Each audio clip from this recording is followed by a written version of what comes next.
Chapter 773. Hey, don't chase after him. How about you stay here and play with me? Noah stopped in his tracks and looked at Yen Fengili, who was gradually running away. He clicked his tongue and looked at Lancer with a sharp gaze. What are you doing? Lancer asked in a relaxed and carefree voice. What are you doing? Huh? Lancer, who had endured Noah's sharp gaze, did not retreat at all. Instead, he spoke excitedly. Not bad. There are people in this era with such eyes. It really makes one's blood boil. Seeing Lancer's eyes and expression filled with a strong desire to fight, Noah roughly understood what kind of person Lancer was. Battle maniac? I hate this kind of person the most. Noah looked straight at Lancer and declared. Are you going to stop me no matter what? Lancer. I'm sorry, kid. Lancer held the magic spear in his hand tightly and shrugged helplessly. Even if he's that kind of person, he's still my master. Without him, I can't continue to exist. So, it's better if you stay here and accompany me. Is that so? Noah closed his eyes slightly and then suddenly opened them. Then let me prepare a worthy opponent for you. After saying this, Noah raised one hand and turned the back of his hand towards Lancer. Lancer was shocked. Don't tell me, you're planning to. Without giving Lancer a chance to react, Noah raised his hand high above his head and chanted loudly. Come here. Rider. This sentence directly turned into the purest of orders and resounded under the night sky of the church. Clang. On the back of Noah's hand, the sword-shaped command incantation, surrounded by two snakes, suddenly lit up and brought with it a rich red light. In the blink of an eye, one of the snakes on the command incantation suddenly faded away and gradually became blurry. The command incantation, which had become indistinct, directly turned into a huge amount of magic power. It rippled and reverberated to the surroundings, causing the space around Noah to suddenly become illusory. Then, a dazzling light burst out from the illusory space. A tall and slender figure appeared in the middle of it. Ryder, who was holding a spike-like chain dagger, raised his head that was wearing an eye patch. With his back facing Noah, he looked at Lancer opposite him and a strong magic wave was emitted from his body. Ryder's servant, here following the summons. As if he didn't see Lancer, Ryder turned around and looked at Noah. Master, please give me your orders. Orders?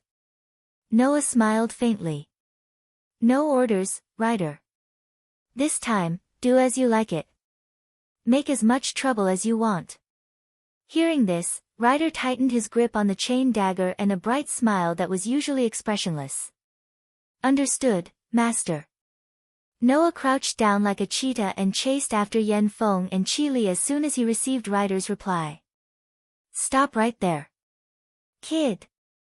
Lancer naturally couldn't just watch as Noah chased after Yen Fengili. He turned around, but before he could make a move, a strong gust of wind came from behind him. His expression changed slightly and he quickly turned his body sideways. Swoosh. In the sharp sound of the wind breaking, the spike-like dagger connected to the chain brushed past Lancer's body. Like an arrow that pierced through space, it shot out and landed in the air. However, at the same time, an aura suddenly approached Lancer and flashed behind him. Clang! The crisp sound of the collision and the bursting of sparks shook the air. That was the sound caused by the fierce collision between the red magic spear and the chain dagger. The body of the magic spear and the spike-like dagger constantly rubbed against each other, creating strong sparks. Under such circumstances, Ryder raised his head. Although his eyes were covered by a shield, when Lancer met his gaze that shouldn't have existed, he suddenly felt a chill in his heart. Then, Ryder smiled. His smile was like a rose with thorns, full of danger. Let's fight, Lancer. Hearing this, Lancer also smiled. His smile was rather ferocious. All right, I've been waiting for this day for a long time. Violent magic power rose from the two servants, and the tension in the air was instantly ignited. Clang! Then, the loud sound of metal clashing reverberated in the air and didn't die down for a long time. Swoosh! On the other side, Noah, who had rider in charge of delaying Lancer, turned into a shadow and flashed under the moonlight. Like a ghost, he rushed into a forest at his fastest speed. Within the range of Noah's sensing ability, he could still sense Yen Fengili's aura.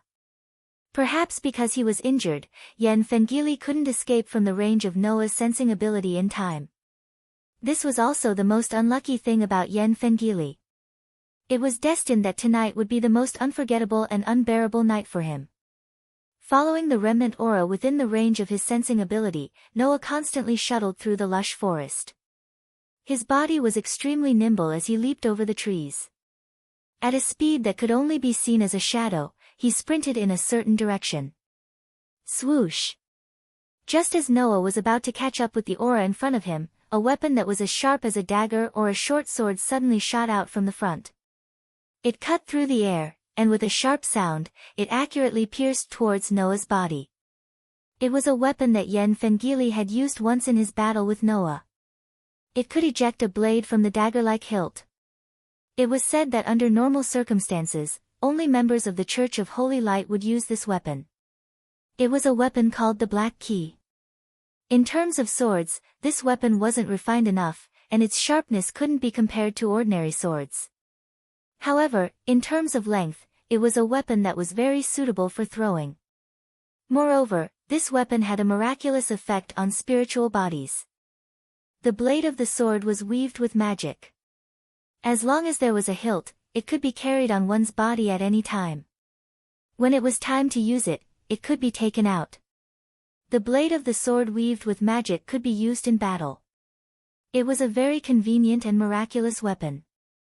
If this weapon was used against a servant, as long as it could hit, it would be able to cause damage. It was a pity that Noah wasn't a spiritual body. To Noah, Yen Fengili's Black Key was no different from ordinary daggers and short swords. Pang! Immediately, a violent and dense magic burst out from Noah's body. It was like a shockwave that blew in all directions. Dang dang dang dang dang. The black keys that were shooting towards Noah were directly blown away by the magic storm that burst out from Noah's body. It was as if they had landed on a steel shield, and they were all knocked away. From this, it could be seen that in terms of power, these black keys were indeed somewhat lacking. The appearance of these black keys was equivalent to telling Noah. Yen Fengili was right in front of him. Along with the dense magic wave, Noah's eyes flashed with a hint of sharpness.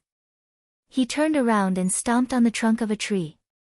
His entire body turned into an arrow and shot out rapidly, flashing forward. Not long after, in the field of vision in front, a figure wearing a priest's outfit, covering his chest and fleeing in a sorry state was imprinted in Noah's eyes. As if he had sensed the movement behind him, Yen Fengili turned around with all his might. However, there was not a single figure behind Yen Fengili. This result not only did not make Yen Fengili feel relieved at all. Instead, he was shocked. He turned around abruptly and looked in the direction that he was fleeing in. There, a figure quietly landed on the ground. Yen Fengili's face darkened. Yen Fengili's intuition told him that it was him. There was really no way for him to escape today. Escape? Noah revealed a cold smile. Do you think you can escape? Fake priest. Chapter 774. Whoosh. The mana waves that continued to rise from Noah's body were like a gust of wind that rolled up the dead branches and rotten leaves on the ground in the silent forest at night. It was as though a tornado was wantonly venting its power. It was quite a shocking sight. Even Yen Fengqi couldn't help but take a step back when he saw this scene. At this time, what filled Yen Fengqi's heart wasn't fear, but shock. Ever since he was in the church, Noah had used the mana cannons made of pure mana more than once. That kind of magic seemed simple, but because of its simplicity, its power was directly related to the amount of magic. From the power of the magic cannon, it could be seen that even if it was just a single shot, the amount of magic it required was quite shocking. However, from start to finish, Noah had used the magic cannon countless times, but it didn't seem like it was going to be used up at all. Moreover, now, he was using the most direct method to display his magic in front of him. How could Yan Fengqi not be shocked? Could it be that this person's magic was boundless? Even the heroic spirits who stood out from the legends didn't have this level of magic. How did this master, who came out of nowhere, have this level of magic power? If he had this level of magic, he shouldn't be unknown in this world. The Magic Association, which paid the most attention to magic, should have noticed, right? Magic was the root of mystery. Even the ritual of the Holy Grail was built on the foundation of the endless magical power in Fuyuki City. It was easy to imagine how important magic was. Therefore, if he had this level of magic power, he would definitely be noticed by the Magic Association. However, Yan Fengqi, who had a firm foothold in both the Holy Church and the Magic Association, didn't know of this person's existence. This made Yan Fengqi involuntarily grit his teeth and speak. "You, who are you?" "What?" Noah lifted his feet and slowly walked towards Yan Fengqi. In the end, is this the only question in your heart?" From Noah's words, Yan Fengqi felt a real murderous intent. The person in front of him was indeed planning to kill Yan Feng and Qi Li. That was why he chased after them. Yan Fengqi didn't know that Noah would directly kill someone he met for the first time. That was a very rare thing. Yan Fengqi, who didn't know this, pulled out the black key with a sullen face. Clang! The sharp blade of the black key, which looked like a dagger's hilt, flashed with a cold light. Instead of retreating, Yan Feng Qi Li advanced. With a shift of his feet, his figure instantly turned into a black shadow and shot toward Noah like a bolt of lightning. His sharp black key easily cut through the air with the help of magic power. Of the black keys of the black key. Facing black key's merciless attack, Noah's eyes flickered slightly. He kicked off the ground with the tip of his foot and picked up a withered branch, holding it in his hand. Hum! The complicated and precise magic patterns, which looked like electric wires, suddenly spread out from Noah's hand and climbed up the black key's black key. The magic patterns covered the entire surface of the black key. Facing the incoming sharp He Jian, the withered branch in Noah's hand turned into an afterimage as it flashed out. With a frightening momentum, it heavily struck He Jian's sword like an egg smashing into a rock. Clang! The rotting branches clashed with the sharp black keys, and the sound of steel clashing against steel rang out. After his attack was blocked by Noah, Yan Fengili immediately flicked his wrist. The sharp black key was like a strange poisonous snake as it quickly circled around the rotten withered branch that was covered with the magic pattern of Enhance Magic. With a turn, it cut across the surface of the withered branch and stabbed forward. Ding! Just as the sharp black key flashed past the black key that had been strengthened by the black key, a hand suddenly stretched out rapidly. With a flick of the finger, a gust of magic wind was brought up and it accurately bounced off Yan Fengqi's black key. At the same time, Noah raised the black key in his hand and stabbed it directly at Yan Fengqi's face. The tip of the black key's black key enlarged in his eyes. Yan Fengqi's heart tightened as he tilted his body and somersaulted in the air to dodge the black key's black key. Immediately after, Yan Fengqi's eyes suddenly became sharp. Magic power surged from the black key, causing the sword made of magic power to tremble violently. Following the trembling of the black key, the afterimages of the black key's black key filled the space in front of Yan Fengqi within a few breaths. This was caused by Yan Fengqi stabbing the black key in his hand at an astonishing speed. As a result, the rain-like sword shadows filled Noah's entire vision. Like a downpour, they enveloped Noah's body from all directions. Faced with this scene, Noah's gaze was calm. He raised the black key in his hand and slowly drew a trajectory that was difficult to follow before he stabbed it out with extreme agility. Ding! A light sound of collision rang out. Noah's black key met the black key amidst the overwhelming sword shadows. It collided with the tip of the black key's black key and stopped the continuous stabs.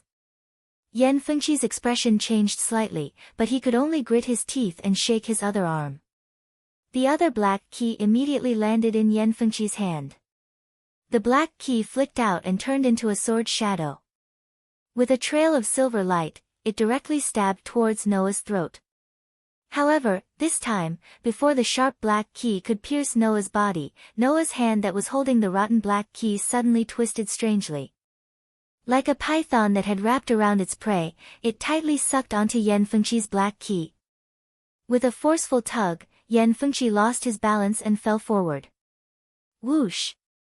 Almost instantaneously, a fist that was accompanied by a whistling sound of the wind suddenly flashed out. It was mixed with a terrifying force and violently blasted towards Yan Fengqi. Yan Fengqi's expression changed again and again. He could only give up on the black key that was strangely sucked in. He also clenched his fist and tried his best to gather his magic power. He gathered it on his fist and pressed it against the fist that was bombarding towards him. Boom! When the fists collided, a muffled sound and the impact of the strength chi shook the forest, causing the two figures who were exchanging punches to suddenly retreat. Wang! Immediately after, a gorgeous magic array rotated in front of one of the figures. A terrifying demonic power that would make anyone tremble in fear gathered in the magic array, condensing into a brilliant beam of light, and shot out like a flood. Yan Fengqi, who clearly understood the power of the light beam, could only shrink his eyes and feel a wave of fear in his heart. This was because Yan Fengqi was still unable to stabilize his body and was in a state of retreating. There was no way he could avoid the light beam that was shot at close range. Therefore, this time, the magic wind beam did not deviate and directly landed on Yan Fengqi's body. Boom! The shocking explosion thundered through the entire forest. Even outside the forest, it could be heard clearly. At this moment, in a corner of the forest, a scorching red fire burst out like a wave of fire that set the prairie ablaze. It was like a violent storm that burst out from the middle. All the trees in the area that were affected by the scorching fire were swallowed by the spreading fire almost in the blink of an eye and directly caught fire. The entire corner of the forest turned into a red lotus hell. It had completely turned into a sea of fire. The figure that was directly hit by the magic wind beam that caused all this was scorched black and his skin festered as if he had been calcined by the fire. Puchi! With a mouthful of red blood spurting out, Yan Fengqi's body, which was scorched black and smoking, fell powerlessly like a bird that had its wings broken and crashed heavily into the deep pit on the ground. There was not a single spot that was intact, and his breath was almost gone. Noah, who had retreated to the edge of the sea of fire, saw this scene. Even though he did not have any good feelings for Yan Fengqi and only had disgust and killing intent in his heart, he would not be stingy with his praise at this time. After all, it was already very praiseworthy that Yan Fengqi did not shatter into pieces after taking a full hit from the magic wind beam that could even directly annihilate a low-level fallen angel. Although this praise was exchanged for with Yan Fengqi's life. Chapter 775. Pa! The prairie fire continued to expand in the forest, causing the trees to burn one after another. Some of them had even turned into charred wood and fell to the ground with a crisp sound, creating dense sparks. In the center of the sea of fire, there was a huge pit. Yan Fengqi's entire body was charred black, and even his skin was festering. He could not even feel his breath as he lay motionless in the pit. If it weren't for Noah's outstanding sensing ability, he would not have been able to detect the remaining trace of weak breath. Faced with such a scene that could be called a red lotus hell, Noah did not feel the slightest emotional fluctuation in his heart. He slowly walked into the center of the sea of fire and into the deep pit created by the explosion of the magic cannon. He arrived in front of Yan Fengqi and looked down at him from above. No matter what kind of creature it is, they are all bound by things like rules. Just like the top and bottom of the food chain, those at the bottom will only end up being devoured by those at the top. Therefore, people will instinctively feel agitated when they break the rules. Such people usually do not have a good ending. Yan Fengqi, this is your ending. Yan Fengqi seemed to have heard Noah's voice. He tried his best to lift his completely blurred face, and even his expression could not be seen clearly. He spoke weakly. Noah. Dole, that's right, that's my name, Noah sneered. Remember it well. Don't die without knowing who took your life. Noah raised the rotten withered branch in his hand that was covered with magical patterns and strengthened by the strengthening spell. It was not inferior to ordinary sharp weapons at all. Goodbye, impostor priest. After saying that, Noah suddenly stabbed down with the withered branch covered with magical patterns in his hand. Whoosh! However, at this moment, a sharp sound of something breaking through the air was heard, causing Noah's hand to stop moving. He immediately switched from stabbing to flicking, causing the rotten withered branch to look like a full moon as it streaked across the space in front of him. Clang! Accompanied by a resounding sound of metal clashing and a burst of sparks, a luxurious sword that had suddenly shot over from afar and pierced towards Noah's heart was fiercely sent flying. Bang! At the same time, the rotten branch in Noah's hand exploded into pieces due to the clash with the luxurious sword. The remaining force pushed Noah back involuntarily and away from Yen Feng and Qili. This development caused Noah, who was retreating, to narrow his eyes. The same thing had happened not long ago. They did not appear within the range of Noah's sensing ability, but they launched an attack by throwing weapons at him. When Castor left the game, Gomu Soichiro died in such a situation. Although it was a gun last time and a sword this time, Noah did not think that the two situations were not caused by the same person. At the moment, Noah, who had stabilized his body, raised his head and looked at the direction of the luxurious sword. At this moment, a breath finally appeared within the range of Noah's sensing ability. Are you looking at my body at will without my permission? When such an unruly voice echoed over the entire sea of fire, a figure quietly walked out from the other side of the sea of fire. Well, although you are a bastard of unknown origin, you are still a guy who can confront Hercules head-on. I admit your value. With such a sentence, a blond man with his hand in his pocket appeared in front of Noah with a cold and arrogant smile on his face. Seeing the blond man, Noah's eyes narrowed again. It's you. He was wearing a black motorcycle suit. A chain-like ornament was wrapped around his waist. His hair color was bright golden. His pupils were as red as wine.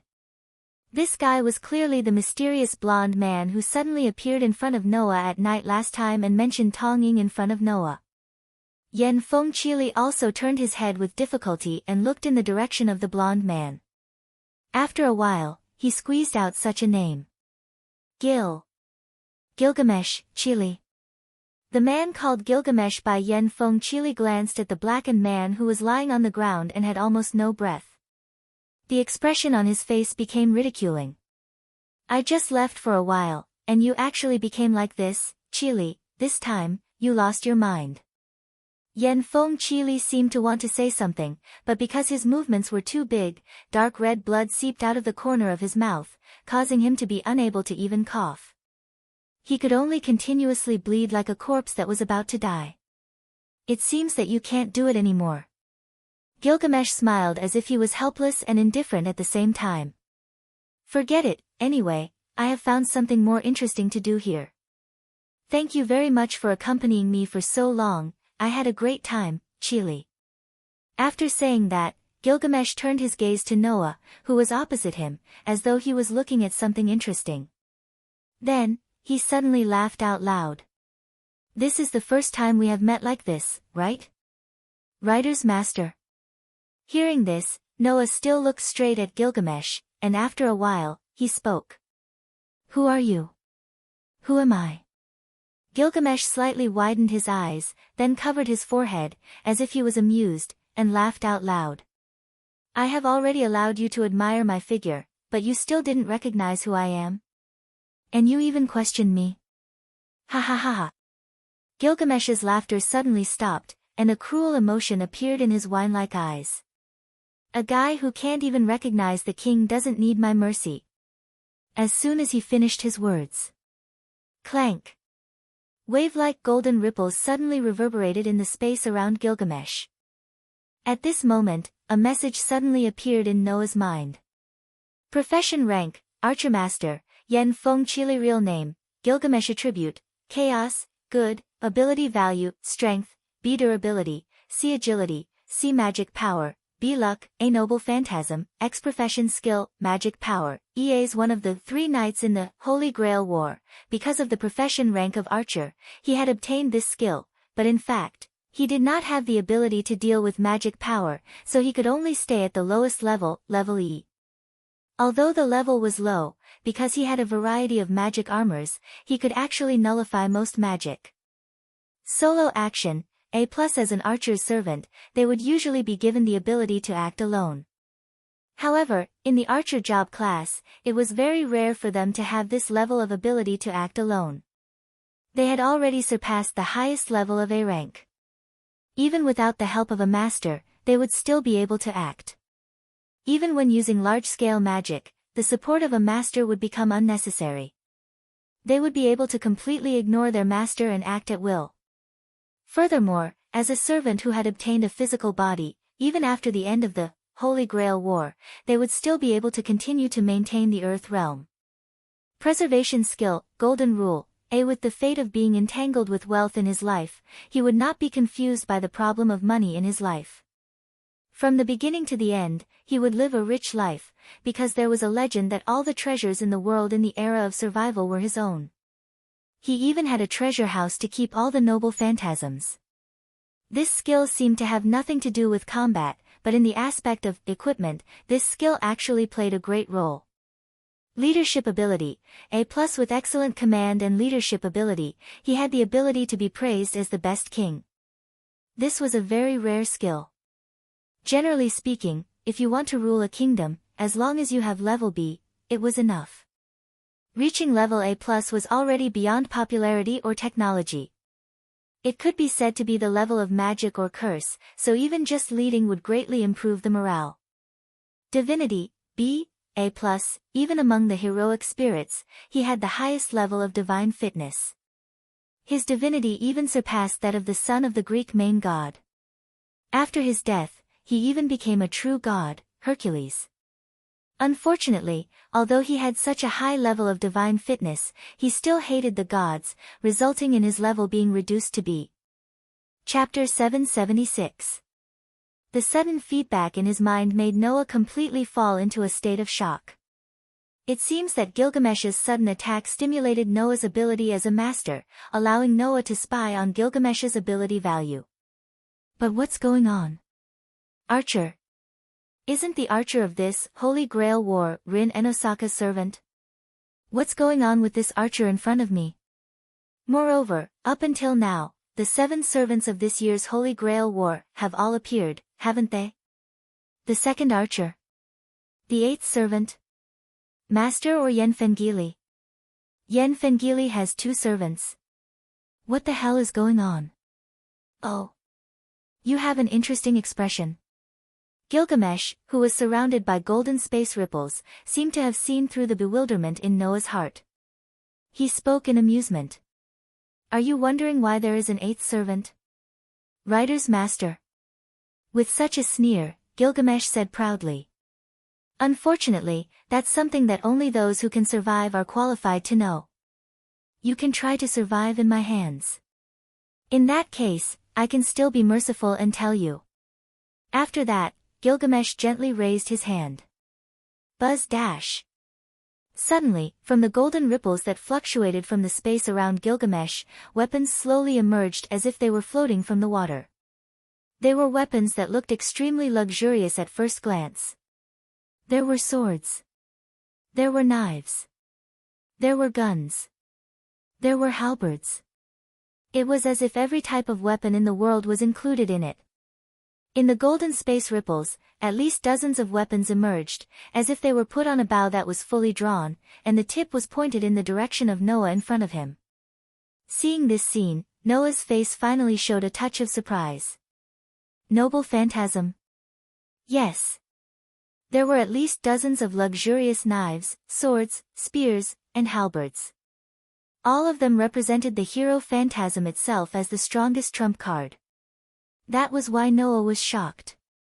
Although he was not from this world, Noah's knowledge of this world was not inferior to the people in this world.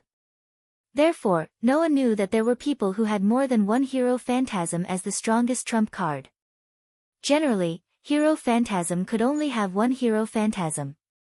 A very small number of hero phantasm had more than one hero phantasm, but there were only about 3 of them. Now, in front of Noah, how many hero phantasm had? The number of hero phantasm should not exist at all. Despite the shock in his heart, Noah calmly searched his mind for a piece of information about Gilgamesh's defensive skill that he had just probed. Golden rule, ahas, the fate of being entangled with wealth for the rest of his life. He will not be troubled by money for the rest of his life. He will live like a millionaire from the beginning to the end because there is a legend that he has taken all the treasures in the world for himself. He even has a treasure vault that keeps all the hero phantasm. This skill seemed to have nothing to do with combat, but in terms of equipment, this skill actually played a huge role. He had taken all the treasures in the world for himself, so he had a treasure vault that kept all the hero phantasm. This was Gilgamesh. In the oldest heroic epic recorded in human history, 2/3 of him was a god, and the remaining 1/3 was a human. As a half-human half-god, he was the oldest king who ruled the ancient Sumerian city-state of Uruk in the pre-Christian era. For a servant of unknown origin, this kind of treatment is really too extravagant, isn't it? Gilgamesh seemed to be enjoying Noah's performance, and the corners of his mouth curled up. Let me tell you something. This is my noble phantasm, the Gate of Babylon. It is a treasure vault that contains all the prototypes of noble phantasms and technologies. You should be satisfied that you are able to see my treasure vault. After saying this, Gilgamesh suddenly waved his hand down. From the ripples in space, the various hero phantasms, such as knives, swords, spears, halberds, and other hero phantasms suddenly stopped. Then, like bullets, they shot out from the hero phantasm called the Gate of Babylon with bursts of golden light, and their speed was extremely fast. Noah's eyes flashed, and he suddenly raised his hand. One by one, magic arrays suddenly appeared from his body, like the muzzles of cannons, aimed forward, and gathered an amazing amount of magic. Immediately, in the midst of the vibrations in space, beams of magic power burst out from the magic arrays, cutting through the air like laser beams, and suddenly collided with the hero phantasm. Peng peng peng peng peng. The collision between the powerful beams of light and the hero phantasm caused a burst of loud and clear explosion sounds, shaking up a circle of shockwaves. The shockwaves spread out, and the surrounding sea of fire was shaken and scattered, dispersing a lot of it in an instant. Seeing this scene, Gilgamesh raised his eyebrows. Magic? The power is quite amazing. Although he said this, Gilgamesh's face had a trace of disdain. Since it's like this, then I'll use a special weapon to deal with you. Following Gilgamesh's words, in the golden space ripples that filled the surrounding space, it was obvious that they were completely different from the hero phantasm just now. The appearance more or less changed from luxurious to simple weapons, and with a rise and fall, they were like arrows, once again cutting through the air, shooting in the direction of Noah's direction. Noah just wanted to use the magic cannon again, but there was a warning in his heart for no reason. Intuition told Noah. If they were to use the magic cannons to offset it again, the result would definitely be different this time. Noah, who was extremely confident in his intuition, did not have the slightest hesitation, and his figure retreated quickly. Pang! The attacking hero phantasm's rain of hero phantasm fell on the spot where Noah was just a moment ago, and directly exploded the ground there, setting off thick smoke and fire. Oh! You noticed it? Gilgamesh said leisurely. No, I should say that I felt it, right? Noah, who had retreated, steadied himself. He was speechless when he sensed that the mana residue that had filled the space around him had suddenly disappeared. Those relics just now were all relics used for magic, right? The hero spirit's relics had all sorts of abilities. For example, Saber's invisible air had the ability to turn people invisible. For example, Lancer's Gibalg had a sure kill ability. For example, Archer's Law Ajax had the ability to defend against thrown weapons. Another example was Berserker's 12 Trials, God's Hand, which gave him the ability to revive and resist attacks to a certain extent. Just now, the relic that Gilgamesh took out had the effect of breaking magic. It was a relic that could counter magic. That was why the magic residue that permeated the air was eliminated. It was not until this moment that Noah finally understood what the phrase, "the prototype that owns all the noble relics," meant. That meant that Gilgamesh's Gate of Babylon had relics that could deal with all kinds of situations. As long as he targeted the opponent's weakness and took out the corresponding relic, then Gilgamesh would be invincible. A hero's spirit that could use all kinds of relics. This was the kind of person Noah was facing. This made Noah frown slightly. "It's a little tricky, a little tricky." Gilgamesh seemed to be laughing out of anger, and closed his eyes. "Then let me see, why would you think that it's a little tricky when facing my treasure?" However, before Noah and Gilgamesh could start fighting again, a ray of light shot up to the sky and attracted their attention. "That's the direction of the church." Chapter 777. Clank. While Noah was chasing after Yen Fengili, in front of the church, in the courtyard that seemed to have turned into a piece of scorched earth, the battle between rider and lancer started with a fierce sound as the prelude. In the field, the one who launched the first attack was naturally Lancer, who was known for his bravery. Lancer's body was surrounded by layers of slightly blood-red demonic energy, causing his body to turn into a blurry shadow. Then, he charged towards Rider at lightning speed. Among the 7 classes in the Holy Grail War, Lancer had the highest requirement for ability points, second only to Saber. Therefore, in terms of ability points, if Saber had the highest requirement for ability points, then Lancer would be second. In addition, only knights with the highest level of agility could become Lancer's servant. One could only imagine how fast the Lancer, whose real name was Ku Churin, was. That speed alone was enough to make Rider, who also had the highest level of agility, tense up his body and face the attack with 120% seriousness. With such agility, a distance of a few dozen meters could be said to be covered in the blink of an eye for Lancer. Rider only felt a few breaths of time, and that blurry shadow had already flashed in front of him. Lancer tightened his grip on the magic spear in his hand, and like a crimson ray of light, it shot straight at Rider's heart. If it were anyone else, even if they were also servants, they would probably break out in cold sweat because of Lancer's speed. However, Rider, who also had the highest level of agility, was already prepared. Just when Lancer was 3 meters away from Rider, Rider made his move. As though he was teleporting, Rider's figure suddenly moved horizontally as he retreated backwards. The chain dagger in his hand swiftly pierced out.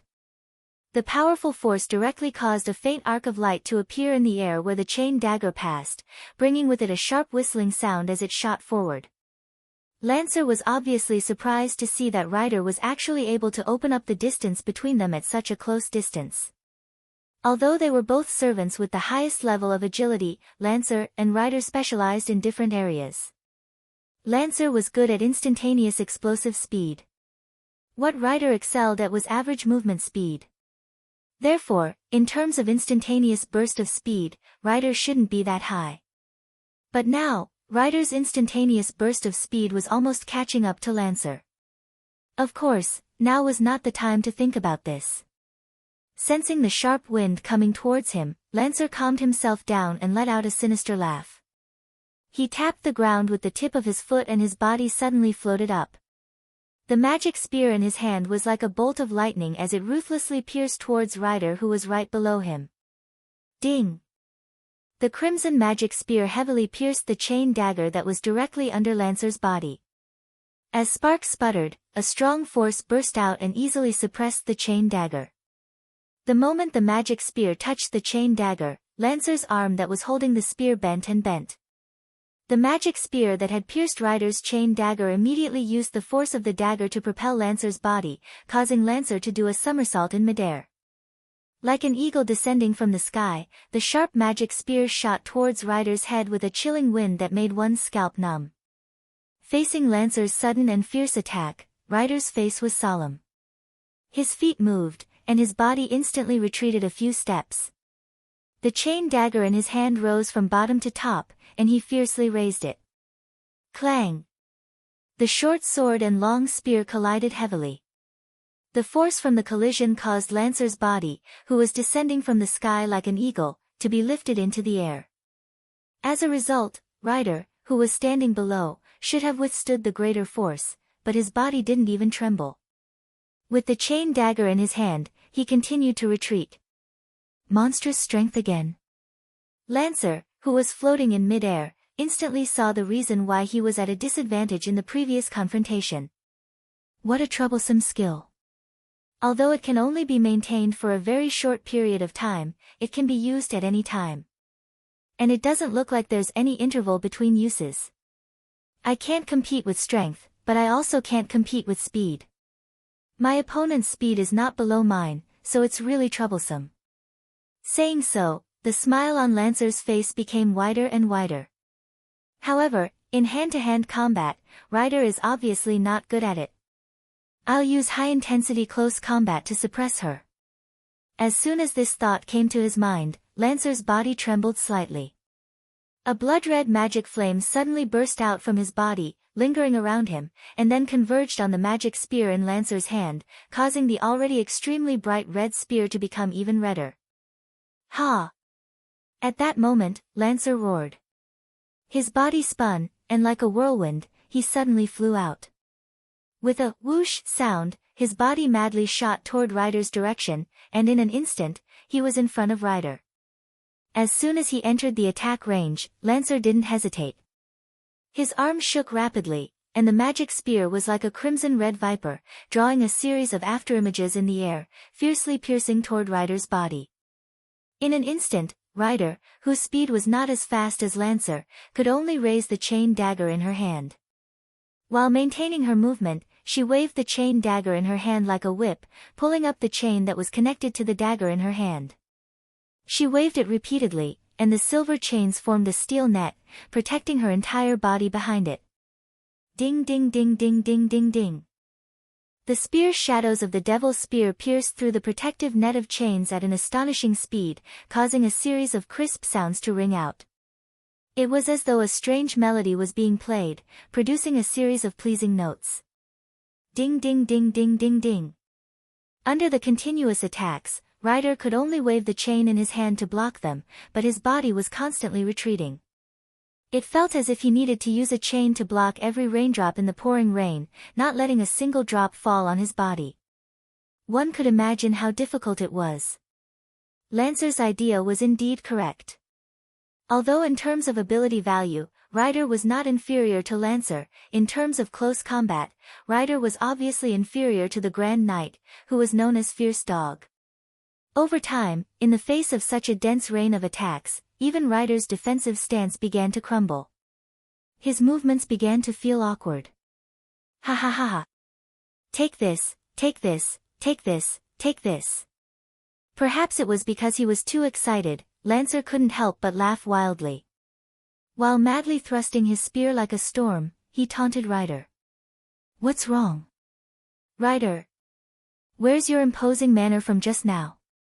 Reacting to Lancer's arrogant attitude, a fierce look flashed across Ryder's face.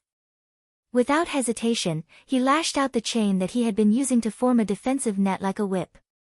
Like a fierce whip, he lashed it towards Lancer's direction, fiercely hitting the Crimson Demon's spear. Clang!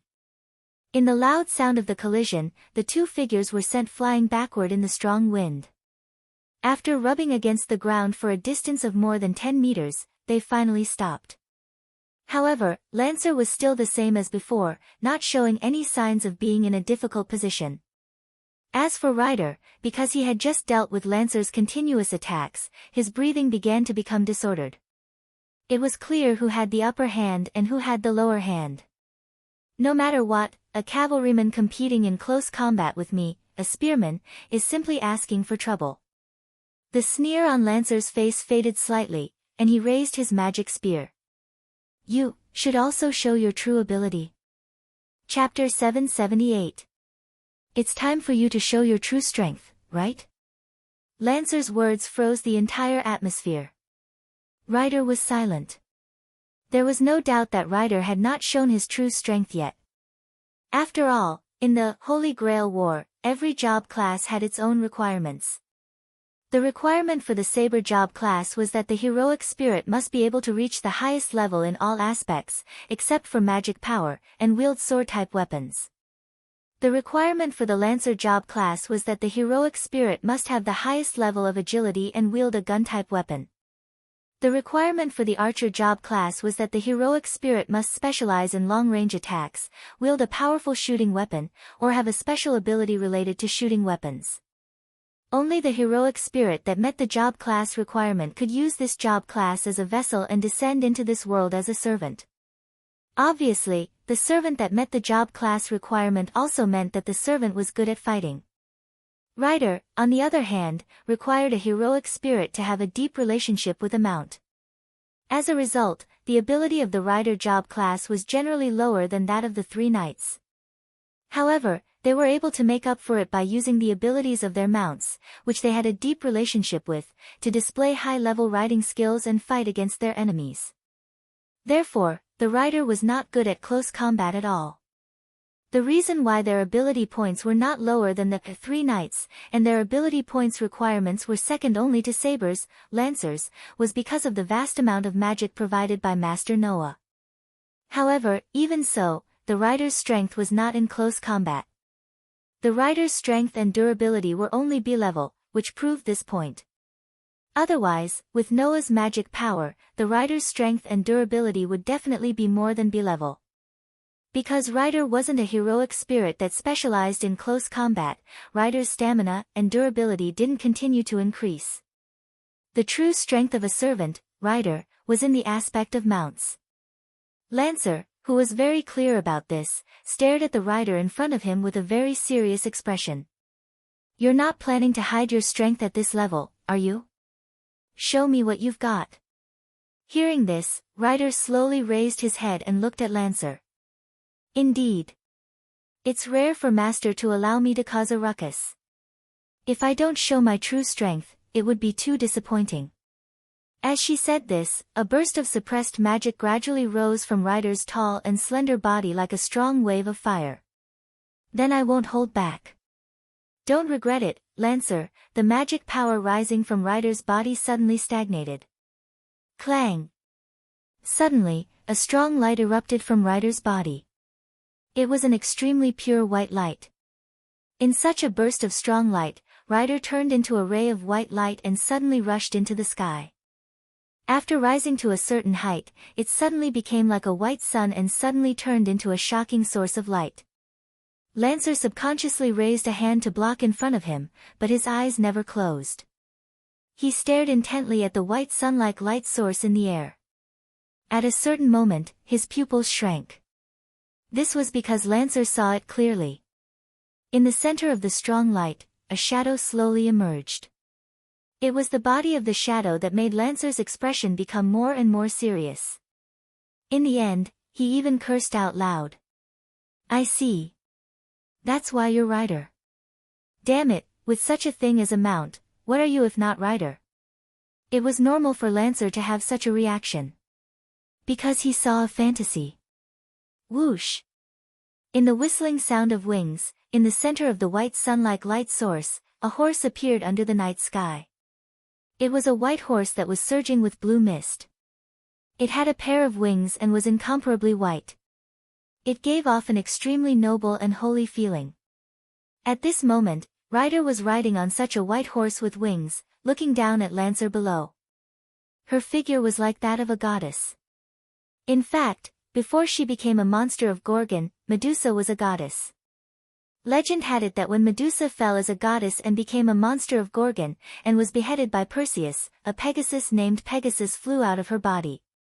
Because of this story, the Pegasus was also known as the son of Medusa. Therefore, Medusa, who had once given birth to Pegasus in her body, had an extremely deep relationship with the Pegasus, a creature that only existed in fantasy. This relationship had now grown into the power of Medusa, allowing Medusa to descend with the title of Rider. Yes. Rider's mount was the Pegasus. And this Pegasus that only existed in fantasy had a general name in this world. Fantasy breed. With an A+ level riding skill, Rider, whose real name was Medusa, rode the fantasy breed, called the Pegasus, and descended from the sky. Since even this child has appeared, then I won't show any mercy, Lancer. Ryder's voice echoed around. Next, it's time to determine the winner.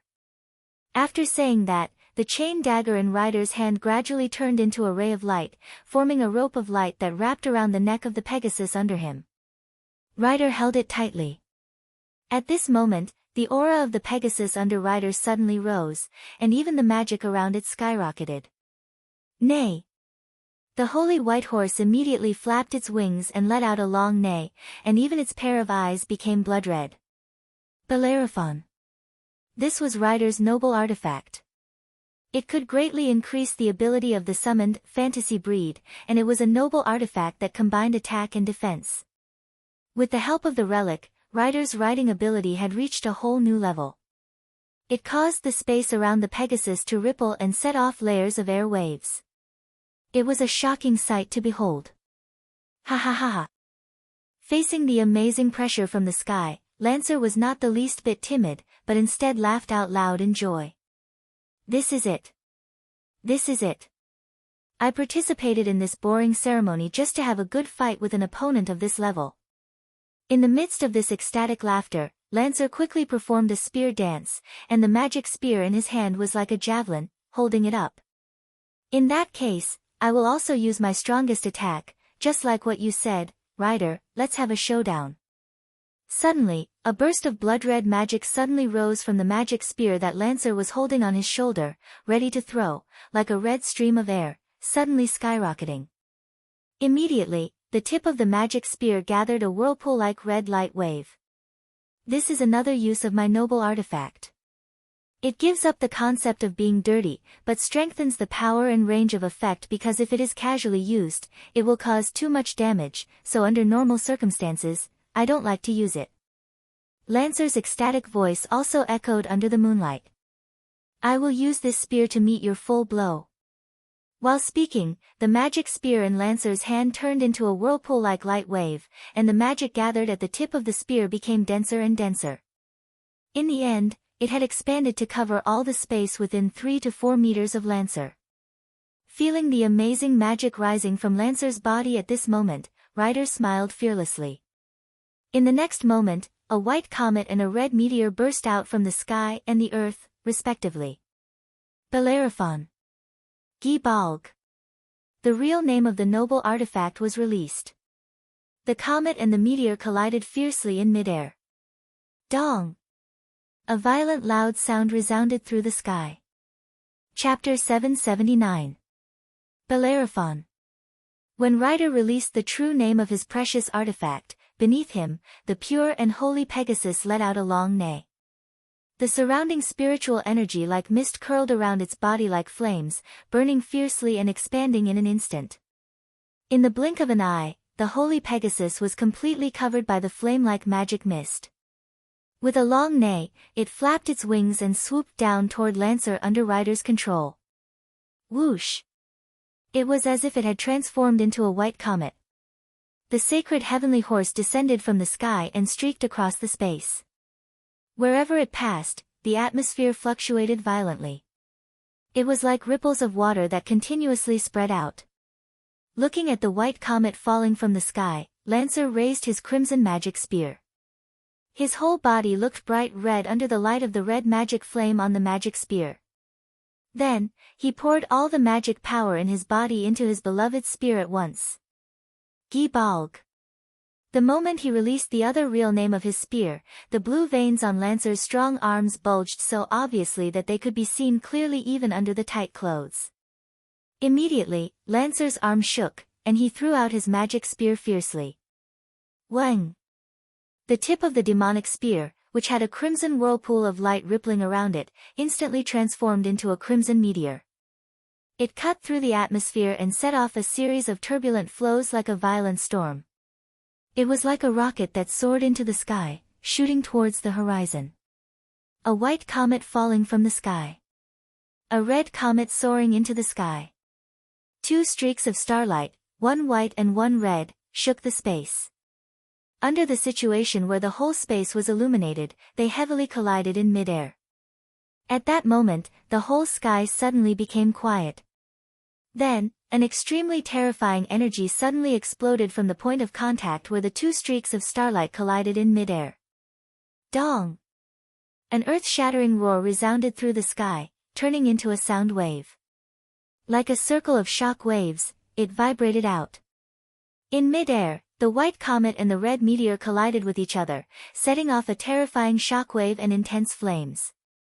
At this moment, the entire night sky seemed to be occupied by a sea of fire, causing violent shockwaves to continuously erupt. However, this scene could not be maintained for long.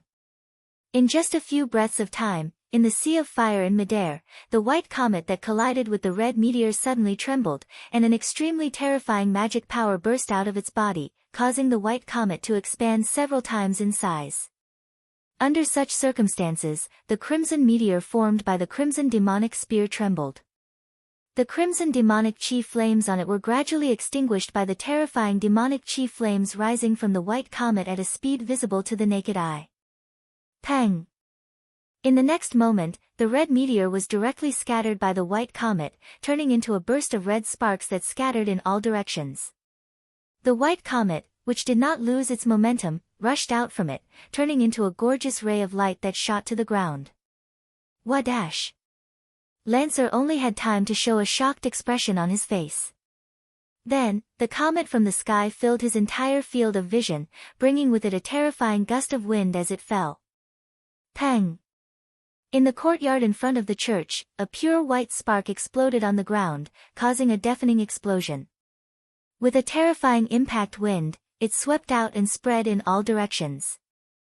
The overwhelming wave of fire and the shocking impact mixed with each other like a surging wave, sweeping in all directions, causing the entire church to be affected. Under the terrifying impact and the wave of fire, the church was quickly annihilated. The surrounding walls, solid ground, and ancient courtyard were all turned into fragments under this impact and were drowned by the wave of fire. No one knew how long this scene lasted.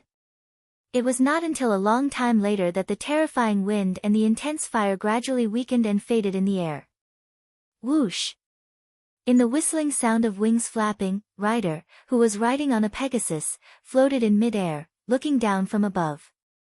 Her face was as calm as an ancient well, and her posture was like a goddess, pure and beautiful. On the ground, in a huge crater that spanned over 100 meters, Lancer, whose tights were already in tatters, was lying inside. His body was covered with countless scars of various sizes, and dark red blood was dripping from his wounds. It was simply too horrible to look at. The winner had been decided. Ha! Ha! Even in such a miserable state, Lancer was still laughing. Looking at Ryder who was floating in the sky, there was no pain on his blood-stained face. Instead, there was only satisfaction. The goddess who rode on Pegasus, I see. The person who fought with me is actually such a person. Lancer finally recognized Ryder's true identity. Your relic must be at least grade A, right? Looking down at Ku Churin who was covered in blood and could no longer move, Ryder nodded slowly. Even so, he still insisted on speaking without hesitation and without a trace of weakness. Bellerophon. This was a relic that could increase the ability of the summoned fantasy breed by leaps and bounds. It was a grade A+ relic that combined both attack and defense. It was also Ryder's strongest trump card. On the other hand, Lancer's Gi Balg was a grade B+ relic. Even with the plus feature that could double the damage in an instant, it was still a grade lower than Ryder's relic. It was already clear who was stronger and who was weaker. Cough, cough. Lancer coughed a few times, and his voice finally started to become weak. I thought that was a human relic. It turns out that it's the same as my gun, a military relic. The hero spirit's relics were categorized according to their effects and areas of effect. The most basic classification was a human relic and a military relic. As the name suggested, the so-called human relic was a relic that only worked on a limited number of targets such as oneself or a single enemy. This type of relic did not need to consume much magic, and its efficiency was very high in a one-on-one battle. Therefore, in a relic battle, human relic was usually the most commonly used type of relic. On the other hand, a military relic was a relic that could be used on an army of tens or even hundreds of people. It was a relic that could work on a wide range of targets. In short, it was a relic that could carry out large-scale destruction and bombing. Its power was so shocking that it could affect the entire army. In terms of power, if a human relic was compared to a single-shot gun, a military relic would be a missile. The magic that such a relic needed to consume was shocking. After all, the power was completely different. There was a difference between a human relic and a military relic. The difference between the two types of relic was the number and range of targets that it could be used on. Other than that, there were other types of relic. For example, the magic relic that Gilgamesh used on Noah was a relic that specialized in magic. According to the different targets and range of effects, the relic was divided into a few types. Human relic and military relic were the most common types. The relic that Rider and Lancer used this time was a military relic. Undoubtedly, you used a military relic. However, you don't seem to have consumed much magic at all. The guy who provided you with magic is really a powerful guy. I used up all my magic in one go to use a military relic. Lancer laughed at himself.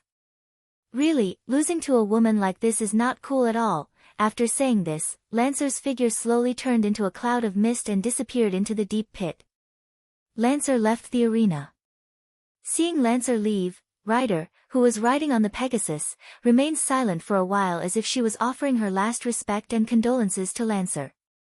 Then, she turned her head and looked at the forest in the distance, a corner that was covered by a sea of fire. Then, Rider, who was riding the Pegasus, turned into a comet and flew away. Chapter 780. On the other side, Noah and Gilgamesh, who were attracted by the light that suddenly soared into the sky from the direction of the church, both looked at the white light source under the night sky. When Rider was summoned, Noah had already learned from Rider about the treasures and trump cards of the servant who appeared in the form of a goddess. Therefore, Noah naturally knew that the mount that had a deep relationship with Rider was the Pegasus named Pegasus. It existed in Rider's blood and could respond to Rider's summons at any time. It was a fantasy breed like Bio. Of course, because of the world fragment, Bio had mutated. Although it was a fantasy breed, its ability had long surpassed the dragon species, which was known as the strongest among fantasy breeds.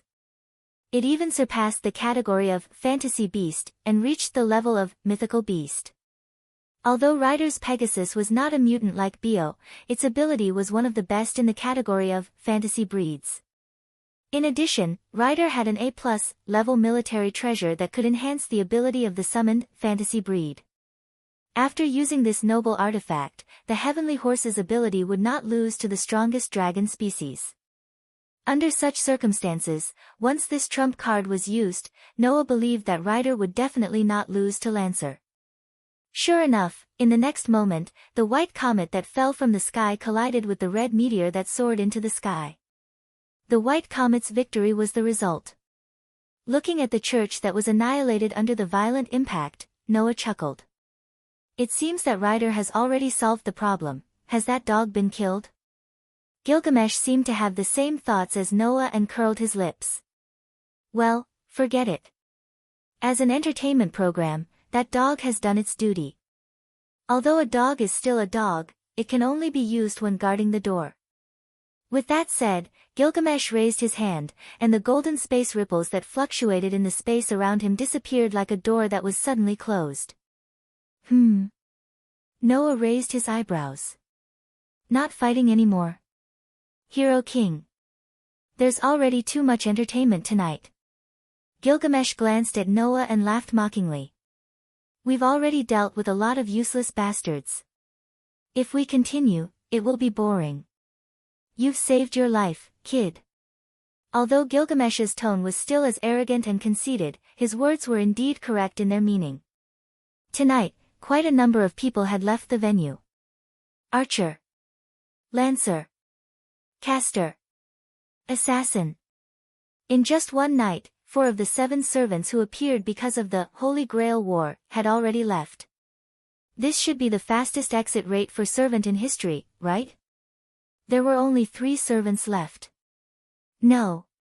If the mysterious appearance of the second archer and the 8th servant were included, then there should be 4 servants left. But why would there be a second archer and an 8th servant? You said that if I survive, you'll tell me the truth, right? Noah looked straight at Gilgamesh. Since you don't plan to fight again, then I'll consider it my win, right?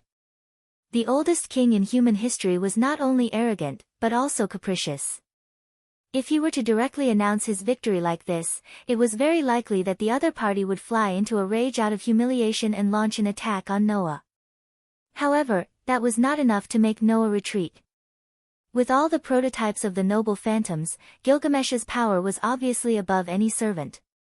If he really went crazy, then there should be no servant who could guarantee that they would have a 100% chance of winning against Gilgamesh who could casually vent his noble phantoms. But that was it. Noah could see it. The real strong one was not Gilgamesh, but the noble phantoms called Gate of Babylon. As long as he could find a way to deal with the Gate of Babylon, then with Gilgamesh's ability, value and skills, only an intermediate servant would be able to deal with him, right? With such an obvious weakness, it was not scary. At least, Noah did not know how many enemies who were more terrifying than Gilgamesh were. Even if he did not use his authority, knowing Gilgamesh's weakness, although it could not be said that there was no threat, there was no reason to be afraid. Therefore, Noah did not have any misgivings and asked directly, "What's going on?" Hearing this, Gilgamesh looked at Noah coldly, but it was met with Noah's even colder gaze, which made him show a happy expression. "The reason is very simple, kid. Because I'm not a servant of this Holy Grail War, but I've been staying in this world since the end of the last Holy Grail War. I'm just an archer of that Holy Grail War. A servant who stayed in this world after the end of the last Holy Grail War." Noah's heart suddenly moved. The hero king in front of him did have the ability to stay in this world after the end of the Holy Grail War. With an A+ level solo action skill. As an archer's servant, he would generally be given the ability to act alone. Meanwhile, Gilgamesh's solo skill had already surpassed the highest tier of A rank. Even without a master, he could move about freely. In fact, when he used large-scale mana, the master's support was unnecessary. He could completely ignore the master and move about freely. Not only that. Noah clearly remembered that in the introduction of Gilgamesh's solo action skill, there was also the sentence, because he obtained a body as a servant, even after the end of the Holy Grail War, he could still continue to maintain this world. Therefore, if Gilgamesh continued to stay in this world after the end of the last Holy Grail War, until now, then it could be considered as an explanation. But, why could Gilgamesh, as a servant, obtain a body? Are you wondering why I can still stay in this world after the end of the last Holy Grail War, until now? Gilgamesh didn't know that he obtained a body, but Noah already knew. He thought that Noah was wondering why he could continue to stay in this world after the end of the Holy Grail War. Gilgamesh inexplicably said such a sentence happily. "Boy, do you know what the so-called Holy Grail is?" Hearing Gilgamesh's meaningful words, Noah narrowed his eyes. "Isn't it a wish-granting machine that can grant any wish?" Wish-granting machine. Gilgamesh seemed to have heard something extremely funny. He bent down without caring about his image and laughed out loud. His voice was full of joy and ridicule. No, that's not a wish-granting machine. It's just a killing machine." Killing machine? Noah frowned, but his heart suddenly sank. Because, Noah remembered what Archer said before he disappeared. "All the evil in this world. You already know all of it." Gilgamesh was surprised, but soon laughed again. "You're right, boy, all the evil in this world, that's the true face of the Holy Grail. It's no longer an omnipotent wish-granting machine, it's just a curse that exists to curse humans. It's completely contaminated by the concept of evil." Saying such a sentence, Gilgamesh opened one of his hands, his face was full of evil smile. "But, isn't it interesting to make such a thing?" Noah's heart suddenly had an ominous premonition, making his eyes become sharp. What are you going to do? Gilgamesh didn't answer, but reached out his hand, and a ripple immediately appeared in the space beside him. From that ripple, a person rolled out. Seeing the person rolling out of the golden ripple, Noah was startled, and then said in surprise, Shinji Tamatsuki. Surprisingly, it was Shinji Tamatsuki. Chapter 781. Ah! Ah! Ah! As soon as he appeared on the scene, Tong Shinji was like a person who was tortured to the point that he could no longer sober up. He lay on the ground, looking at the sky with dull eyes, like a complete retard. And on Tong Shinji's face, saliva was unscrupulously dripping from the corner of his mouth. He was not restrained at all. Of course, what surprised Noah was not Tong Shinji's performance, but his appearance. At this time, Tong Shinji's face, which originally had some redeeming features, had hideous blue veins wriggling. It looked like something was drilling under Tong Shinji's skin. If you looked carefully, you could find it. Not only on his face, but on Tong Shinji's whole body, those blue veins were constantly wriggling, looking very disgusting. Originally, Noah didn't have any good impression of Tong Shinji. Therefore, seeing Tong Shinji's miserable appearance, Noah didn't have the slightest sympathy and compassion. Noah was just puzzled. Puzzled as to why Tong Shinji, who was lucky enough not to die in his hands, became like this. How is it? Very ugly, right? Gilgamesh didn't even look at Tong Shinji, who looked like a retard, and sneered. But, ugly things shouldn't be decorated. This posture is the shape that is most in line with the concept of evil. It's the best to use it as a contaminated Holy Grail. Noah didn't speak, just stared at Gilgamesh, which made Gilgamesh's smile somewhat slow down. Don't look at me with that kind of eyes, bastard, the person who made such an ugly thing is not me. Speaking of this, Gilgamesh didn't know what to think, and his expression became sarcastic. Well, for you, this is not completely unrelated. After all, the one who should have become like this is not Shinji, but the girl you have been paying attention to. This sentence finally made Noah react. What do you mean? Don't you know? The sarcasm on Gilgamesh's face became more and more intense.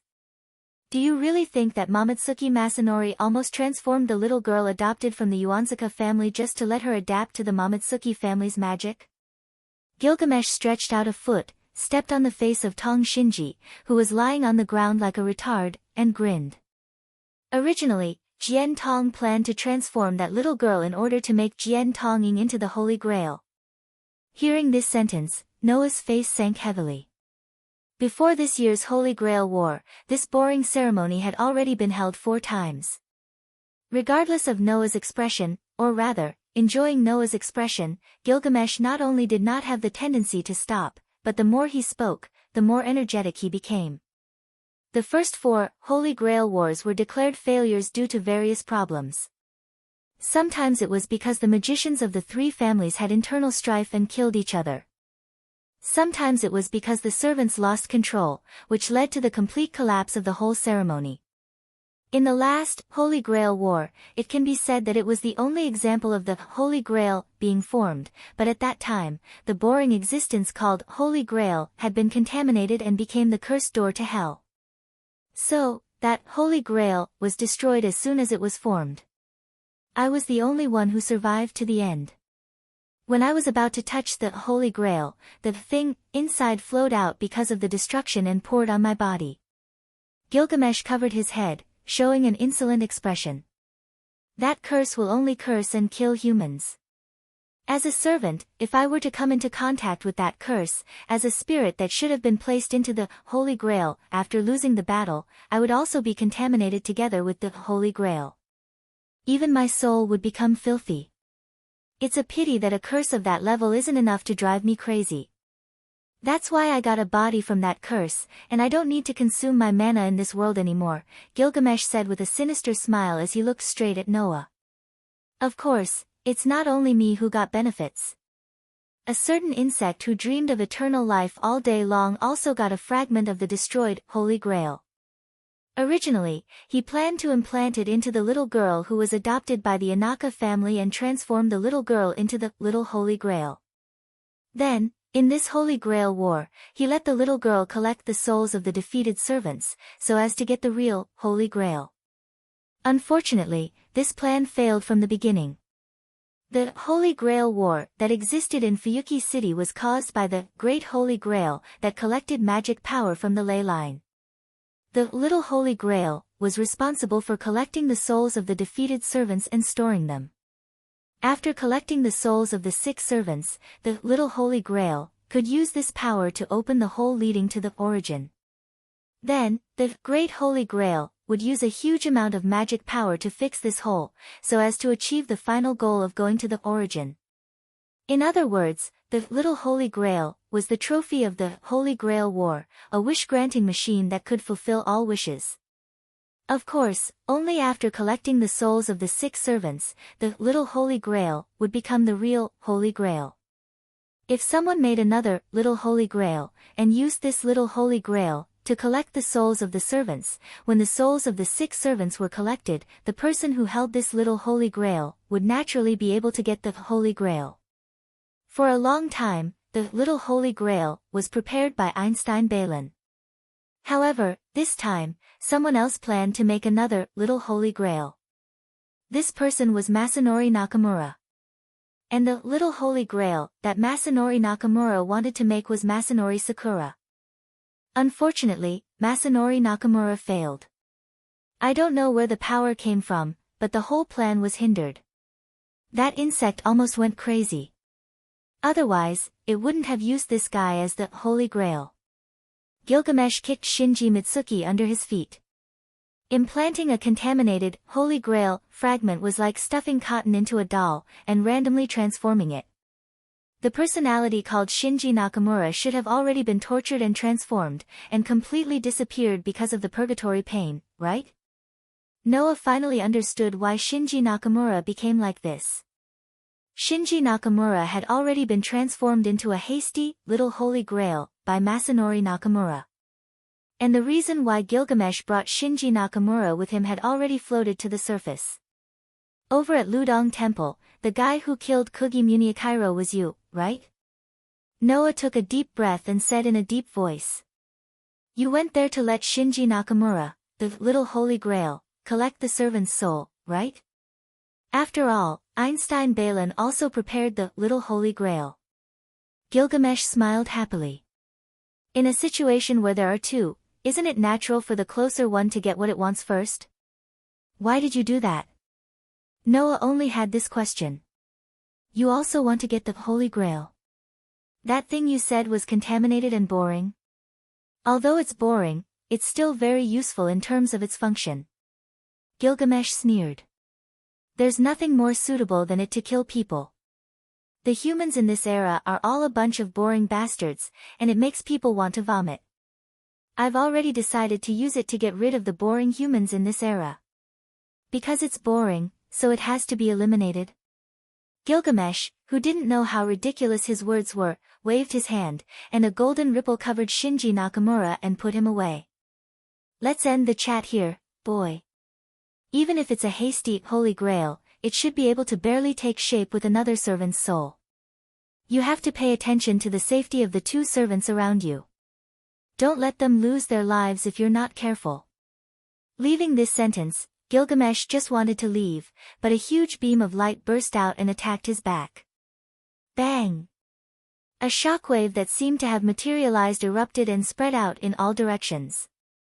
Chapter 782. Peng Dash. The magic light beam that fell on Gilgamesh's body set off a violent impact and intense flames, like a gust of wind, spreading in all directions. Looking at the sudden explosion in front of him, Noah raised a hand and pointed it in the direction of the explosion.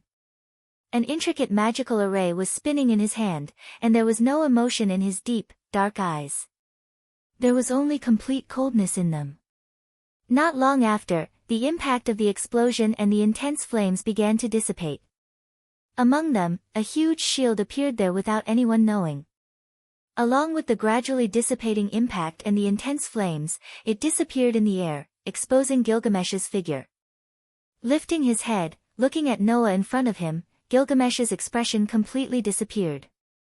It seems that you're in a hurry to disappear, boy. Noah just gently lowered his raised hand, facing Gilgamesh's gaze, which was like looking at a dead man, and smiled, a smile without the slightest emotion. Do you think that after saying those words, I would still silently watch you leave? So, you intend to stop me, intend to save mankind? Gilgamesh closed his eyes, like a volcano about to erupt, his whole body surged with pressure. Don't be stupid, boy, the so-called salvation should be based on value. Only valuable things need to be saved. This world is full of too many worthless bastards. All the evil in this world is born because of the evil thoughts of these bastards. Then, if mankind is obliterated by the evil born from themselves, isn't that a matter of course? While speaking, Gilgamesh seemed like he really wanted to vomit, and was speechless. In my time, although the population is not as dense as it is now, but everyone has their own value, even slaves have their own places to be used.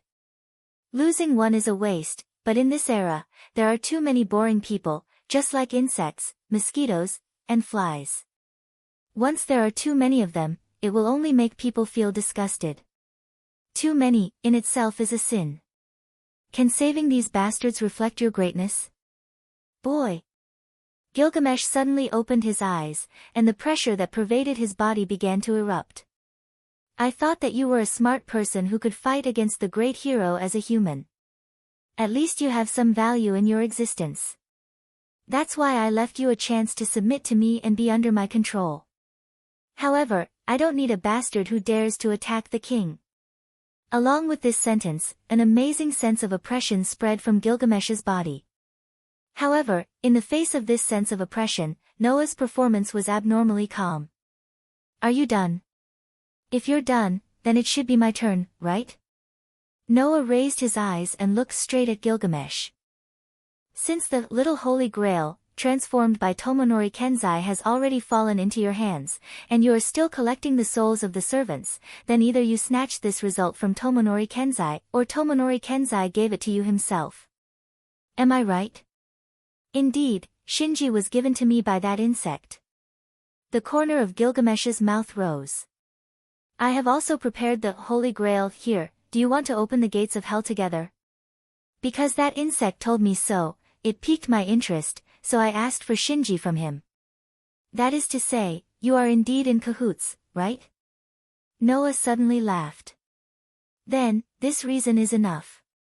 After saying that, Noah raised one of his hands, and an intricate geometric magic circle suddenly spun out from the surrounding space, covering Noah's body. I don't care about the life and death of all humans, and I also agree with your statement that humans without value have no meaning to live. But, Hero King, our values are still different. In my eyes, those who are pleasing to the eye have the value to be saved, and those who are not pleasing to the eye should disappear as soon as possible. To me, killing without even knowing whether they are pleasing to the eye or not is the most annoying thing. Noah's face was calm. Not to mention, you are in cahoots with those who I think are the most unpleasant and the most trashy people. That is enough reason for me to stop you. If you want to refute me, take out your treasure, Hero King. Noah's words directly made Gilgamesh laugh, and it was a creepy laugh. Don't be too complacent, bastard. After saying that, Gilgamesh also raised his hand, and golden ripples immediately fluctuated in the surrounding space. Just like Noah on the opposite side, the surrounding space was filled with golden ripples. Seeing that the strongest master and the strongest servant in the Holy Grail War were about to explode the tension in the air, in the distance, a white comet flashed, cut through the sky, and landed on top of Noah's head.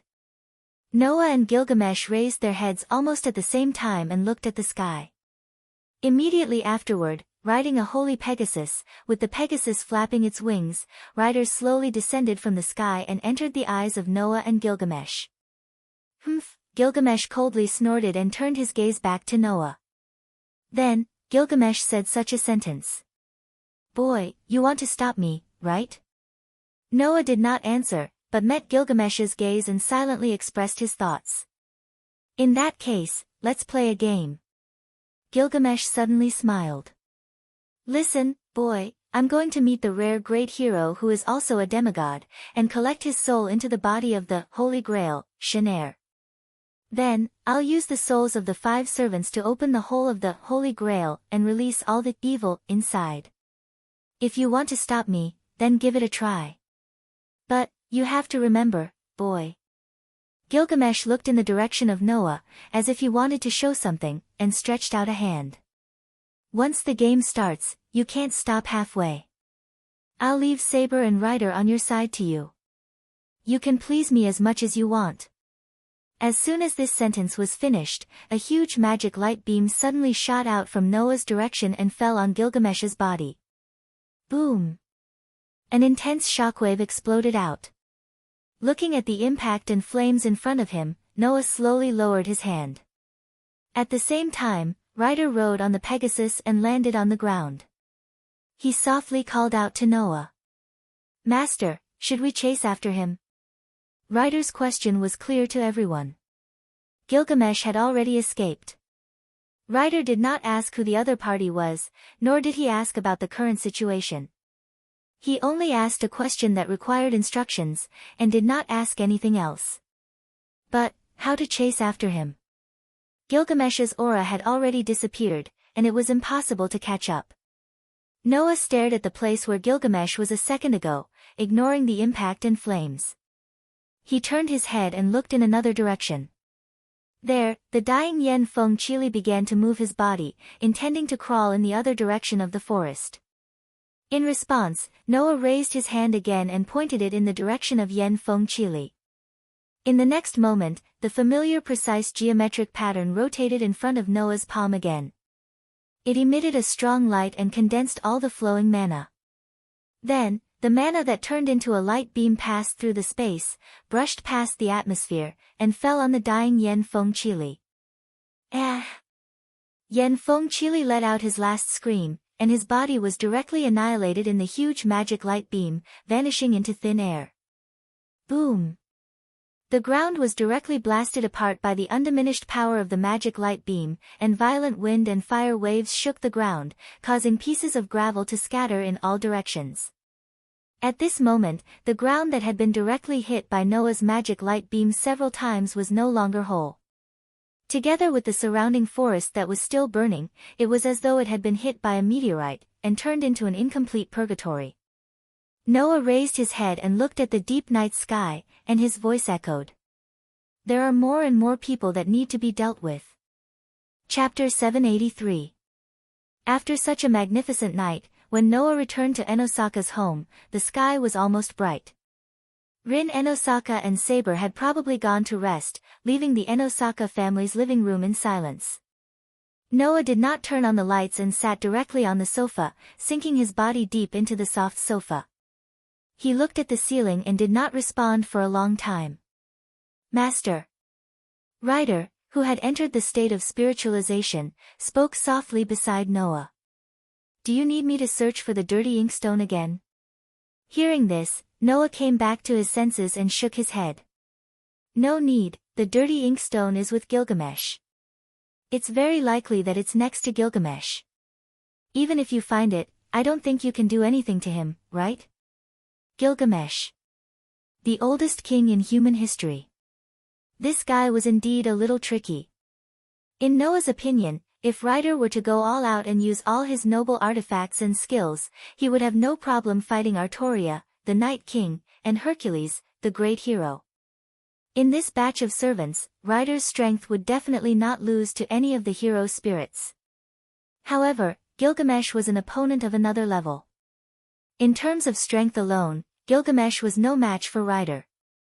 However, Gilgamesh's noble artifacts were too unfair. After all, no matter who it was, they had their own weaknesses. And these weaknesses were even more obvious when they fell on the hero's spirits who were clearly recorded in myths and legends. Gilgamesh, who had all the prototypes of noble artifacts, only needed to use noble artifacts that targeted the weaknesses of these hero spirits. It was impossible for him to lose. Therefore, even if Saber and Ryder worked together, it was still unknown whether they could defeat Gilgamesh, the hero king. Let that guy take his time to clean up the dirty inkstone. Noah closed his eyes. Our real enemy is Gilgamesh. If we can get rid of that guy, then there won't be any problems. Ryder did not say anything else. He seemed to understand what Noah meant. To be honest, even Noah did not know if he could take down the Hero King. Without using his authority, Noah's combat strength was limited.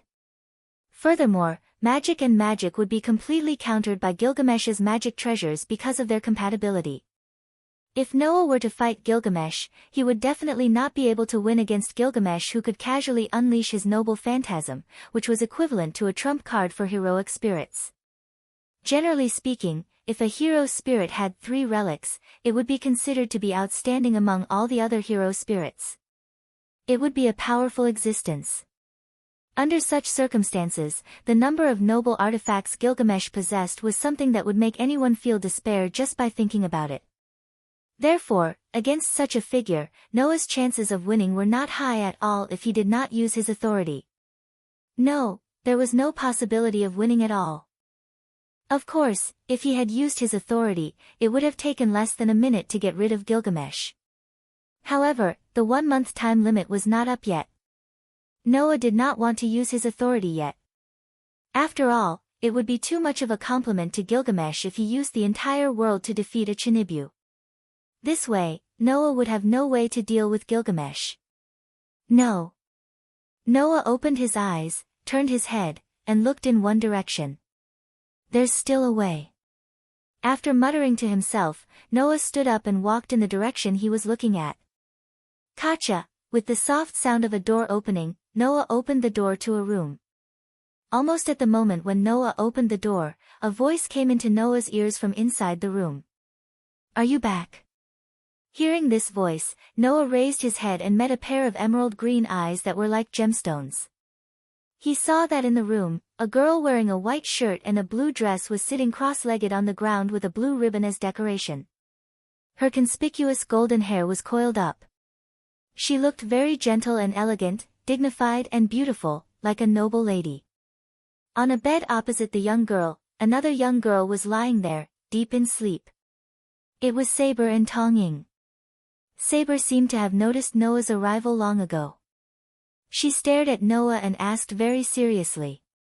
From the looks of it, you seem to have gained quite a lot from this trip. Gain? Noah smiled bitterly. Indeed, but there are not only good things to be gained, but also bad things. Then, do you want to discuss it? Saber said in a methodical manner. Rin has already told me that if you have something important to say, you can just wake her up, but if it's not something urgent, then don't disturb her sleep. Otherwise, she will kill you. Not bad, it's indeed a very Rin Isaka's style of instruction. Noah was speechless, but he still nodded. I do have something to discuss with you. No, it should be said that I need to inform you. It's not a discussion, but a warning. Saber frowned. In other words, you have decided on something, but you don't intend to listen to our opinions. You just want to explain it to us, regardless of whether we agree or not, right? For the time being, you can understand it this way. Noah did not explain further and said this directly. Now, you should rest well. I will explain it when you wake up tomorrow. After that, Noah was about to turn around and leave, but he inadvertently glanced in the direction of Tong Ying. When he saw Tong Ying's appearance, he stopped and was stunned. With an uncertain expression on his face, Noah hesitated for a while, then walked in the direction of Tong Ying. He came to the edge of the bed, stretched out his hand, and lifted the quilt covering Tong Ying a little. After that, he finally saw Tong Ying's appearance. What entered Noah's eyes was a sea of purple. Tong Ying's originally jet black and beautiful hair had all turned purple. Looking at Tong Ying's purple hair, Noah silently put the quilt back on Tong Ying's body. That's probably because of the magic circuit that has always existed in Sakura's body and is connected to my body. Perhaps she was talking to herself, but Saber suddenly began to explain. For a magician, a part of the body is the best magic catalyst. Blood, skin, and hair are like clones of a magician. They can all be used in the research of magic. For a female magician, the importance of hair is self-evident. There are magicians who only need one strand of hair to create a familiar. Therefore, Sakura's hair color will change because it has always existed in Sakura's body and is connected to the magic circuit between Sakura's body and mine. That did not belong to Tong Ying, but to the magic circuit between Saber and the golden scabbard. Now, with Tong Ying as an individual, this magic circuit was like an external, magic circuit, that penetrated Tong Ying's body, causing Tong Ying, the medium, to be more or less affected. In addition, for a female magician, hair is the part that can best reflect themselves, which caused this effect to be directly reflected in Tong Ying's hair. Although, strictly speaking, Maya Tangyura was not a qualified magician. Is it still causing an effect? Smoothing out Tong Ying's completely purple hair, Noah was more certain of his next step. Looks like it's better to get the thing out as soon as possible. The next day, as soon as the sun rose, Rin Inaka and Saber walked out of their rooms and into the hall. Noah, who had not slept the entire night, was still sitting on the sofa, as if he did not notice Rin Enban and Saber's arrival. He drank a cup of black tea that he had brewed himself. There was no sign of fatigue on his face. After all, Noah expected that he would not have the chance to sleep last night, so he slept the entire day. Now, he was still quite energetic. I've already applied for leave from school. As soon as he appeared, Rin Inaka threw out this sentence. Today, we have all the time in the world. Chapter 784. About 10 minutes later, Noah, who had explained everything that happened last night, stopped talking, causing the atmosphere in the hall to fall into an indescribable depression. Chili. Rin Enosaka clenched her fists, lowered her head, and gritted her teeth. Her trembling body showed how much she was shaken. So, it's you. It was natural for Rin Enosaka to have such a reaction. After all, Noah didn't hide the fact that Yen Feng Chili killed Rin Enosaka's father. Rin Enosaka had the right to know about this. Compared to Rin Enosaka, Saber's reaction wasn't small either. The tainted Holy Grail. Saber's expression was more complicated than ever. In other words, the Holy Grail can't be used to fulfill wishes this time. Although he was the one being summoned, as a heroic spirit that existed outside the world, even with the help of the Great Holy Grail, he couldn't summon whoever he wanted to as a heroic spirit. First of all, if the summon party didn't want to respond to the summon, then even with the help of the Holy Grail, the magicians wouldn't be able to summon them. Therefore, the heroic spirits that responded to the summoning of the magicians and appeared in this era in the form of servants more or less had their own goals. Among them, most of them naturally wanted to obtain the Holy Grail and use it to fulfill their wishes. Some of them had regrets left behind before they became heroic spirits. Some of them had desires that were purely for themselves. For these regrets and desires, the spirits would respond to the Holy Grail's summons and descend as servants. Of course, there were also spirits like Lancer who only responded to the summons because they wanted to have a good fight. Their goal wasn't the Holy Grail. Obviously, the reason why Saber responded to the summons was because of the former. This Night King had a wish that needed the Holy Grail to fulfill. I've already explained the situation to you guys.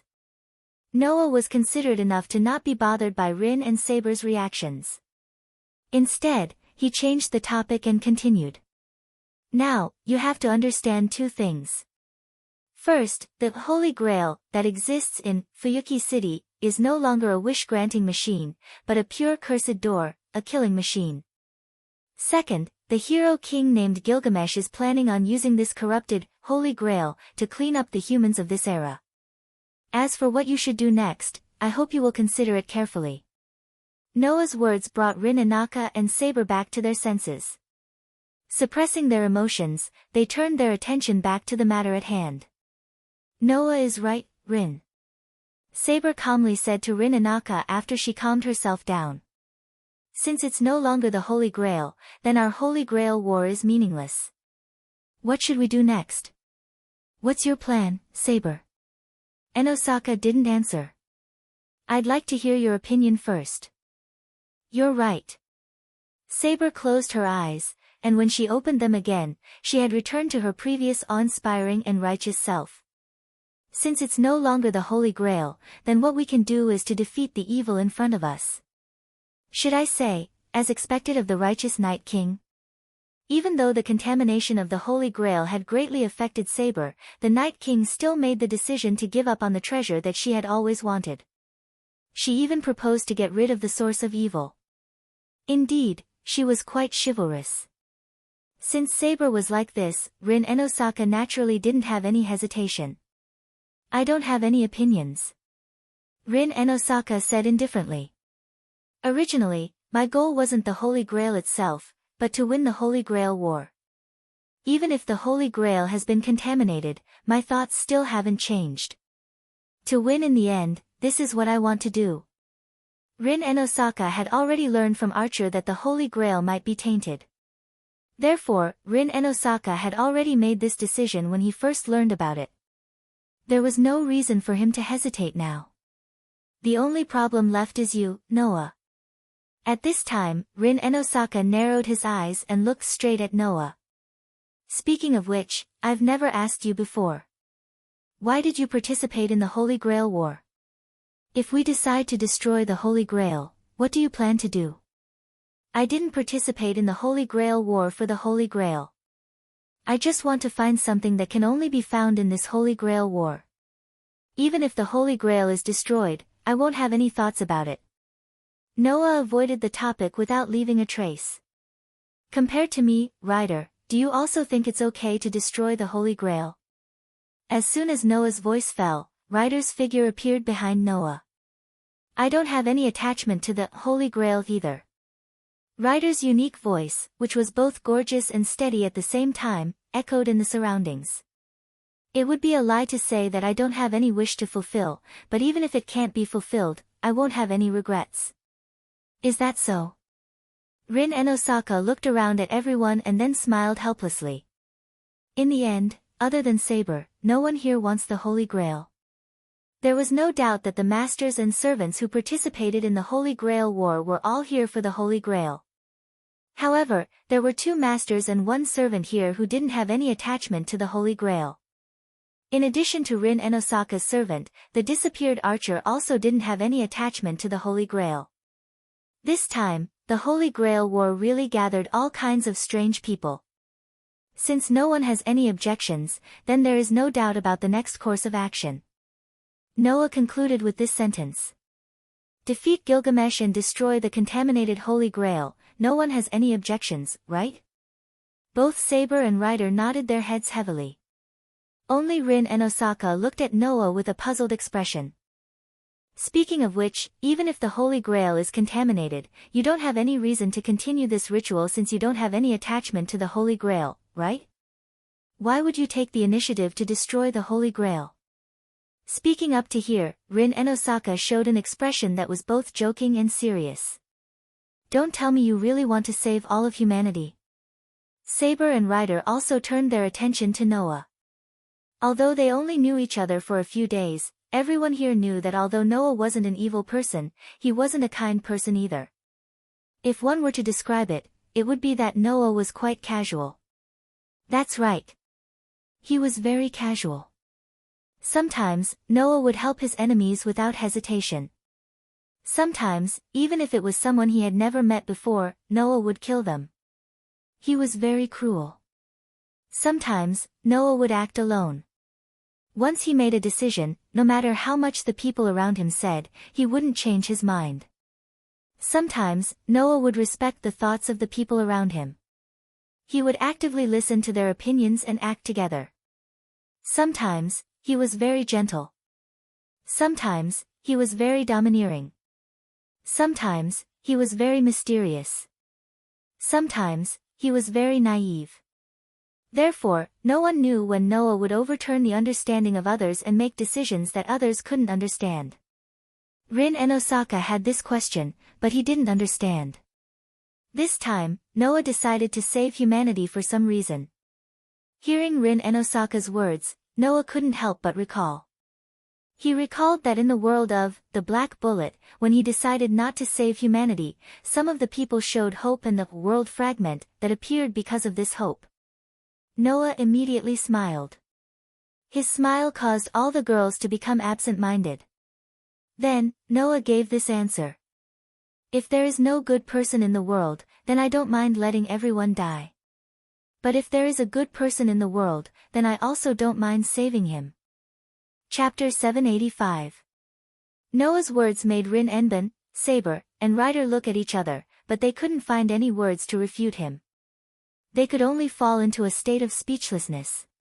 The three girls only confirmed it once again. Noah was very casual. For Noah, the good people he spoke of were definitely people that he liked. In other words, Noah would only save those who he thought were worth saving. For those who weren't worth saving, even if he coldly watched them die, he wouldn't waver. Noah was also very gentle. At the very least, Noah didn't choose not to save those who were dying, but to choose who to save. It had to be said that Noah and Gilgamesh were quite similar. After all, both of them were very casual and overbearing people. The difference was that Noah and Gilgamesh had different values. From Noah's point of view, as long as the person wasn't filthy, then there was value in saving them. From Gilgamesh's point of view, as long as the person wasn't worthless, then there was value in continuing to live. From Noah's point of view, as long as the person was filthy, then there wouldn't be any problems even if they were killed. From Gilgamesh's point of view, as long as the person was worth living, then even if the person was filthy, they would be tolerated. One would save. One would judge. One would judge humans according to their own discretion. One would treat humans the same, even if they were intolerable evildoers. From this point of view, Noah was the one who was truly casual. And Gilgamesh was just being willful. Of course, Gilgamesh was also aware of this.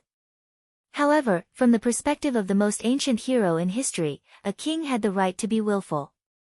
No matter how cruel, those who were controlled by him should choose to obey. This was the difference between Noah and Gilgamesh. But, what should we do? Rin Enbin acted as if she was embarrassed by Noah's smile. She turned her head and pretended as if nothing had happened as she changed the topic. That Gilgamesh is the oldest king in the human epic, the nouveau riche who owns all the treasures in the world, right? How are we going to beat that guy? This time, Saber and Ryder were silent as well. Gilgamesh. The hero king who possessed all the prototypes of noble artifacts.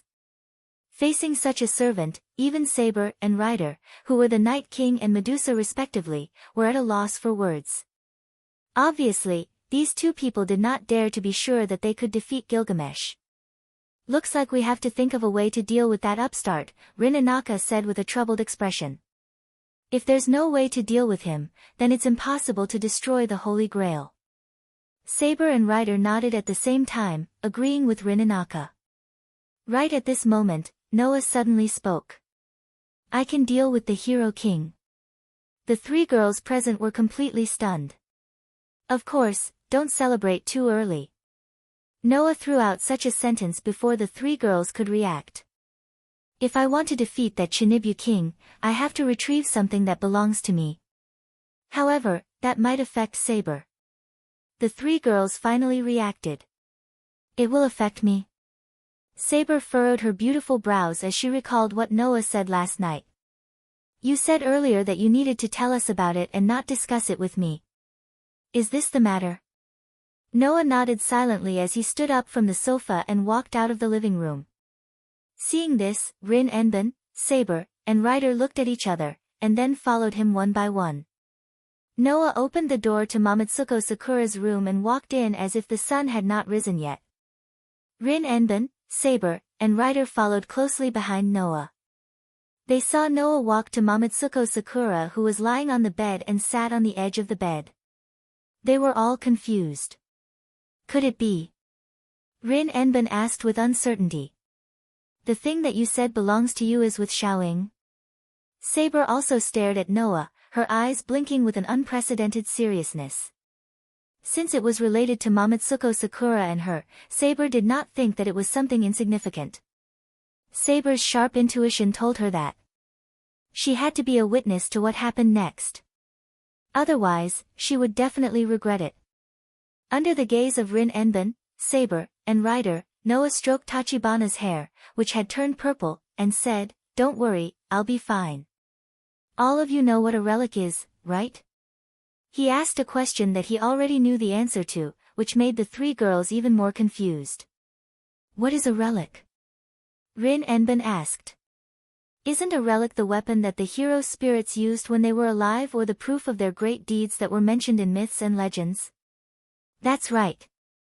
The relic of the hero spirits is the weapon that they used when they were alive. Some of them are the relic of the legend. In short, it is the trump card and proof of the hero spirits. It is a miracle that only exists in fantasy." Noah nodded and suddenly asked another question. "In that case, let's not talk about the noble phantoms that appeared according to the legends of the heroic spirits. Let's talk about the noble phantoms that the heroic spirits used when they were alive. Where are those noble phantoms now? Where did they go?"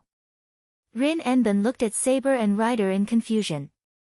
"Speaking of which, in your era, where are the treasured artifacts that you all possess now? He brought nothing with him when he was born, and brought nothing with him when he died. Even the hero spirits who lived as heroes couldn't bring their weapons and relic with them when they died as heroes. Now, the relic that the hero spirits had was the same as the hero spirits themselves. It was formed from people's fantasies and beliefs. That was why the relic was a materialized miracle. It was a miracle that only existed in fantasy. Then, where did the noble phantoms that actually existed in the mythological era go?" "Let me answer this question," Noah said directly. "The relic that the hero spirits had was only used when they were alive. It was a legend that was lost in the modern era.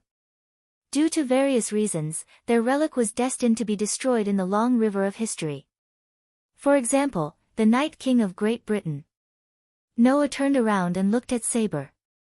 "It was said that after the Night King died, she ordered her subordinates to throw the holy sword that the lake sprite gave her back into the lake and returned it to the lake sprite. From then on, the famous holy sword represented the end of the Night King's era. It completely disappeared." Saber's eyes flashed slightly, but she didn't say anything. She remained silent. Similar situations have been mentioned in the lives of almost every heroic spirit. It proves that the heroic spirit's noble phantasm has been lost and disappeared in various ways under various circumstances in their own myths and legends. Since then, the noble phantasm has become a legend that is only possessed by the heroic spirit when they were alive and completely lost after they died. Noah suddenly smiled. "But, there are exceptions to everything. Let's use the example of the Night King as an example. According to the legends, the Night King's treasures were not only the holy sword, but also the holy sword scabbard. However, the scabbard was lost by him," Noah said as he looked at Saber. Saber's expression changed slightly. "If the relic that the hero spirits used when they were alive was the manifestation of myths and legends, and it returned to the myths and legends in various ways after they died, becoming a miracle that shouldn't have existed, then what would happen to the scabbard that was suddenly lost instead of returning to the myths and legends?" Noah didn't give them time to answer and turned around. "The answer will be up to you to witness it yourselves." After saying that, Noah extended one of his hands above Tong Ying, who was lying on the bed. "Okay, it's time to come back." As soon as he finished speaking, a dazzling golden light suddenly burst from Tong Ying's body, illuminating the entire space around her. Chapter 786. Clang. The bright golden light was like a tide, suddenly emerging from the body of Tong Ying, spreading to the surroundings, instantly filling every corner of the room, illuminating the entire space. Rin and Osaka, Saber, and Ryder were all shocked. They subconsciously raised their hands in front of themselves, trying to block the dazzling golden light. However, in the next moment, the scene that appeared in front of the three girls caused them to be shocked. Buzz! With a trembling sound, a beautiful scabbard slowly appeared on Jian Tanjing's body. It floated above Jian Tanjing, who was lying on the bed. It shone with shocking light. The moment she saw the scabbard, Saber's pretty face changed drastically. Even her gem-like eyes could not help but waver. In the end, it turned into disbelief. As for Rin and Osaka and Ryder, they were just purely shocked. They were shocked that there was such a scabbard in Tsushima Sakura's body. Especially Rin and Osaka, who was completely stunned. What is this? Noah did not immediately answer Rin and Osaka's question. Instead, he stretched out his hand and gently touched the surface of the scabbard. As Noah's hand touched it, the gorgeous scabbard flashed with a stream of light, as if it was responding to Noah, becoming brighter and brighter. Finally, Noah held the scabbard named Avalon tightly in his hand, letting it lie in his hand. At this moment, the bright light that lit up the entire space slowed down bit by bit, until a layer of light covered the surface of the scabbard, then it stopped. At first glance, it was as if there was a ray of light lying in Noah's hand, making the scene extremely beautiful. If we say that the noble artifacts of the heroic spirits are miracles that only exist in fantasies, then what you are seeing now is a legend that truly exists in this era. Noah gently touched the surface of Avalon as he slowly spoke. This is an extremely rare treasure that has stubbornly persisted for thousands of years since the mythological era. It has not disappeared in the long river of history and myths. It has been passed down to this era, and it still hasn't disappeared. Hearing Noah's words and seeing the gorgeous scabbard in Noah's hand, the girls were momentarily speechless. Rin and Osaka and Medusa were simply moved, right? They were moved that the mystery that should have disappeared actually appeared in front of them in such a form. Saber, on the other hand, stared at the glowing scabbard with a complicated expression on her face. Could this be the mysterious power in Sakura's body? Rin and Osaka's gaze could not leave the scabbard, but he still asked. The mysterious power that has been protecting Xiaoying is this scabbard, right? The scabbard of the Night King. Ryder glanced at Saber. It was hard to tell how he felt when he said that. Just like the legends say, it is very dazzling. As expected of the holy sword's scabbard. Saber's expression became even more complicated. After a while, she took a deep breath and looked at Noah. You already knew that this scabbard was the mysterious power that had always protected Sakura, right? At this point, how could Saber still not understand? At that time, the reason why Noah suddenly found out about her true identity was because he knew about the existence of this scabbard. Saber also finally understood why the mysterious power in her master's body could connect to her magic and provide her with magic. Everything was because the source of the mysterious power was the scabbard that the Night King, Artoria, once owned. But why? Why could the scabbard provide her with magic?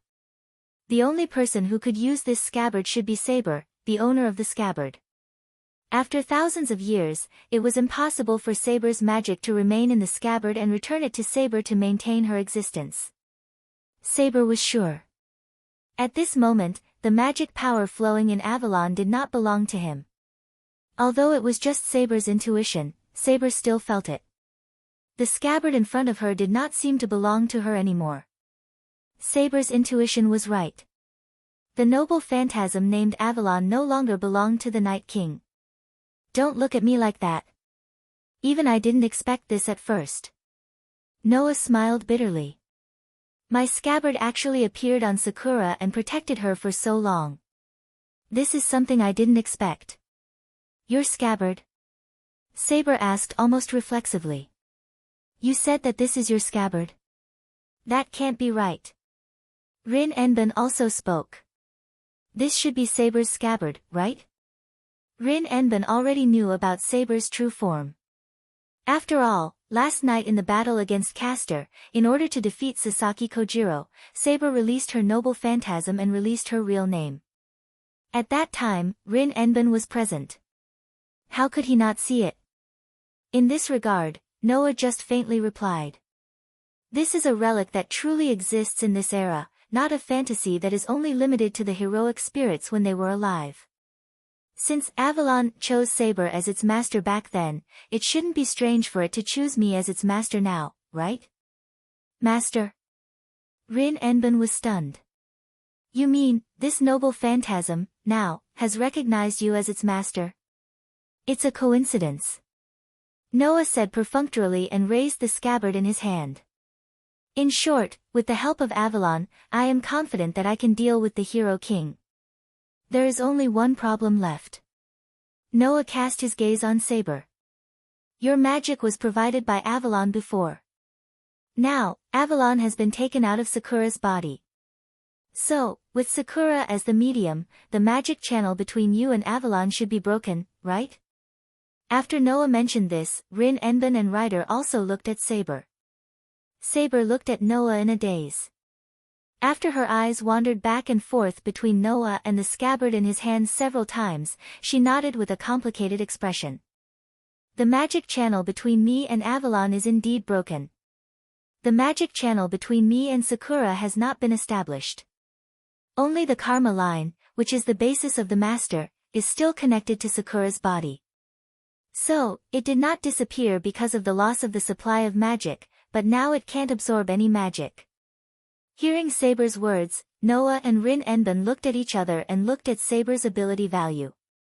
Rank, Saber Master, Tatsuki Sakura. Real name, Altoria Pendragon. Attribute, Order, Good ability value, Strength, B durability, C agility, B magic, B luck, C noble artifact, C. Previously, Saber's master was not so much Mitsubishi Sakura, but rather Avalon. Now, however, Saber's master had truly become Mitokayama Sakura, and the magic circuit between her and Avalon had been completely cut off. As a result, Tatsuki Sakura, who could only be regarded as an ordinary person, could not provide Saber with enough magic, which greatly reduced Saber's power. Noah was right. Because of the removal of Avalon, Saber was indeed affected. Mana supply. Rin and Osaka seemed to have thought of something and fell into deep thought. On the other hand, Saber herself did not care about her condition at all. She only looked at Noah and the scabbard in his hand with a complicated expression. Chapter 787. When Noah decided to take the scabbard out of Tatsuki Sakura's body, the girls already knew. For everyone, Gilgamesh, who was the most difficult to deal with, had already been taken care of by Noah. Although Rin and Osaka and Ryder did not know what kind of power the scabbard had, they could see that the scabbard had protected Tatsuki Sakura from being violated for more than 10 years. The power of the scabbard was indeed something to look forward to. Only Noah and Saber knew that the power of Avalon was definitely stronger than what Rin and Osaka and Ryder had imagined. In the legend of King Arthur, the scabbard played a very important role. As mentioned before, if Artoria's Excalibur represented power itself, then the scabbard named Avalon represented protection itself. Ever since she had obtained Avalon, the Night King named Artoria had obtained immortality. Later on, the reason why Artoria died during the peak of Great Britain's development was largely because she had lost the scabbard. Therefore, compared to the Excalibur, which was known as the most powerful sacred sword in the land, that Avalon, which had another name in fairyland, was undoubtedly more important. Artoria's sword, Excalibur, was an A++ grade weapon. If the power of the holy sword was truly released, it would double in an instant. The power of Excalibur would be stronger than most of the X-level relics that had reached the exception level. On the other hand, Avalon's level was truly X. It did not need to double the power of the scabbard, nor did it need any external enhancement. The scabbard named Avalon's level had already reached X level. Noah believed that as long as he had Avalon, even Gilgamesh, who had all the prototypes of the relics, would not be able to break through the defense of the scabbard. Therefore, Noah chose to retrieve Avalon. Then, the only problem left was how to stop Gilgamesh's ambition. Gilgamesh had said that he would first look for the only remaining servant besides Saber and Ryder Berserker. If Gilgamesh could absorb Berserker's soul into the Little Holy Grail, then this Holy Grail would be able to barely open the hole that leads to the origin and release the billions of curses. Knowing this, there was only one thing left that everyone needed to do. The castle of Ursbalin. He definitely had to make a trip to this place. Whoosh! Along with the sharp sound of breaking through the air, a pure white comet flashed over the entire Fuyuki city, heading straight in the direction of a forest. Because it was during the day, and the comet's speed was too fast, not many people noticed this phenomenon. Naturally, no one was able to discover that the body of the pure white comet was a pure and holy Pegasus. That was Ryder's Pegasus. Ryder, who was riding the Pegasus, was heading towards the forest where the castle of Ursbulin was located. On the back of the Pegasus, in addition to Ryder, there was also Noah. As for Rindosaka and Saber, because the space on the Pegasus' back was limited, they could not carry too many people, so they could only choose to travel by land.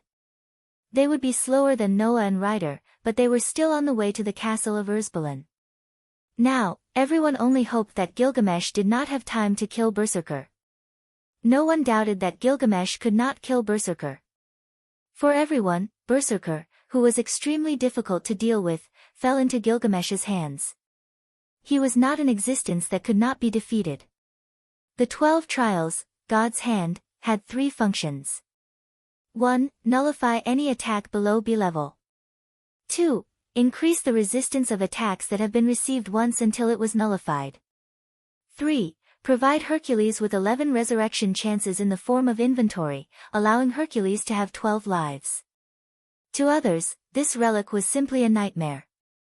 However, for Gilgamesh, who had all the prototypes of the noble phantoms, this noble phantasm could only buy him some time. After all, in Gilgamesh's treasure vault, there were many noble phantoms above B level. Even if it was no longer effective after the first attack, Gilgamesh could continue to take out new high-level relics and continue to vent his anger.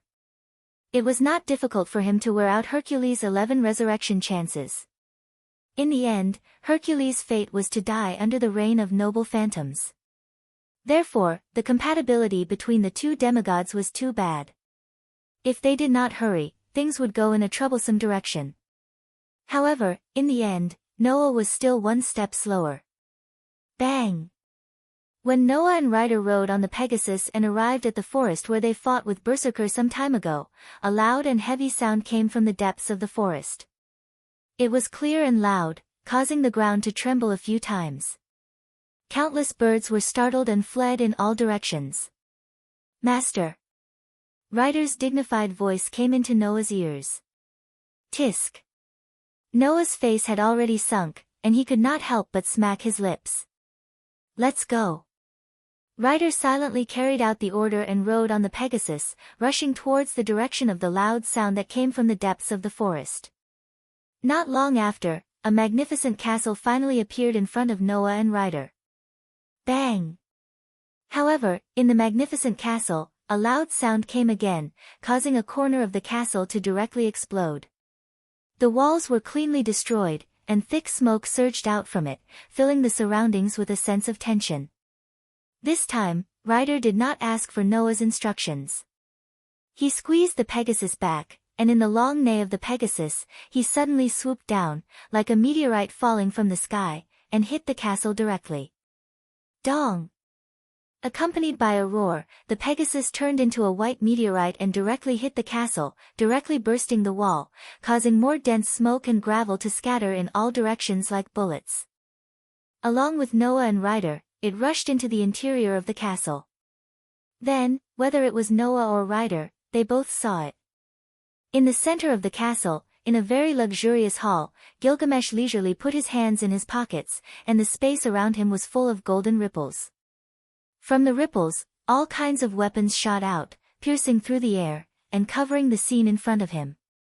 In front of the overwhelming rain of treasures, Berserker, who was holding a ferocious axe and sword, had his sweaty body pierced through by many luxurious treasures.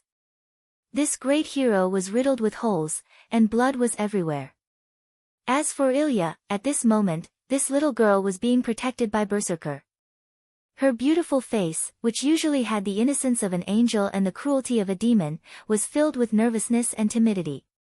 Then, the arrival of Noah and Ryder naturally attracted the attention of everyone present. You're here, kid. Gilgamesh just tilted his head slightly and glanced in the direction of Noah, and a sadistic expression emerged on his face.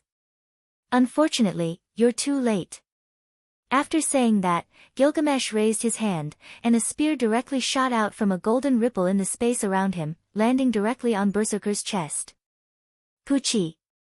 With the sound of flesh being torn apart, the luxurious spear pierced through Berserker's heart, and the ferocious expression on the giant's face froze on the spot. Aw! Ha ha ha ha! Ilya's scream and Gilgamesh's loud laughter resounded in the entire space.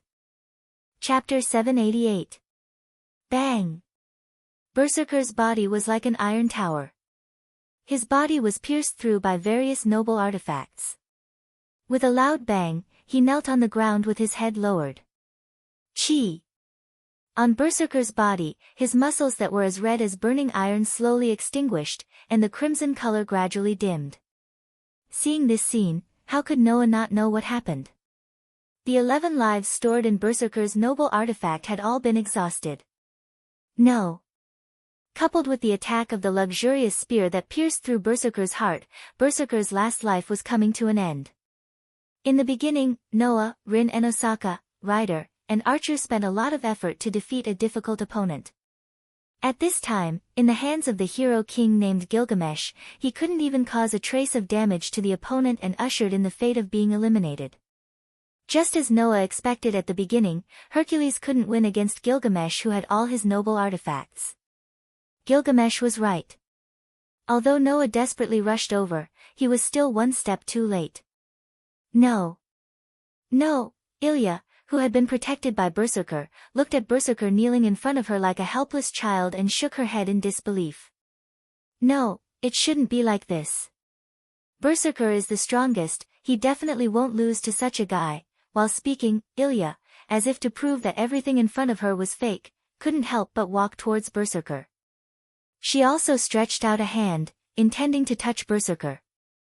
In this way, the soul of the fifth servant is also in my hands. In this regard, Gilgamesh smiled indifferently.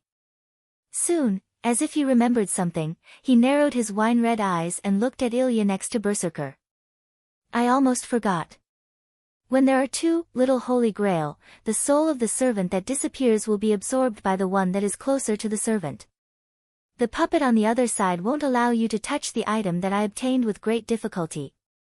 With such a sentence, Gilgamesh raised his hand again, and a sword-shaped noble artifact immediately emerged from a ripple beside him. Like a bullet, it shot in Ilya's direction. With Ilya's reaction, it was naturally impossible for her to realize what kind of situation she was in. Roar!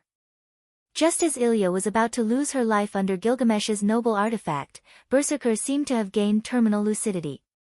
He suddenly raised his head and roared. He turned around and blocked in front of Ilya, who did not have time to react. Puchi! The sharp long sword directly penetrated Berserker's broad back and once again penetrated Berserker. Roar! However, Berserker didn't care about his situation at all. Ignoring the noble artifacts that entered his body, he let out a final roar, picked up Ilya, and threw the unprepared Ilya away. That direction happened to be the direction of Noah and Ryder, who were riding on the Pegasus. Looking at the petite Ilya being thrown over and half kneeling behind Ryder, Noah, who was on the Pegasus' back, stood up almost subconsciously, stretched out his hand, and took Ilya into his arms. It wasn't until this moment that Noah realized what had happened. Berserker, who should have lost his mind and entered a berserk state without any room to think, actually protected Ilya at the last moment and even entrusted Ilya to Noah.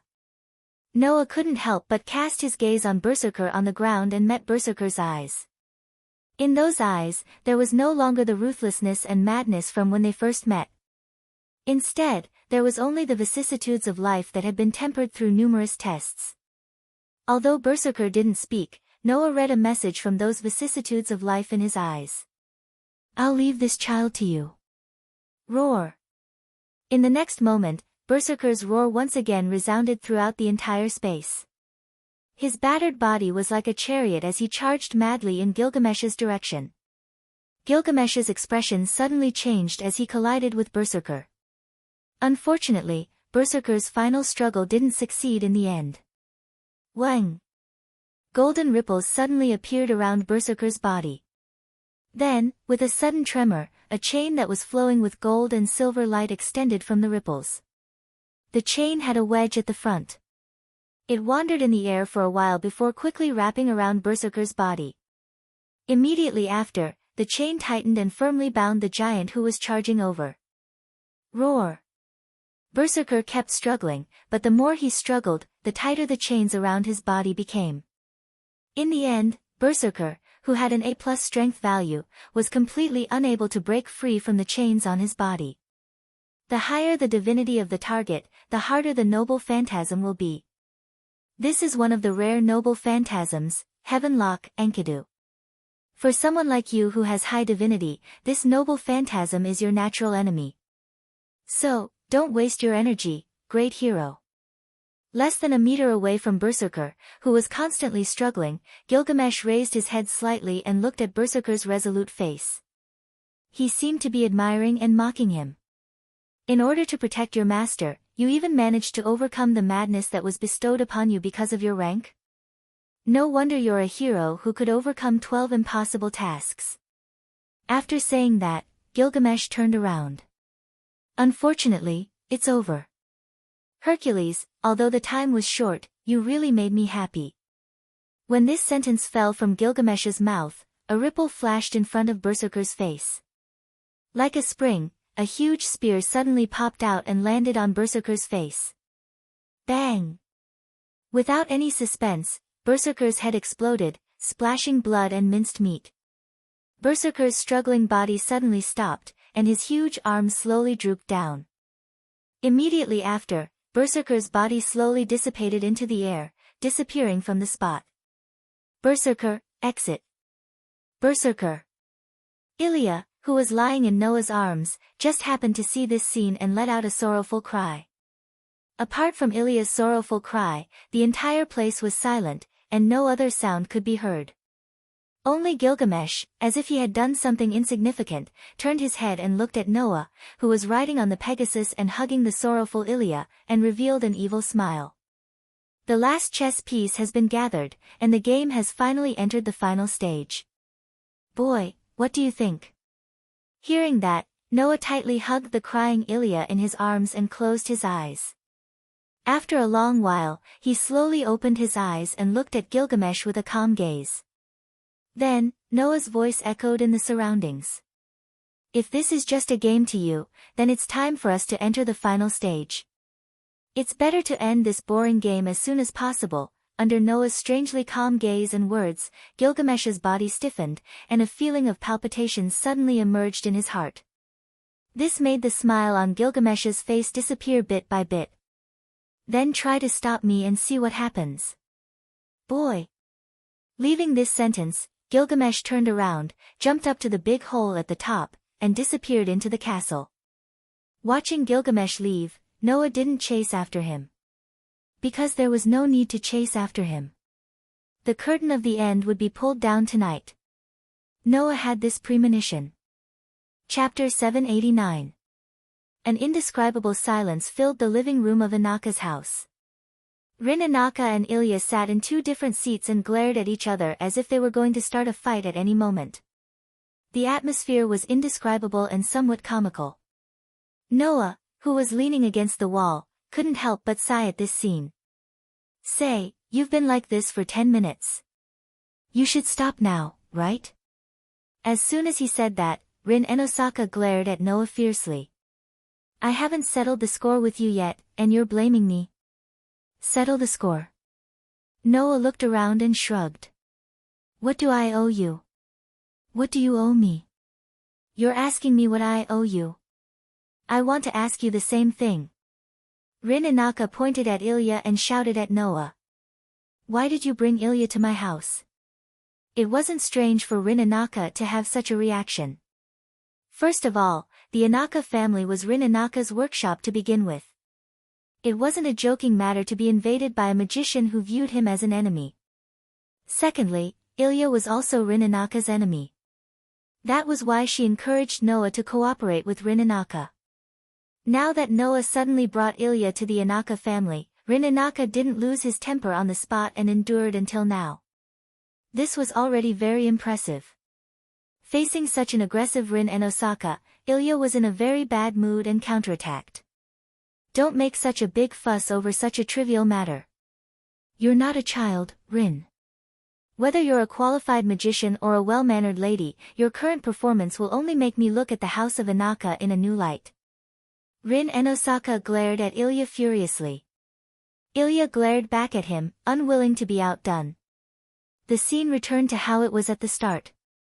Because Saber was taking care of Mitsuharu Sakura in the room and Ryder was guarding outside in her spirit form, apart from Rin Inaka and Ilya, there was only Noah in the room.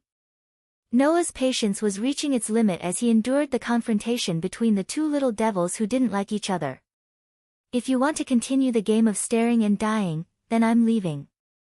After saying that, Noah really did turn around and looked like he was about to leave, which surprised both Rin Osaka and Ilya. Wait. Rin Inaka hugged Noah's arm. You still haven't explained the situation to me. If Big Brother is leaving, then I'm leaving too. Ilya hugged Noah's leg and said with a unique sweet voice. Compared to being with Rin, it's more interesting to be with Big Brother. Big Brother must be thinking the same, right? Who wants to be with you? Rin Enosaka subconsciously hugged Noah's arm and retorted, not to be outdone. Also, compared to being with a bad kid like you, Noah will think it's more interesting to be with me. What did you say? Ilya's pretty face finally showed some anger. Of course not. Compared to being with an unmannered woman like Rin. Big Brother will think it's more interesting to be with me. Huh? What's so interesting about being with a child who hasn't fully developed yet? Of course, it's more interesting to be with me, right?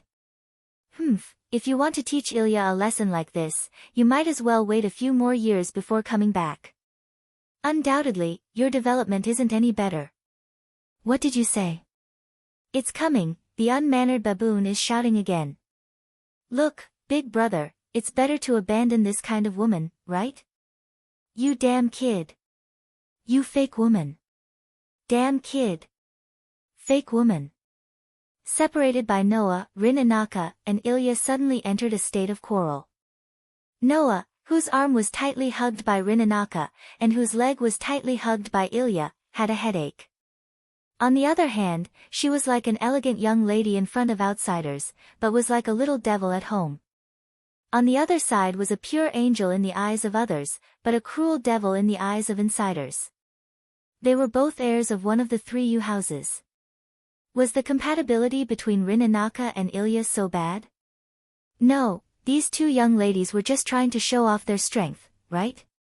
After all, when they first met, the reason why Ilya appeared and killed Noah's group was entirely because Rin Enosaka dropped the ball and foolishly forgot that the forest was the Ahrensburg family's territory and brought Noah there. As Ilya had always been the one who took the initiative to attack, she was reduced to the point where she had to be taken in by the person she let off once. This fact made Ilya feel somewhat awkward and stubborn. In other words, these 2 young ladies were trying to cover up their loss of composure in front of each other. How should he put it? In Noah's opinion, these 2 young ladies were extremely childish. Anyway, Noah almost fainted from the quarrel. Clang! At the next moment, a series of knocks sounded in unison. Ah! It hurts! Rin Inaka and Ilya hugged their heads at the same time and squatted down with tears welling up in the corners of their eyes. You! What are you doing? You hit my head? Big Brother is a bad guy. Noah silently retracted his hand from the 2 girls' heads and sighed. Look at the situation now and you still have the mood to quarrel. I really have to hand it to you. We're just quarreling and didn't fight. You should be glad. Rin Inaka was unconvinced. We're magicians. Since we've met, there's nothing strange about killing each other at any time.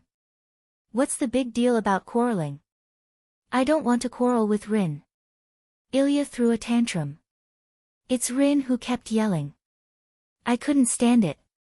Seeing that the 2 young ladies were about to quarrel again, Noah held his head as if he couldn't take it anymore. I'm an idiot for being so serious with you. No matter what, this is my home. Rin Inaka rubbed his head that was hit by Noah and pulled a long face. It's fine if it's Sakura, but Ilya's field is the head of the Ahrensburg family. I can't tolerate her walking around in my house. Era, is the leader of this generation of the Tozaka family so petty? Ilya said as if nothing had happened. No matter what kind of person they are, since they've come to visit as guests, then as the host, I should generously entertain them. That's what a mature adult should do. Ling, you look older than me, but don't tell me that you don't even know something of this level. Rin Inaka's mouth twitched and his eyes almost spat out flames as he glared at Ilya. Facing Rin Inaka's gnashing of teeth, Ilya turned around and hugged Noah's leg tightly. Her childish appearance disappeared and was replaced by the willfulness of a child. No matter what Rin says, I won't leave Big Brother's side. If you want to chase Ilya away, then let Big Brother leave with Ilya. Although her words sounded willful, only Noah could hear a trace of timidity and attachment in them. Ilya said resolutely, Berserker is no longer around. Berserker is no longer here. Only Big Brother will protect Ilya. Ilya, you must never leave Big Brother's side. Hearing this, even Rin Inaka didn't know what to say. Noah was even more silent. It was apparent that Berserker's disappearance had a bigger impact on Ilya than Noah imagined. Now that the person she relied on was gone, Ilya clutched Noah tightly in her hands as if she was grabbing onto her last life-saving straw. It seems that I need to find some time to talk to Ilya. As this thought flashed in Noah's mind, footsteps sounded from outside the Inaka family's living room. Saber walked in from the outside and said that as soon as she appeared. Sakura is awake. Chapter 790. Come, Sakura. In Tosakura's room, Saber held a glass of water and handed it to Sakura, who sat up from the bed. Drink it down. Thank you, Saber. Tosakura smiled shyly and took the glass of water from Saber's hand. She took a small sip, but her eyes kept wandering, looking very unnatural. It couldn't be helped. Beside Tosakura, Ilya was looking at Tosakura with an undisguised gaze, as if she wanted to see through Tosakura. That was why Tosakura's behavior was so unnatural. Noticing this scene, Saber cast a serious gaze on Ilya. Ilyasfer, what are you doing? It's nothing. Ilya replied half-heartedly. She was still sizing up Jian Tanjing. After a while, she closed her eyes as if she was disappointed or had given up. It seems that Saber's master in this Holy Grail war was not a qualified magician. Although he could feel the existence of the magic circuit, he didn't even activate it. His magic power was pitifully weak. Now, I'm afraid he can't even provide magic power to Saber, right? Just by observing for a while, Ilya was able to see through Matsumoto Sakura to this extent. It had to be said that this did surprise everyone more or less. However, if you think about it carefully, this didn't seem to be a strange thing. Although she looked very young and immature, no matter what, she was still someone who represented the Einstein's Balin family in the Holy Grail War. In the Holy Grail War ceremony established by the Yusen family, the Enosaka family was only responsible for providing the land, the Tosakura family was responsible for the command spell, and the Irisbalin family was responsible for the entire Holy Grail War ceremony system. The reason why this ceremony was established was entirely because of Irisbalin. Therefore, in the Holy Grail War aspect, Irisbalin's authority was greater than anyone else. To be able to represent such a magic family, Ilya's ability as a magician could be imagined. At least, in Noah's opinion, in terms of magician attainments, Ilya was definitely above Rin and Osaka. Therefore, it was not strange that he could see through Tong Ying's condition at a glance. Precisely because it couldn't be any more correct, Tong Ying immediately lowered her head guiltily. Upon seeing this, not to mention Rin Inaka and Saber, even Noah frowned. But, the quantity and quality of the magic circuit in your body are excellent. In terms of a magician's embryo, it should be impeccable, right? Ilya, who saw Noah frowning, immediately changed the topic. If you work hard, you might be able to become an even better magician than Ling. Keep it up, Sakura, I have high hopes for you. Thank you.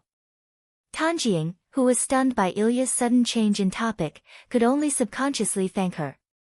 Noah laughed and shook his head. He walked forward and came to the bedside. He looked at Tong Ying and asked softly. How do you feel? How do you feel? Tong Ying tilted her head and looked confused. I don't feel anything special. Really? Noah said cautiously. Because of my scabbard, you have been affected a lot. First, you fainted, and then even your hair color changed. If you feel anything wrong, it's better to tell us. No, really. Tong Ying quickly shook her head, then looked directly at Noah, a pair of eyes fluctuating like ripples of light. And, this little effect is nothing compared to the protection you gave me. At this point, a look of apology and gratitude appeared on Tong Ying's pretty face. Actually, I have always wanted to thank you. Thank you for protecting me for so long. Hearing Tong Ying's words, Noah smiled bitterly. The reason why the scabbard is on you and protected you for so long is purely a coincidence. So, if you want to thank me, it's completely unnecessary. Even so, I was saved because of your strength. Tong Ying showed a rare stubborn side and said eagerly. If it wasn't for your strength, I would be. Tong Ying didn't say the rest of the words, but lowered her head with a gloomy face, as if touching the memories of more than 10 years of continuous mental torture by Tong Ying's scabbard. Sakura. Rin and Osaka had a complicated expression, and he was also speechless. After all, in the end, it was Rin and Osaka's father, who was also Tong Ying's biological father, who made Tong Ying bear such a past. Since you said so, then I can only accept your thanks.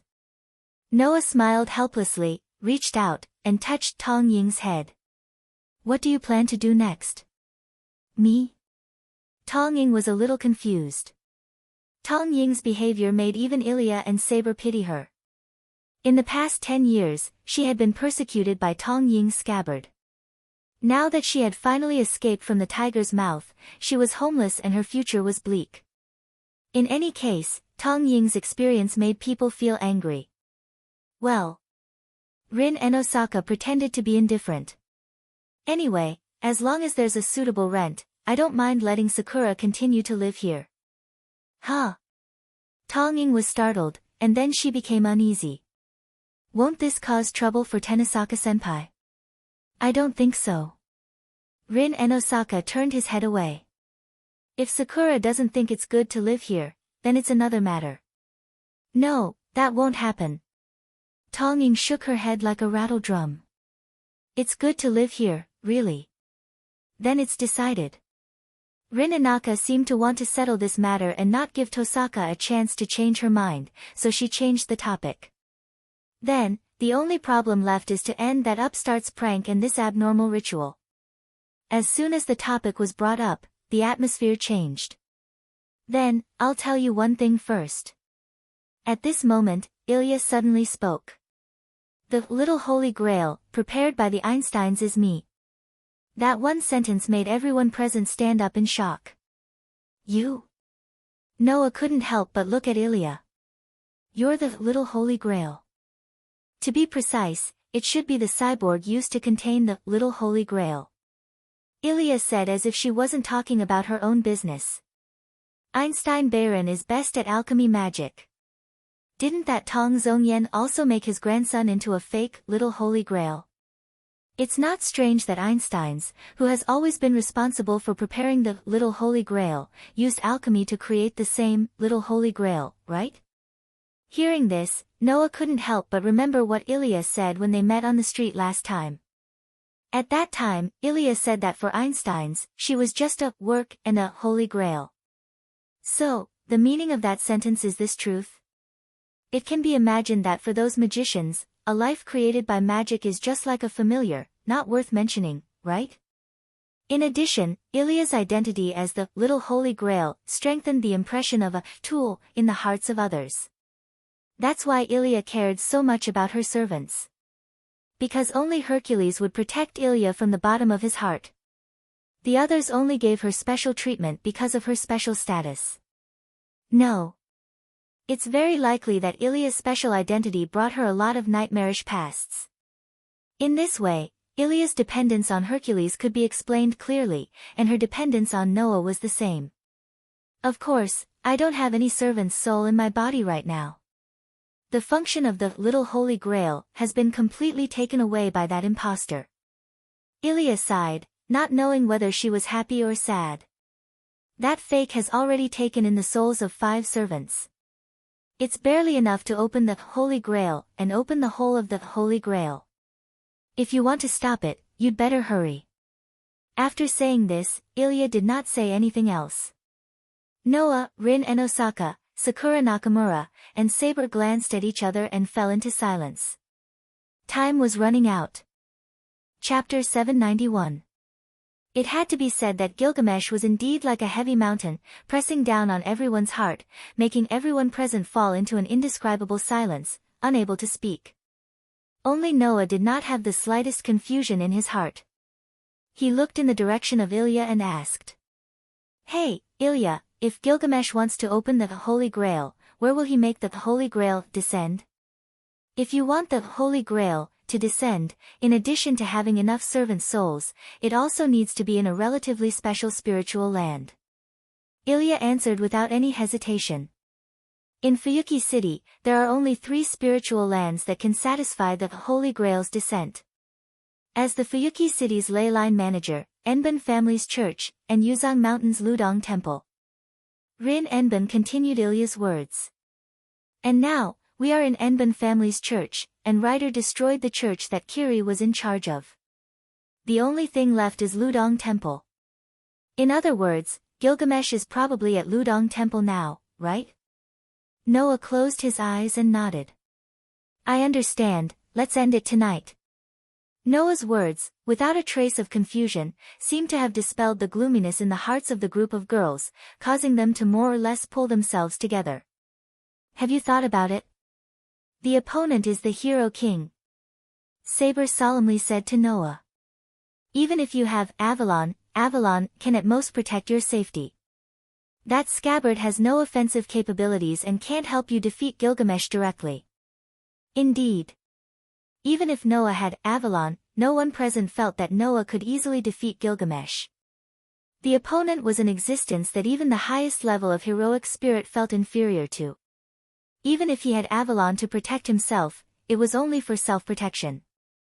If he wanted to rely on this to defeat Gilgamesh, he was too naive. In this regard, before Noah had time to say anything, Ryder, who was quietly waiting on the side, said so with a steady and firm voice. I won't let Gilgamesh hurt Master. Hearing this, everyone was startled at first, and then their expressions eased one by one. That's right. Rin Enbun seemed to be cheering them up as she smiled sweetly. No matter how strong the opponent is, he is only one person. We have so many people on our side, and Noah, Saber, and Ryder, there must be a way. However, just as this sentence was said, Ilya directly poured a bucket of cold water. With Brother and Ryder's abilities, it is indeed possible for them to fight the Hero King, but as for Saber, what can she do in her present state? The spirit that had just been stirred up immediately withered like a frosted eggplant. Ilya's fair. Saber looked at Ilya with a sharp gaze. Are you doubting my ability? I'm just telling the truth. Ilya showed an innocent and cute smile, but the words that came out of her mouth were merciless. The current Saber is too weak. She can't even guarantee the supply of magic power. I don't think she can defeat the arrogant Hero King like this. Saber seemed to want to refute, but she could not find the words to refute. After all, just like what Ilya said, Saber's ability points had dropped by several levels, and she could not even draw magic power from Master. Her condition was indeed not good. To put it bluntly, if Saber were to fight now, although she would not be a burden, she would not be of much help. Without the supply of magic power, Saber could only use the remaining magic power in her body. She could not even use the holy sword. In fact, the value displayed on Saber's ability points noble artifact column had indeed changed from the initial A++ to C rank.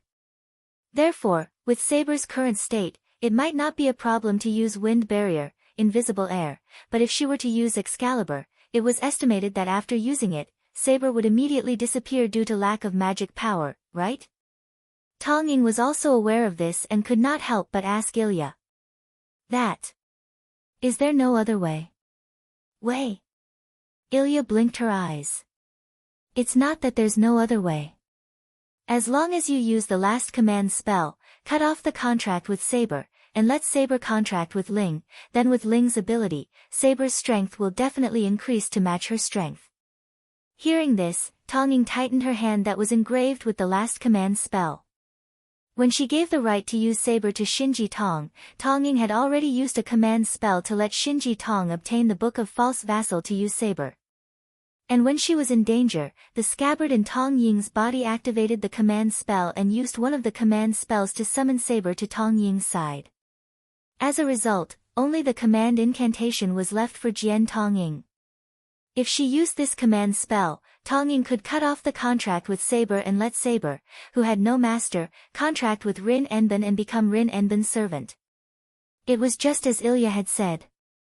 With Rin Enbin's ability, once he contracted with Saber, even if Saber's strength could not recover to the level when the scabbard provided magic power, it would definitely not be too far off. Understanding this, when Tong Ying was about to say something, Saber spoke first. Sakura, when I was summoned by you, I swore that this body would become your sword. Do you want me to break my oath? Tong Ying was speechless. Indeed, this method can allow me to recover a lot of strength, but I still want to oppose it. Saber looked at Ilya. So, Ilyasville, please provide another method. Era, how capricious, Ilya said indifferently. If that's the case, then we can only separate the two functions of the master and the supply of magic power. While ensuring Tong Ying's identity as the master, someone else will provide magic power to Saber. Hearing this, everyone present was stunned. Separate the function of the master and the supply of magic power? Noah was puzzled. Can this kind of thing be done? No matter what, the Holy Grail War is just a magic ritual. If we modify the system of the Holy Grail War, it's not impossible to do something similar, Ilya said. In the previous Holy Grail War, there was a magician who used his own ability to modify the summoning system of the Holy Grail. While he obtained the command spell, he also transferred the function of supplying magic power to his companions.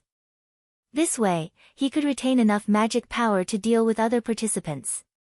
I'm the master of the House of Ainz Baron, and Ainz Baron is the creator of the Holy Grail War system. With my ability, it's not difficult to do the same thing. Ilya's confident words made everyone present realize how outstanding this young girl's ability as a magician was. If that's the case, then let me provide magic power to Saber. Rin Enbin stepped forward and smiled at Saber. No matter what, Saber and I have formed a common front. We can be considered as the master in name. If we don't make a contribution, we can't pass. Rin. Saber suddenly smiled. Only Tong Ying said hesitantly. Is this okay? There's nothing wrong with it. Rin Enbin said resolutely. After all, I also need to witness the end of the Holy Grail. Now, Tong Ying couldn't say anything. Seeing this, Ilya smiled. Then it's decided. You will become Saber's master together. Chapter 792.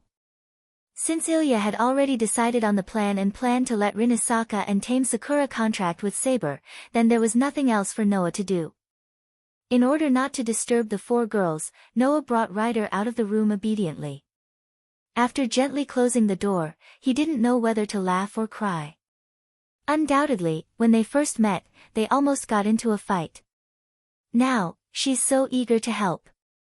That child really does whatever she wants, Ilya is indeed enjoying it. Ryder also said with a smile. Choosing to help Saber should also be out of a whim, right? Perhaps, for Ilya, this process is equivalent to playing and not helping. Noah turned around and walked in the direction of the hall while saying. After all, that child is such a person. She has the pure side of an angel and the cruel side of a demon. Ryder followed closely behind Noah and expressed her feelings. Is it because of this that Master chose to protect Ilyasfair? Noah said that as long as there was a good person in this world, he wouldn't mind saving them. Then, even if Ilya had a cruel side, as long as she had a kind side, Noah wouldn't mind saving her, right? Otherwise, Noah wouldn't need to accept Ilya and bring her here. This was already considered as providing protection for Ilya in disguise. That was why Ryder said such words. In this regard, Noah shook his head. Not necessarily. As the saying goes, a pitiful person must have something hateful. If there are too many hateful aspects, then even if there is a pitiful part, it still can't be forgiven. I won't blindly save a person just because they have a pitiful and kind side. In general, I still have to judge and see if there is value in saving them. Is that so? Ryder nodded and seemed to agree with Noah's words. Fate is cruel, but you can't forgive all the sins of a person just because it is cruel to them. Sins are still sins in the end. Ryder's words made Noah's footsteps stop imperceptibly. The famous banshee in Greek mythology, Medusa. This was Ryder's true identity. However, in the myths, Medusa was not a banshee in the beginning. She was a goddess who degenerated into a monster because of Athena's curse. Medusa, who had degenerated into a monster, was driven to an island called the Invisible Island. Together with her two sisters, they were known as the Three Gorgon Sisters. No matter what era it was, there was never a lack of so-called heroes who wanted to defeat monsters and become famous. An endless stream of humans continued to head to the formless island to challenge the banshees living there. However, Medusa, who had fallen into a monster, was even more powerful than when she was a goddess. In the end, the humans' foolish challenge only led to the destruction of their illusions. One after another, they were devoured by the monster known as Medusa in despair, becoming a part of this monster. Yes. Medusa was not a monster in the first place, but inexplicably became a monster because of someone else's curse. Medusa was not a perpetrator in the first place, but a victim. However, due to the blind challenges from humans, she killed all the humans who came to challenge her in order to protect herself. Later on, the part of her that was a monster gradually destroyed her humanity, turning her into a monster through and through. She became a true perpetrator. There was no doubt that fate was absolutely cruel to this once beautiful goddess. However, Medusa, who had fallen into a monster, had killed countless people. This was an unavoidable sin. In Noah's view, those who kill will be killed. Since it was not Medusa who had barged out of the island to kill, but someone who had overestimated themselves and challenged Medusa in an attempt to make a name for themselves by defeating Medusa, and was killed by Medusa in order to protect herself, they had no right to complain at all. Although Medusa's humanity was gradually annihilated because of the continuous killing, and she became a monster that only knew how to kill, the one left on the formless island at that time was the monster named Gorgon, not Medusa. What's more, even if she had become a real monster, this monster had never left the formless island. She had always stayed on the island and killed the foolish humans who challenged her in the future. In this way, who could say that Medusa was absolutely unforgivable? At least, in Noah's view, such a Medusa was not to the point that he did not want to save her. But it was obvious that Medusa did not think so. Speaking of which, I've always forgotten to ask you. Noah asked such a question very abruptly. Ryder, why did you respond to my summons and participate in the Holy Grail War? The heroic spirits must have their own reasons for responding to the summons of the person chosen as the master by the Great Holy Grail. Then, of course, Ryder also had her own reasons. Otherwise, even if Noah had the Gorgon stone as a catalyst, as Medusa, Ryder could have refused to respond and let the other heroic spirits who had a deep relationship with the snake obey the summons. Noah wanted to hear the reason why Ryder responded to her summons. This time, it was Ryder's turn to pause imperceptibly. Noah stopped in his tracks and turned around to face Ryder. He stared at Ryder's eyes, which were covered by the blindfold. It was as though he wanted to see through Ryder's heart. He stared at Ryder without blinking. After a while, Ryder spoke softly in an inexplicable tone. If there is any reason for me to respond to the summons, it must be to be able to truly protect the people around me for once, right? Noah opened his mouth, wanting to ask for the reason, but he was a little worried about whether this would touch the wound in Ryder's heart. The world calls me and my two sisters the Gorgon sisters, and treats us three sisters as monsters. Ryder did not wait for Noah to speak, and suddenly began to speak. But, in fact, the only one who was truly cursed and degenerated into a monster was me. My two sisters were still perfect goddesses, and the reason why they came to the invisible island was entirely because of me. But, for humans, a true goddess would never be with a murderous monster, only a monster would be with a monster. So, gradually, my two sisters who accompanied me were called monsters, and together with me, they were called Gorgon's monsters. They had always been challenged by humans who thought of themselves as heroes. Ryder's voice began to sound distant, as if she was lost in her memories. As goddesses, my two sisters had the ability to live forever, but they did not have the power to fight. Only I, who had degenerated into a monster, could not live forever, but I had the combat power that my sisters did not have. In order to protect my two powerless sisters, I kept killing the heroes who attacked me, and gradually became a murderer. In the end, because of excessive killing, my humanity was annihilated, and I went completely crazy. Ryder looked at Noah and enunciated each and every word clearly. In the end, I killed the sisters who I had originally decided to protect. Noah's expression suddenly became complicated. Please don't misunderstand, I don't feel any pain because of this. Ryder smiled at Noah. Just like me, who was destined to be cursed and degenerate into a monster, in the myths, my two sisters, who were goddesses, were also destined to be violated by men. The two sisters followed me to live on the invisible island so that they would not lose their purity.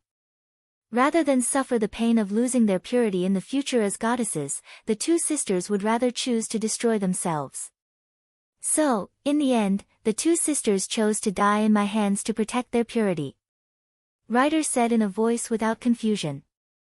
I don't feel any pain about killing my sisters, but, if possible, I also hope that I can protect them until the end, instead of fulfilling their wishes in such a way. So, Master, please rest assured. Ryder looked at Noah. I won't let you get hurt. Is that so? Noah closed his eyes, but the corners of his mouth could not help but curl up. Then I'll leave it to you, Ryder, yes. Chapter 793. Night gradually fell. Noah was sitting by the window in his own room in Enosaka's house. He was holding a gorgeous scabbard in his hand and gently stroking it. Following Noah's movements, the surface of the scabbard gradually flowed with a layer of brilliance, looking quite gorgeous. Looking at the scabbard in his hand, Noah whispered. Tonight, I guess I'll have to rely on you.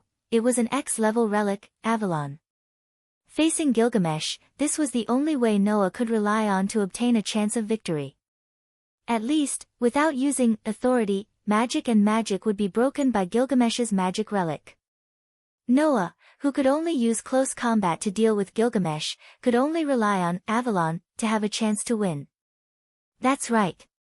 It was just a chance to win, but it was not a 100% chance of winning.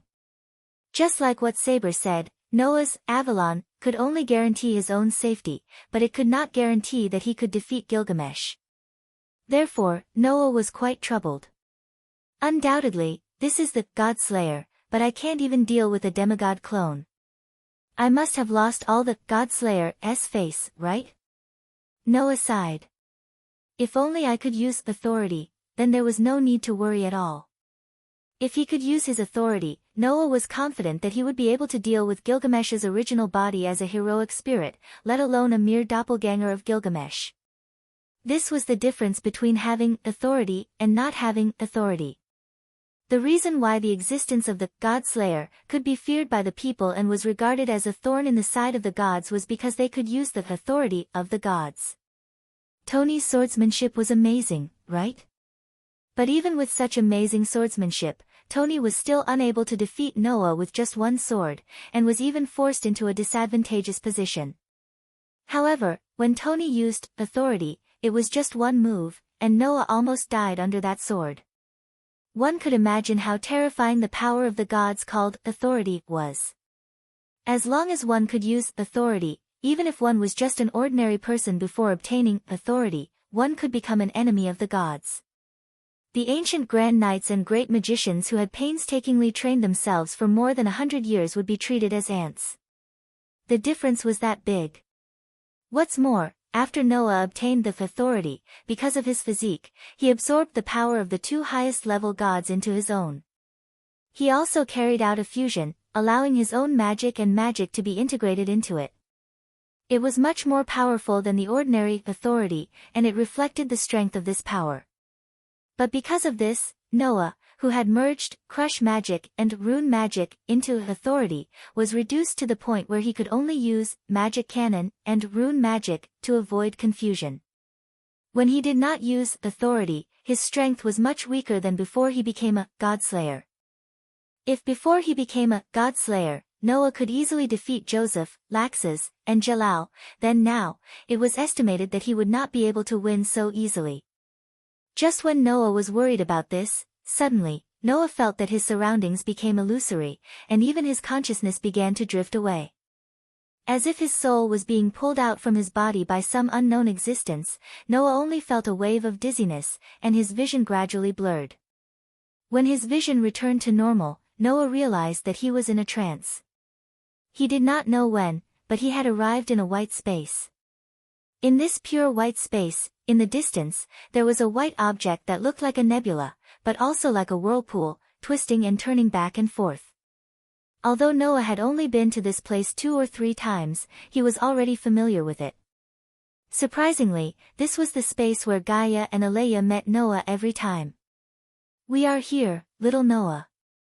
Gaia's energetic voice entered Noah's ears. The two great restraints called Gaia and Aleya suddenly appeared in front of Noah without any warning.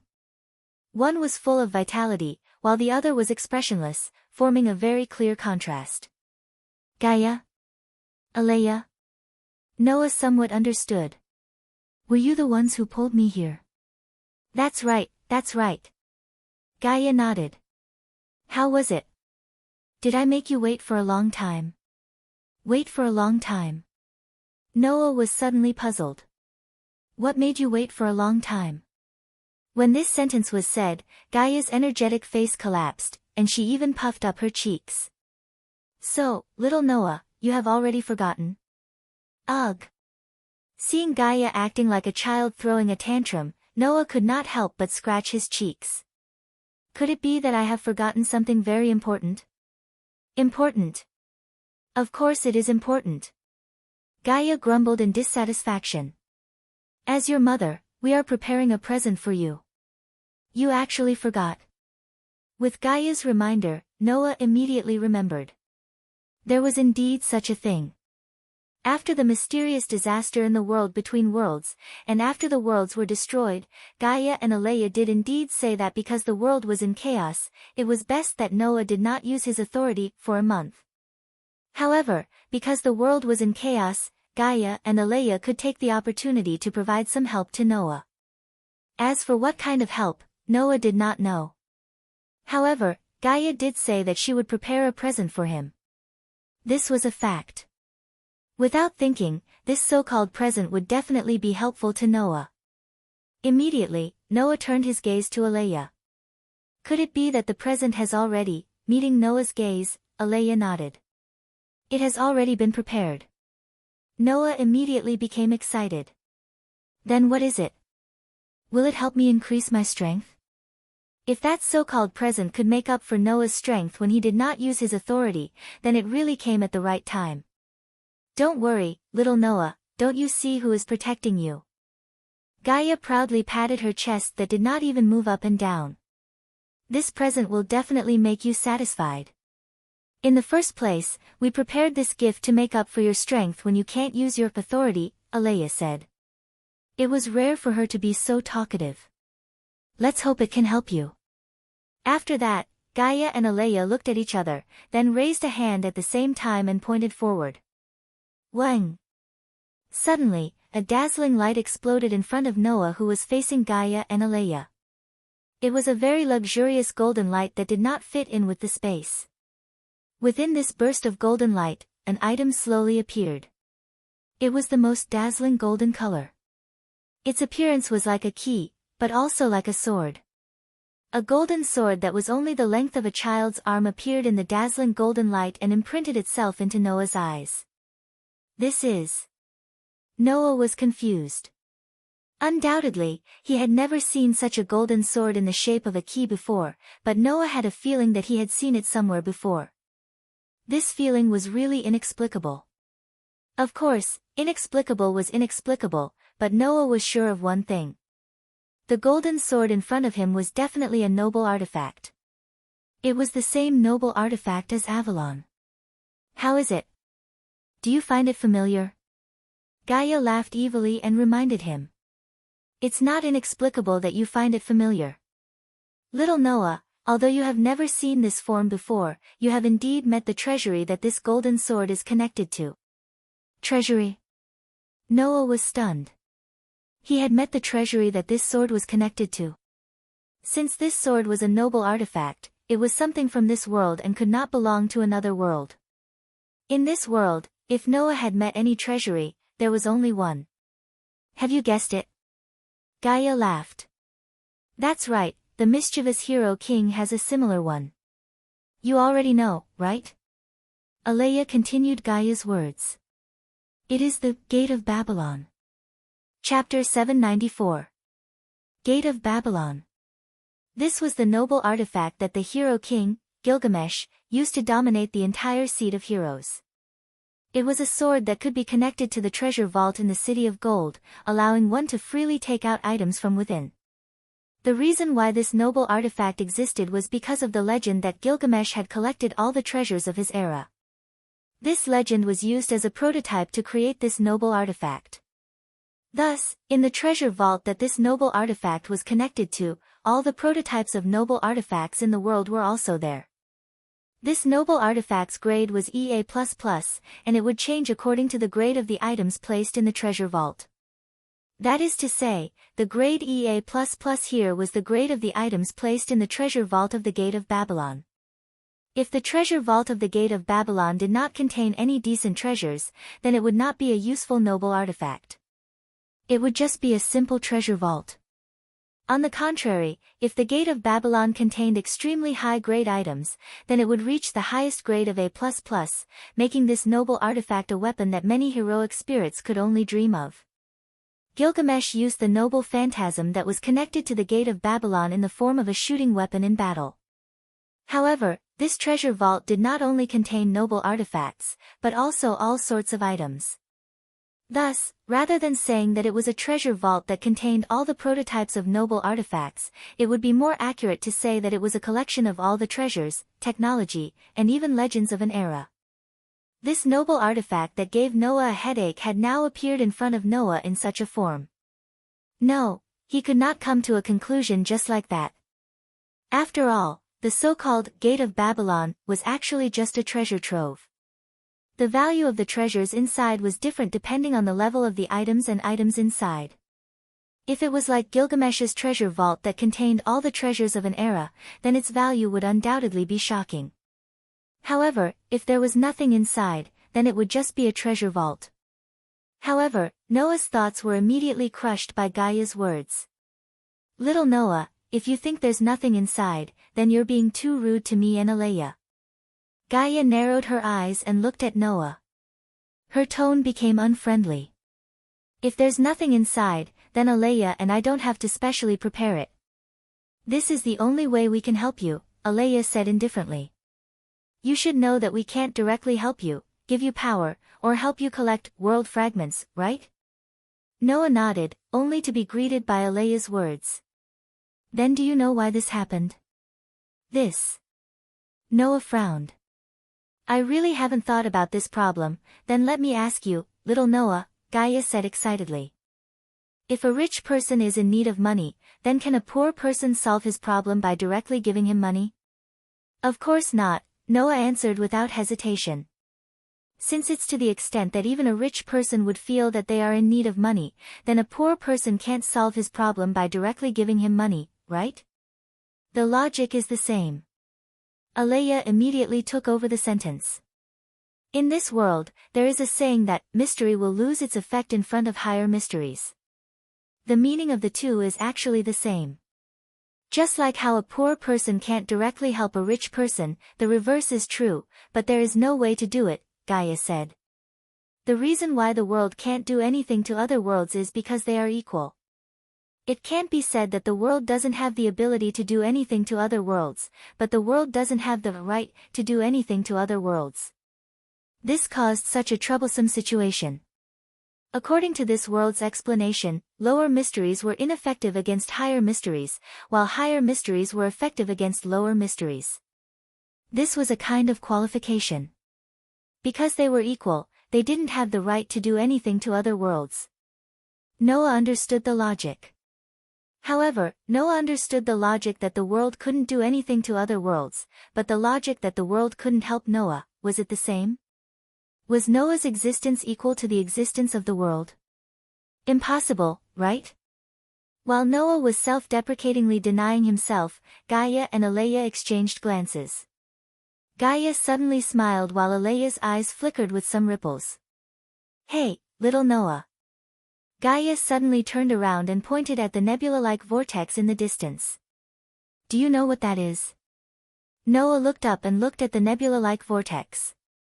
In fact, Noah already had a guess about the main body of the nebula-like vortex. If our suppressive force is the will of this world, then that will be the world itself. Aleya gave an answer that was exactly the same as Noah's guess in his mind. That is the source of everything in this world, the origin vortex. As expected. That was the dream of countless magicians in this world, the final destination that they tried to reach, the origin. You should know that those who reach the origin will be bestowed with magic power by the origin, right? Gaia smiled. Then, little Noah, who has directly reached here many times, why didn't he receive any magic? You can't receive any magic directly bestowed by the origin. Aleya said indifferently. Because, the origin of this world is unable to directly help you and increase your strength, even when the world is in turmoil. Therefore, even if you come here, you can't receive any magic. Noah bitterly smiled and looked at the key-shaped sword in front of him. Then, what's with this gift? Little Noah, we really can't directly increase your strength and help you. Gaia slyly smiled. But, since we can't directly increase your strength, then we can indirectly increase your strength. This is the reason why Aleya and I prepared this gift. Indirectly? Noah's heart skipped a beat. If directly bestowing you with power is not enough, then we can bestow you with weapons and items with power. Aleya directly solved the riddle. When we gave you the scabbard, we took advantage of this loophole. However, we could only give you the Avalon that doesn't increase your strength but can provide protection. Now that the world is in turmoil, this loophole is even bigger, so we can finally bestow you with weapons and items with power. Hearing this, Noah understood how big the gift that Gaia and Aleya prepared was. Weapons and items with power. In this world, treasures stood at the pinnacle of this category. This gate of Babylon is different from the Hero King's treasure vault, Aleya said softly. We modified it so that it doesn't connect to the treasure vault. Instead, it contains a treasure vault, so you can avoid the trouble of being unable to pass through the world barrier in other worlds and connect to the treasure vault. We have also placed everything we can think of that can exist in the form of weapons and items inside. Gaia directly gave an amazing piece of news. If the treasure trove of the mischievous Hero King contains all the prototypes of noble artifacts, then little Noah's treasure trove doesn't only contain the prototypes of noble artifacts, it also contains all the noble artifacts derived from the prototypes of these noble artifacts. Other than the noble artifacts that can't exist in the form of weapons or tools, there are basically all the other noble artifacts and treasures. Noah realized that his heart was beating faster. If that was the case, then this gift was very valuable. With this, why would Noah worry about not being able to defeat Gilgamesh? The gift is now in your hands. Gaia and Aleya spoke at the same time. Don't forget, the world will always be on your side. Chapter 795. When Noah opened his eyes again, the scene in front of him was no longer the pure white space. Instead, it was the familiar room that he had stayed in for less than a few days. Just like the second before Gaia and Alea pulled him over, Noah was still sitting by the window as if everything that had just happened was just an illusion. However, the item in Noah's hand told Noah that everything that had just happened was real. As if to replace the gorgeous scabbard, a luxurious golden key-like sword quietly laid in Noah's hand, dispelling the surrounding darkness. Tightly holding the handle of the key-like sword, Noah closed his eyes as information quickly flashed through his mind. All of the information was about the Gate of Babylon in Noah's hand. Just like what Gaia and Alea said, although Noah's Gate of Babylon was the same as Gilgamesh's Gate of Babylon, it was a higher-level noble artifact after being modified. Of course, the higher level referred to function and not power. The noble artifact named Gate of Babylon did not have any power by itself. It was just a treasure vault. The amount of power it had was completely dependent on the level of the weapons and items in the treasure vault. After being modified by Gaia and Alea, Noah's Gate of Babylon did not become a key that connected to the treasure vault. Instead, it contained a treasure vault within itself. This was to prevent Noah from going to another world and not being able to pass through the barrier of the world and not being able to connect to the treasure vault. Therefore, the items that Gaia and Alea collected were all placed inside the key-like sword and not anywhere else. In addition, the Gate of Babylon had 3 functions. 1. Automatic recovery. 2. Automatic recovery. 3. Automatic recovery. Automatic recovery, as the name suggested, was a function that allowed the items taken out from the treasure vault to be automatically returned to the treasure vault. Gilgamesh's Gate of Babylon also had this function. Therefore, he was able to shoot the noble artifact without any restraint. After that, the Gate of Babylon would automatically recover the noble artifact that was shot out. It was very convenient. Automatic recovery, as the name suggested, was the ability to recover items that were damaged in the treasure vault. With this function, even if a noble artifact was damaged in battle, it would be able to recover after a period of time. It was also a very convenient function. Automatic recovery was not only convenient, but it was also very useful. The items in the Gate of Babylon were not only noble artifacts, but there were all kinds of items. Among these items, some were consumable items that could only be used once or a limited number of times. However, with the automatic recovery function, even if the items were consumed, after a period of time, the treasure vault would automatically replenish itself. It was like a factory that could produce items. Even Gilgamesh's Gate of Babylon did not have this function. It could be said to be extremely extravagant. At least, Noah did not have to worry about using up any precious items. He could use them without worry. Although these 3 functions were very good, the most precious items were the treasures in the Gate of Babylon. After sorting out the information about the various items in the Gate of Babylon, Noah was gradually speechless. How should he put it? If becoming rich overnight was considered a nouveau riche, then Noah would probably be the biggest nouveau riche in history. Gilgamesh's Gate of Babylon had all the prototypes of noble artifacts and the technology and treasures of an entire era. In Noah's Gate of Babylon, not only did it have all the prototypes of noble artifacts, but it also had all the noble artifacts that were derived from these prototypes. As long as they existed in the form of weapons and tools, Noah could find them in the Gate of Babylon. That is to say, if Gilgamesh's Gate of Babylon was all the treasures of an era, then Noah's Gate of Babylon was all the treasures of an era before this era. There was no most extravagant, only more extravagant. Furthermore, Noah even saw that in the Gate of Babylon, there were all kinds of valuable items such as gold and gems that could only be calculated by the unit of mountains. It was almost endless. If this was not considered a nouveau riche, then what was? Is this the first time I've experienced what it feels like to be a rich second generation? Noah realized that his heart was actually floating. In the past, I kept saying that the world was on my side, but I didn't feel it at all.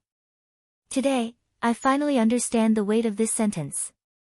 The feeling of having a backer is really good. Of course, the Gate of Babylon did not really have everything. In Noah's Gate of Babylon, there were only items that could exist in the form of weapons and tools. That's right, only items. For example, Hercules's 12 trials, God's hand, this noble artifact was not in Noah's treasure vault. This noble artifact was a noble artifact created from Hercules's great achievement of completing 12 impossible tasks. Its original form was Hercules himself. Gaia and Aleia could not have stuffed Hercules into the treasure vault, right? Therefore, this type of noble artifact that could not exist in the form of items did not exist in the Gate of Babylon. Even so, Noah's Gate of Babylon was definitely the most luxurious noble artifact. Needless to say, with this treasure vault, even if Noah did not use his authority, his battle strength would still be guaranteed.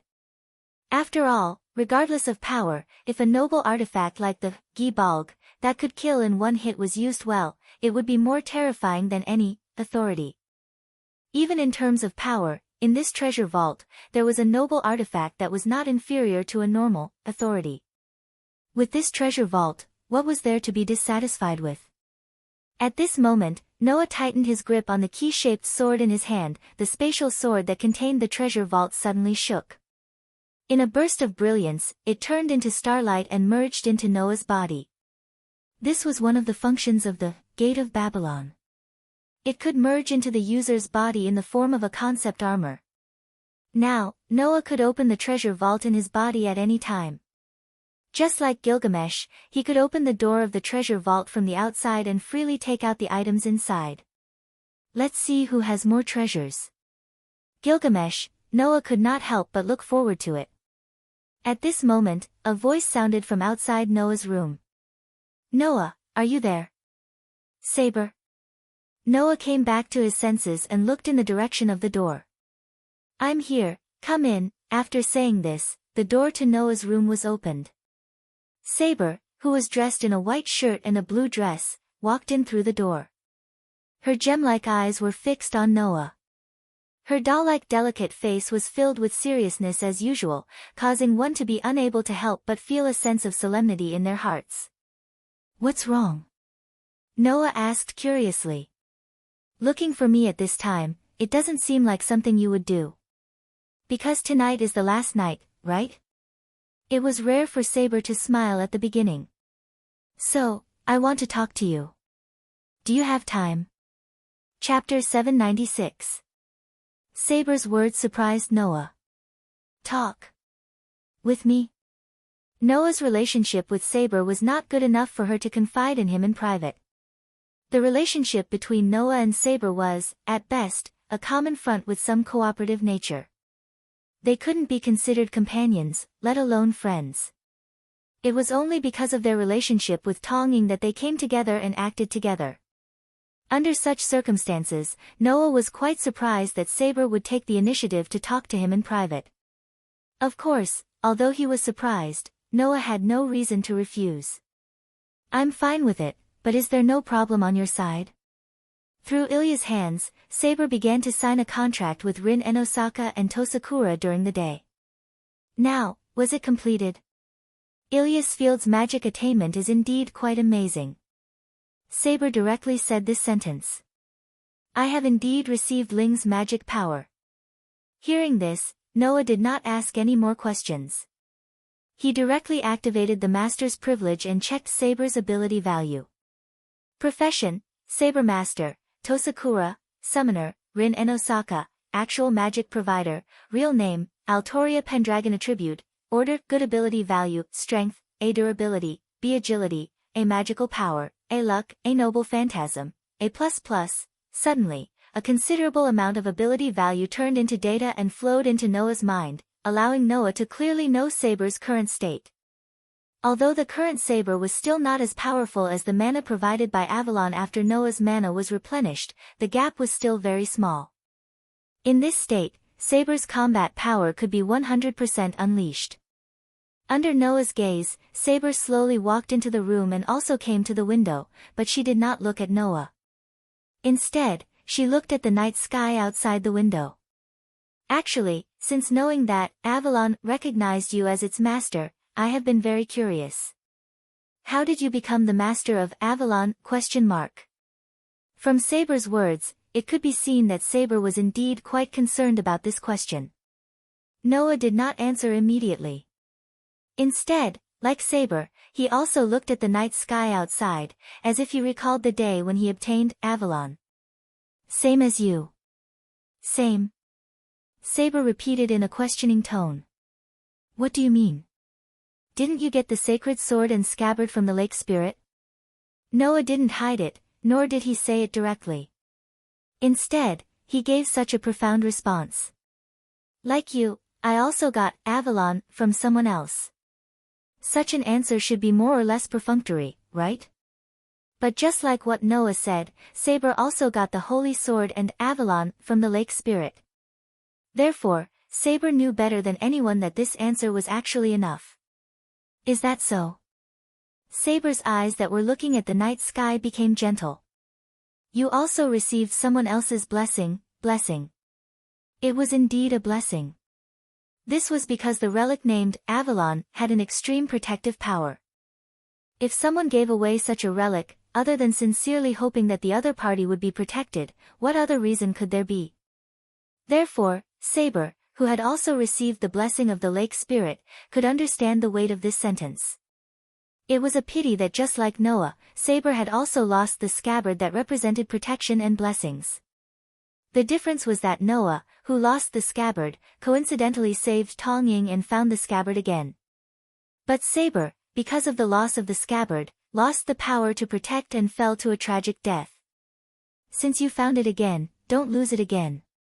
Saber's tone became quite distant. These words were as strong as if they were etched in her heart. Next time, it may not be so easy to find it again. Hearing this, Noah did not answer. Instead, after a moment of silence, he asked such a question. Hey, Saber, why did you respond to Sakura's call and participate in the Holy Grail War? Saber fell silent as well, and the atmosphere in the room suddenly became heavy. After a long time, Saber said an answer in a determined tone. I hope to obtain the Holy Grail. Saber actually gave the most common reason. Obtain the Holy Grail? Noah was puzzled. In other words, do you have any wishes that you want to achieve through the Holy Grail? Yes, Saber said without any hesitation. I hope that the Holy Grail can start everything again. Saber's words made Noah think about the life of the legendary Night King. Before the Night King named Artoria became a king, she was the child of King Yusef, the king of Britain. Although she was the descendant of the king, Artoria was a girl and was destined to not inherit the throne. However, after the death of King Yusef, the knights of Britain hoped to choose a new king through the famous sword in the stone. Under such circumstances, Artoria, who had concealed her true gender, pulled out the sword of choosing the king from the rock under the watchful eyes of the public. From then on, she became the Queen of Britain. After inheriting the throne, Artoria made countless contributions. In 10 years, she won 12 major battles in a row, making Britain unprecedentedly powerful. However, during this period, Artoria's sword in the stone was broken because of a duel that violated the chivalry. It completely disappeared in the river of history. It was because of this that Artoria came to the sacred lake and received the sword and the scabbard from the lake spirits. Later, she accidentally lost the scabbard. With the loss of the scabbard as an opportunity, the unprecedentedly powerful Britain began to fall. When Artoria led the army on an expedition, the Knights of Britain took the opportunity to lead the army in rebellion. In the course of this rebellion, Artoria was seriously wounded and fell.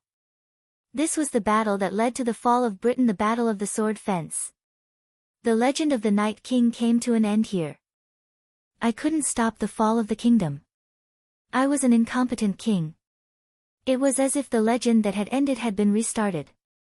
Saber closed her eyes, and her voice came into Noah's ears. If I get the Holy Grail, I hope that the Holy Grail can fulfill my wish and stop me from pulling out the sword in the stone and becoming the king. I shouldn't be the king. The one who pulled out the sword in the stone should not be me. It should be someone else. As soon as he finished speaking, an extremely oppressive atmosphere filled the place. Noah's brows were deeply furrowed. In other words, you want to shirk your responsibility, right? Shirk my responsibility? Saber reacted and frowned as well. She looked at Noah. What do you mean by that? What do you mean? Literally. Noah loosened his frown and sighed. I'm sorry, I don't think I can understand your wish. Saber raised her eyebrows and looked at Noah.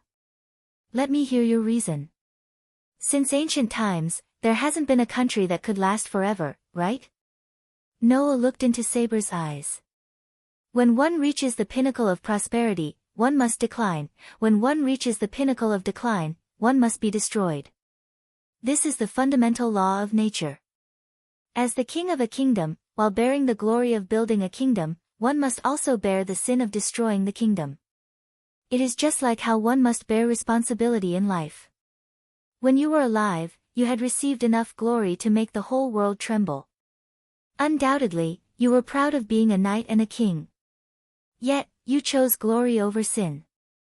Isn't that shirking your responsibility? Noah's short speech was like a bolt from the blue. It shocked Saber so much that her beautiful eyes widened. She stared at Noah in a daze, unable to come back to her senses for a long time. Chapter 797. Shirk the responsibility. Saber's words were enough to express Noah's first impression of her. Saber's heart skipped a beat, and she instinctively retorted, "What are you talking about? What are you talking about? What are you talking about? What are you talking about? What are you talking about? No, you just feel that you're not a proper king, and you shouldn't be the king of Great Britain, right?" Noah said before Saber could. Not only did he expose Saber's thoughts, but he also mercilessly stabbed her with his words. But, like I said before, no country can last forever. Even if you don't become the king and let someone else take over, Great Britain will eventually be destroyed. When that happens, the world will know that it wasn't the Night King who destroyed Great Britain, but another king. Aren't you just blaming your own sins on another innocent person? No. No. Saber's voice was no longer as domineering as before. Instead, she sounded lost and helpless. I just want. Seeing Saber's reaction, Noah felt that his understanding of Artoria, the Night King, had been turned upside down. In the past, Noah thought that Saber was a very noble knight. She was also very decent, reserved, and persistent. Just like Alusha, people could not help but rely on her and trust her. But now, Saber's reaction made Noah feel that he had to get to know this girl again. Yes. She was a girl. Even with the glory and reputation that made the whole world tremble, Artoria, the Night King, was still a naive girl. Knights, who were hailed as kings by the world, had a weak side in the end. Of course, girls had the right to be weak, but that was only when they truly recognized their weakness. Artoria was stubbornly holding on. Because of her weakness, Artoria regretted her decision. Because of her weakness, Artoria wanted to start all over again. There was nothing wrong with what she did. However, the girl named Artoria didn't recognize her own weakness. She blindly believed that the weak part of her heart was the right belief. That was pure irresponsibility and avoidance. Realizing this, Noah didn't feel angry at Saber, nor did he feel any unusual sympathy or pity for Saber. He just sighed and let out a bitter laugh. A person should have a beginning and an end. I believe that although your life is not perfect, at least you have a beginning and an end. However, if you intend to deny all of this, you are not only denying your life, but also yourself. Furthermore, you intend to push your own responsibility onto another completely innocent person. In that case, I feel that what you should consider is not whether you should become a king, but whether you should become a human. Saber's eyes were filled with hesitation, but as if to hide her hesitation, she shifted her sharp gaze to Noah. Are you insulting me? I don't mean to insult you. Noah met Saber's sharp gaze without fear. I'm just stating a fact. Undoubtedly, you don't know anything. Saber's gaze on Noah slowly turned from sharp to resistant. So, you have no right to tell me what to do with my life. Noah couldn't help but feel angry upon hearing this. In other words, you intend to shut out everyone's thoughts and immerse yourself in your own sorrow and wishes, just to satisfy yourself? Satisfy myself? Saber's eyes widened again. You're saying that I'm doing this for my own sake. You decided to become a king without permission, and you shouldered the responsibility of strengthening Great Britain without permission. When you realized that you couldn't accomplish all of this, you regretted it without permission. You even tried to push all the responsibility onto someone else because of your own decision, Noah sneered. Don't tell me you think you're doing this for the good of the people and the country. Writer's master. Saber raised her voice, angered by Noah's words. If you intend to continue insulting me like this, you'll have to face my sword. Saber clenched her fists as if she wanted to prove that she wasn't joking. She glared at Noah, and a little bit of magic surged from her body. I see. You're going to fight me because you can't win an argument? I finally understand how childish a king's willfulness can be. Noah took a deep breath and looked at Saber. Alright, since words can't make you realize how weak you are, then let me personally peel off that layer of armor you used to hide your heart. I'll tell you how naive your thoughts are. The atmosphere that was supposed to be warm suddenly turned hostile due to the change in attitude between the two. Noah and Saber looked at each other. One's eyes were calm, while the other's eyes were filled with uncertainty and resistance. The situation had finally become dramatic. No one would have thought that this would happen. On this night of the final battle, the first to fight would be Noah and Saber. In the courtyard of Enban's house, Noah and Saber stood facing each other. One stood facing the wind, while the other bit her lip and stared ahead. It's not too late to take back your words. Perhaps Saber had calmed down, but her voice was as stern as ever. There was also a hint of regret for the consequences of her impulsive actions. Otherwise, even if we're on the same side, I would never ignore your insults. You think it's an insult, don't you? Noah looked up with a cold expression. Then there's nothing more to say. Is that so? Saber closed her eyes for a moment before opening them abruptly. Then come to your senses. As soon as she finished speaking, Saber's body suddenly emitted a strong wave of magical energy. It set off a strong light, and Saber's home clothes instantly turned into armor.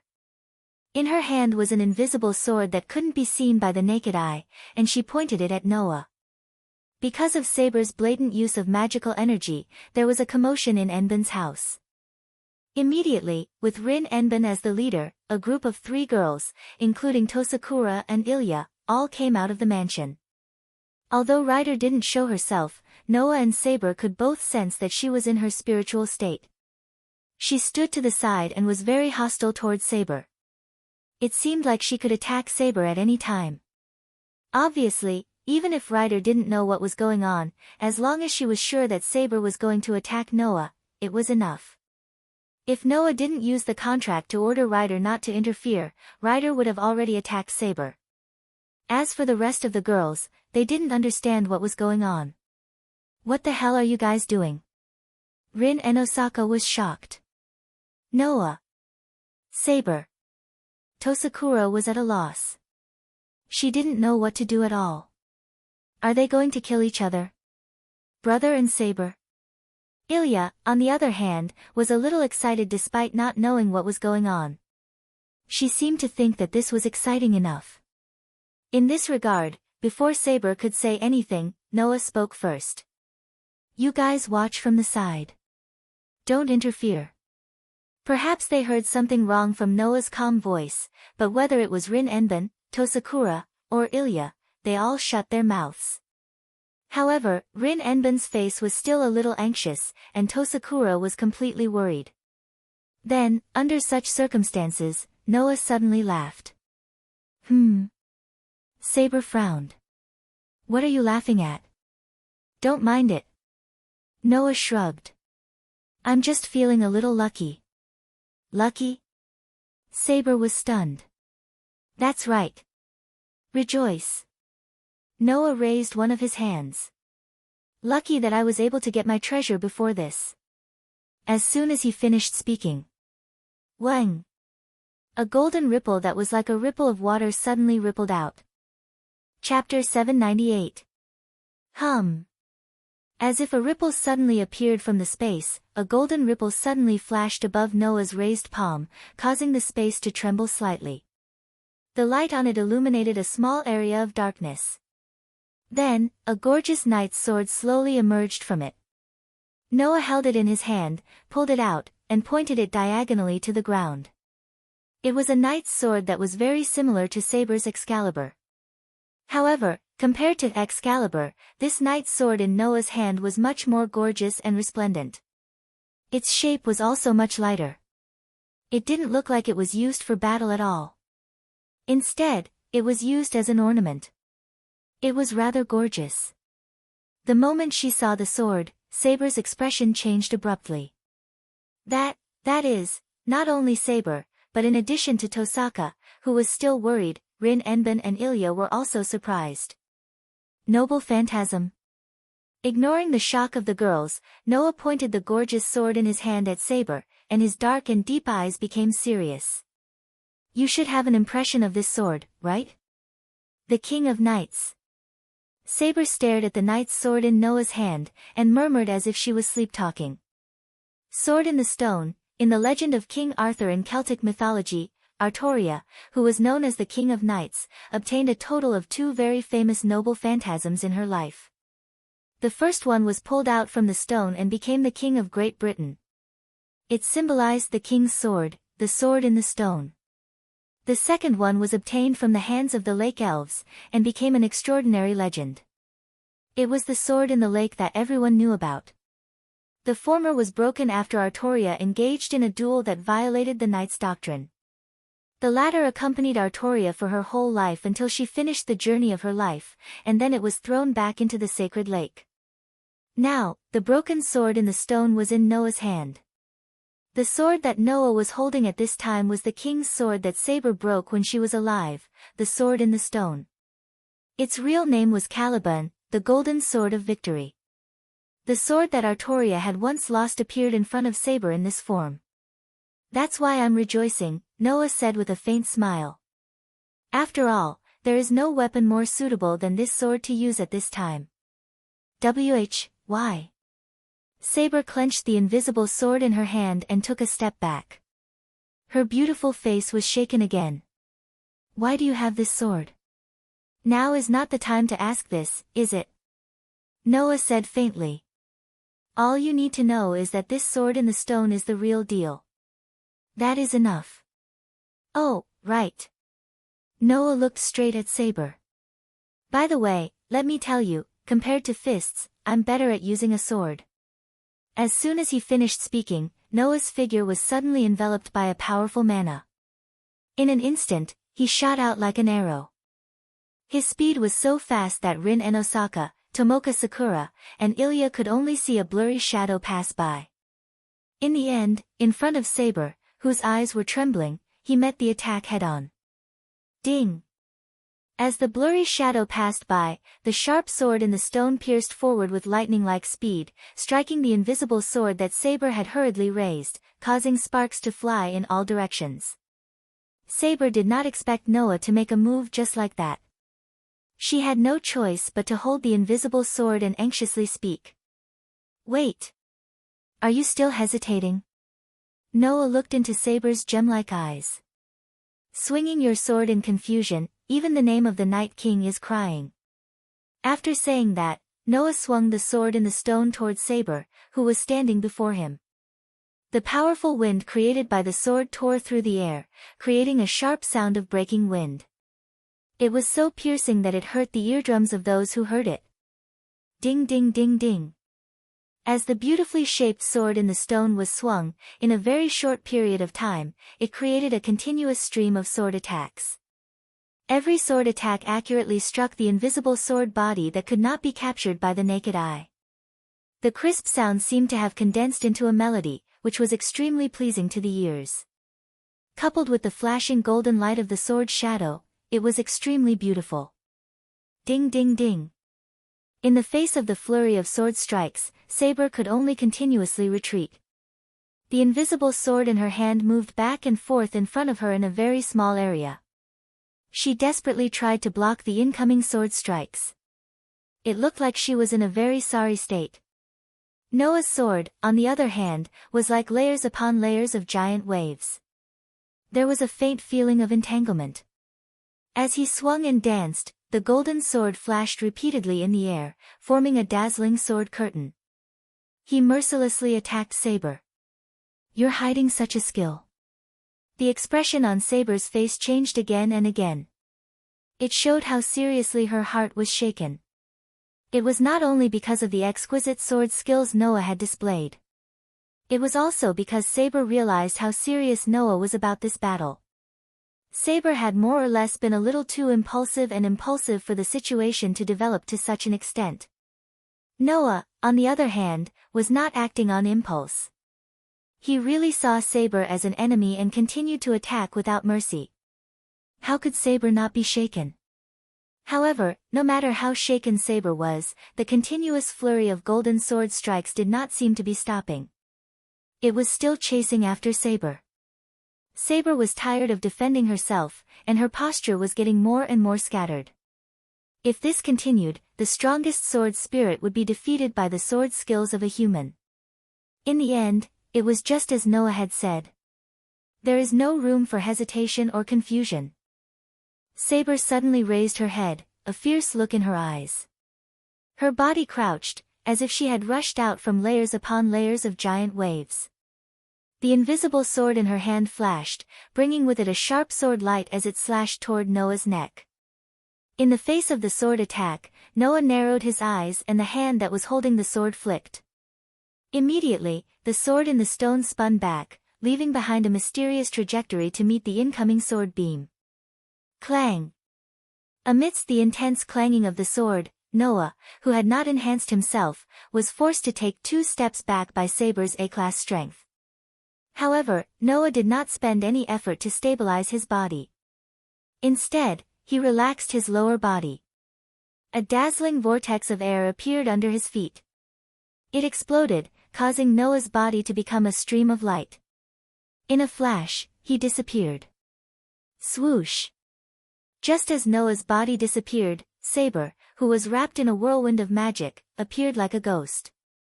Her invisible sword was like a flash of light. It appeared silently and abruptly landed on the spot where Noah was just a second ago. All of this happened in the blink of an eye. At least, except for Ryder, who was in her spiritual form, Rin Enbin, Tama Tanjing, and Ilya could only see a flash of a figure appear in the field. Then, they saw the invisible sword that suddenly slashed at empty space. Ha! After missing her attack, Saber took advantage of the opportunity to stab the invisible sword into the ground. She shook her arm, and with a flick, she shook a piece of rock and threw it forward. There, Noah's figure appeared. Bang! Without the slightest hesitation, Noah raised the sword in the stone high up in the air the moment he appeared. He hacked down with all his might, shattering the incoming stone into pieces. Faint gray dust and shattered stone fragments rose into the air as they slowly fell to the ground. Chi! However, at this moment, behind the falling dust and stones, a figure cut through the air amidst a fierce air explosion. Amidst the sound of something tearing through the air, the figure appeared in front of Noah in a flash. Clang! A dazzling sword light suddenly flashed. At some point in time, Excalibur had removed its invisible state and revealed its true form. At this moment, it was like a ray of starlight, pointing directly in Noah's direction. Chapter 799. Clang! The cold sword light was like a flash of light. In a flash, it arrived less than 5 centimeters away from Noah's throat. Swish! Almost at the same time, another identical sword light flashed out from below and abruptly went up to meet the attack. Clang! Along with the crisp sound of sword and halberd clashing, the 2 knights' swords, both flowing with a golden radiance, collided fiercely. Sparks flew in all directions as they rubbed against each other, causing ear-piercing grinding sounds to continuously ring out. Caliban, the golden sword of victory. Excalibur. The sword in the stone and the sword in the lake, two of the most famous swords of the Night King, were now exchanging blows in such a direct manner. Noah stared at Saber, who was right in front of him, and the corner of his mouth slowly curled up. What? You can still do it when you want to, right? Saber clenched her teeth slightly and stared at Noah with a complicated look in her eyes. However, it was soon replaced by a strong will as she uttered those words. I don't feel any hostility or killing intent from your sword, but I can feel that you are serious. What are you trying to tell me through this sword? To be able to understand this, it proves that this battle was not in vain. Noah's eyes flashed. I want you to remember your initial determination. The initial determination. Saber murmured in a dreamy voice. What do you mean? What do you mean? Don't you get it? Noah's voice drilled into Saber's ears. Then let's increase the difficulty slightly. After saying that, Noah tightened his grip on his sword. Clang! The Excalibur was constantly clashing with the blade of the Excalibur. Suddenly, a dazzling golden light burst forth from the blade of the Excalibur. Wah! Although it was only for a moment, Saber seemed to have recalled something from the dazzling golden light, and her expression changed abruptly. However, that was all Saber could do. After all, it was only an instant, wasn't it? Buzz! In the next moment, Noah tightly grasped the golden sword of victory that was blossoming with resplendent golden light. Along with the surging mana from Noah, the golden sword of victory completely transformed into a ray of light at this moment. The sword in the stone, also known as the sword in the stone, suddenly retracted its radiance. Clang!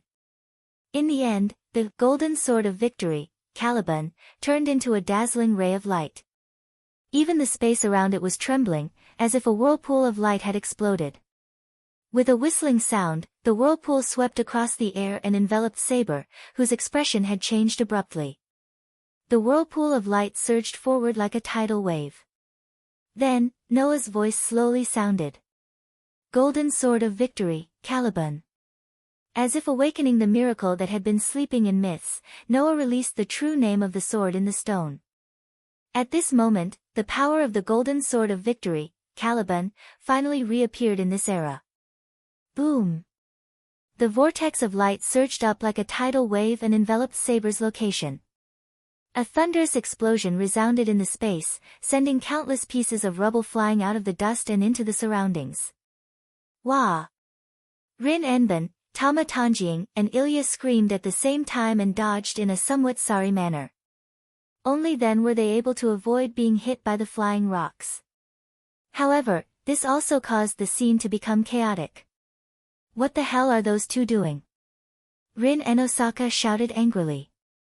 Even if it's a prank, there should be a limit, right? Noah! Saber! Tongying shouted towards the direction of the smoke and dust in front of her. Please stop fighting. Ilya was the only one who seemed to have seen the end result. She patted her dress that was stained by the dust and complained. Really, we've gone too far. Under such circumstances, the dust in the front gradually faded away, revealing the scene inside to everyone's eyes. They saw Saber sitting on the ground with her body leaning against the holy sword on the ground, barely supporting her body from falling down. The breastplate, gauntlets, battle skirt, and battle boots on her body were completely shattered. Although there were no obvious injuries on her slender body, she was covered in dust and scorch marks. She was panting heavily, and her face was pale. She looked quite miserable. In front of Saber, who was sitting on the ground, Noah held the sword in his hand. The bright golden light on his body gradually dimmed, and the sword in the stone returned to its normal state. The coat on his body was fluttering, and he didn't look miserable at all. He stood there with his back straight. It was clear who won and who lost. However, that was natural. After all, Noah had released his noble phantasm. Unless Saber also released her noble phantasm to resist, the result was inevitable. Or rather, after releasing her noble phantasm, Saber didn't have any injuries. It was obvious that Noah had shown mercy at the last moment. Understanding this, Saber gritted her teeth, raised her head, and slowly looked at Noah. What Saber saw was a very dazzling scene. It was a person holding a knight's sword that shone with a golden light, looking down at the scene below. Under the contrast of the golden sword, Noah was like the king of the world. Coupled with the posture of looking down from above, it was simply dazzling to the extreme. Saber was completely lost in thought. So dazzling, really dazzling, in this world, there was actually such a dazzling existence. As Saber was intoxicated by that dazzling figure, Noah's voice seemed to have directly entered Saber's heart, ringing in her ears. You think it's dazzling, don't you? Saber was startled awake. Then, Noah said, You're right. However, you have to understand, Night King, this dazzling scene is also seen by those who were once defeated by the King of Great Britain who wielded the sword in the stone. If they were to know that the dazzling existence that they were once intoxicated by was now planning to start all over again, rejecting the scene that made them feel ashamed of their inferiority, how would they feel? Saber's heart was fiercely touched. Wasn't that right? In the eyes of others, the Night King was so dazzling, so intoxicating, so enchanting. However, the Night King himself was dissatisfied with all of this and even wanted to give it up. If so, how would those who were intoxicated by it, how would they feel? How would those who were intoxicated by it see it so clearly and trample on it, how would they feel? If you plan to start all over again, not only would you be denying your own life, but you would also be denying the lives of those who once swore loyalty to you, denying the lives of those who yearned for the king. Noah shook his head. No matter what, I feel that you have no right to do that. Please think back to the time when you initially planned to hide your gender and even dress up as a man to pull out the sword in the stone and become the king. Noah turned around. That way, you will understand how cruel your current regret is to your past self. After saying those words, Noah seemed to feel that it was useless to say anything more. He sighed and left Saber's field of vision, walking into Rin and Osaka's house. Saber held the holy sword in her hand and sat on the ground, paralyzed. She lowered her head and fell into silence. Beside her, Rin and Osaka, Kirin Nakajima, and Ilya looked at each other and fell silent. Although they did not know what happened, they knew what to do at this time. So, what the girls should do was to give Saber some space to think quietly. Chapter 800. In Osaka's house, Noah's window was facing the courtyard outside. After returning to his room, Noah stayed by the window and looked at Saber who was kneeling on the ground with her holy sword propped up. She lowered her head and fell into complete silence. Noah let out a faint sigh. I hope you can understand, Noah didn't care that Saber challenged him to a duel because of her wrong persistence. After all, even after death, she still wanted to make up for her sins. It was easy to imagine how important that wish was to Saber. In short, Saber's starting point was not wrong. This girl named Artoria just wanted to make up for her sins. Unfortunately, her starting point was right, but her method was wrong. Let everything start over. It sounded like there was nothing wrong with it, but in fact, it was very wrong. Indeed, in a person's life, there would definitely be experiences of regret because of bad things that had happened, and there would be quite a few of them. Therefore, almost everyone hoped that there was a medicine for regret that could be bought to erase the fact that had already happened but could not be changed. They wanted to go back to the time when they made a choice that would make them feel regret and make a choice again. This was only human nature. Who could say that this idea was wrong? However, Saber's wish was slightly more twisted than this. Most people felt regret because they wanted to go back to the time before they regretted doing something and make a choice again. Saber's regret meant that she had rejected her own life. It was as if Saber had done something that she regretted, but she didn't want to go back to the time before she made a choice. Instead, she wanted to go back to the time before she was born and tell her parents not to give birth to her, so that she wouldn't do something that she regretted in the future. It was too much. At this point, it wasn't just regret, it was avoidance. Noah was disgusted by this. Looking at Saber kneeling in the courtyard, Noah raised his head and looked at the dark night. He frowned slightly. However, if this continues, Saber's condition won't be able to participate in tonight's duel. Soon, Noah planned to go to Ludong Temple to deal with Gilgamesh and prevent the opening of the Holy Grail. When the time came, if Saber was still in this condition, she wouldn't be able to participate in the duel. Let's see if you can figure it out yourself. Just as Noah was about to close the window and prepare to set off, the door of the room was gently opened, causing Noah to turn his head and look over. There, Tanjing poked her head in and spoke cautiously. Are you resting? You should say that I'm killing time, right? Noah smiled. Why are you looking for me? Come in first. Sorry to disturb you. Tanjing politely lowered her head and then walked in. Noah's gaze could not help but shift to Tong Ying's completely purple hair. He also noticed that the color of her pupils had turned purple. He immediately scratched his cheek. Don't you feel awkward? Tanjing was startled, and immediately realized the meaning of this sentence from Noah's gaze on her hair. She stroked her hair bun. No, I don't feel anything. I just have a headache about how to explain it to the teachers and students when I go back to school. Is that so? Noah smiled. That's really hard work. No.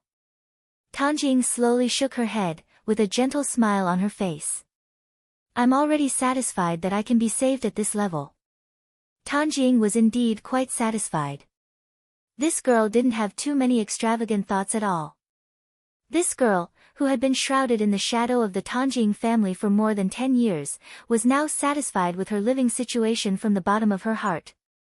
It was because the person who was saved would smile like Tanjing, and Noah, who was saved, would feel a sense of accomplishment, right? At least, Noah felt that his scabbard could protect Tanjing from being violated, which was great. It was just that Tanjing seemed to care more about others than herself. The gentle smile on her face turned into a little worry, and Tanjing secretly glanced at Saber in the courtyard outside the window. After hesitating for a moment, she asked. Saber. Is she okay? Hearing this, Noah's smile disappeared little by little, and he also glanced at Saber in the courtyard. After a while, he gave such an answer. Aside from being a girl, she is also the world-famous Night King. With just one sentence, the worry in Tong Ying's heart was dispelled by quite a bit. Then, Noah said very abruptly. Compared to Saber, I care more about you. Ah. Tanjing let out a soft cry, and her pretty face suddenly turned crimson. She lowered her head and said shyly. I also, Noah, who didn't hear Tanjing's voice that was softer than a mosquito's, sighed. There should be no need to worry about Saber, but as for you, don't tell me you want to fight with us. Tanjing was immediately speechless, but she also knew that she misunderstood Noah's meaning and felt a little embarrassed.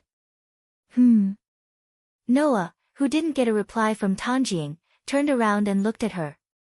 What's wrong? No. Nothing. Tanjing's head shook like a rattle drum, and then she smiled a little sadly. I'm not a magician, and I don't have the means to fight. Even my physical fitness is weaker than most people. Tenisaka-senpai doesn't want me to go with you. That's what I think too. Noah stared at Tanjing and said word by word. I don't want you to go, it's too dangerous. I understand. Tanjing smiled understandingly. So, I will be here, waiting for everyone to come back. Only then did Noah put down the huge stone in his heart. To be honest, Noah was really worried that Tanjing would insist on going with them. Fortunately, Tanjing was not such a capricious person. But at this time, Tanjing suddenly said to Noah in a tone full of strong emotions. Please promise that you will come back safely. Noah was stunned, and the next second, he smiled. I promise. Only then did Tanjing also smile comfortably. The night gradually deepened, opening the door of Tenisaka-senpai's house. Noah walked out. Noah raised his head and looked ahead. The scene that entered his eyes made him stop in his tracks. He saw Saber, who was re-equipped with heavy armor, standing in the courtyard, staring at Noah. There was no confusion in her eyes, only endless determination. Seeing this, Noah said softly. Have you thought it through? How can it be that easy? Saber shook her head with a wry smile, and then suddenly smiled. It's just that I know that I have to replan the path ahead of me.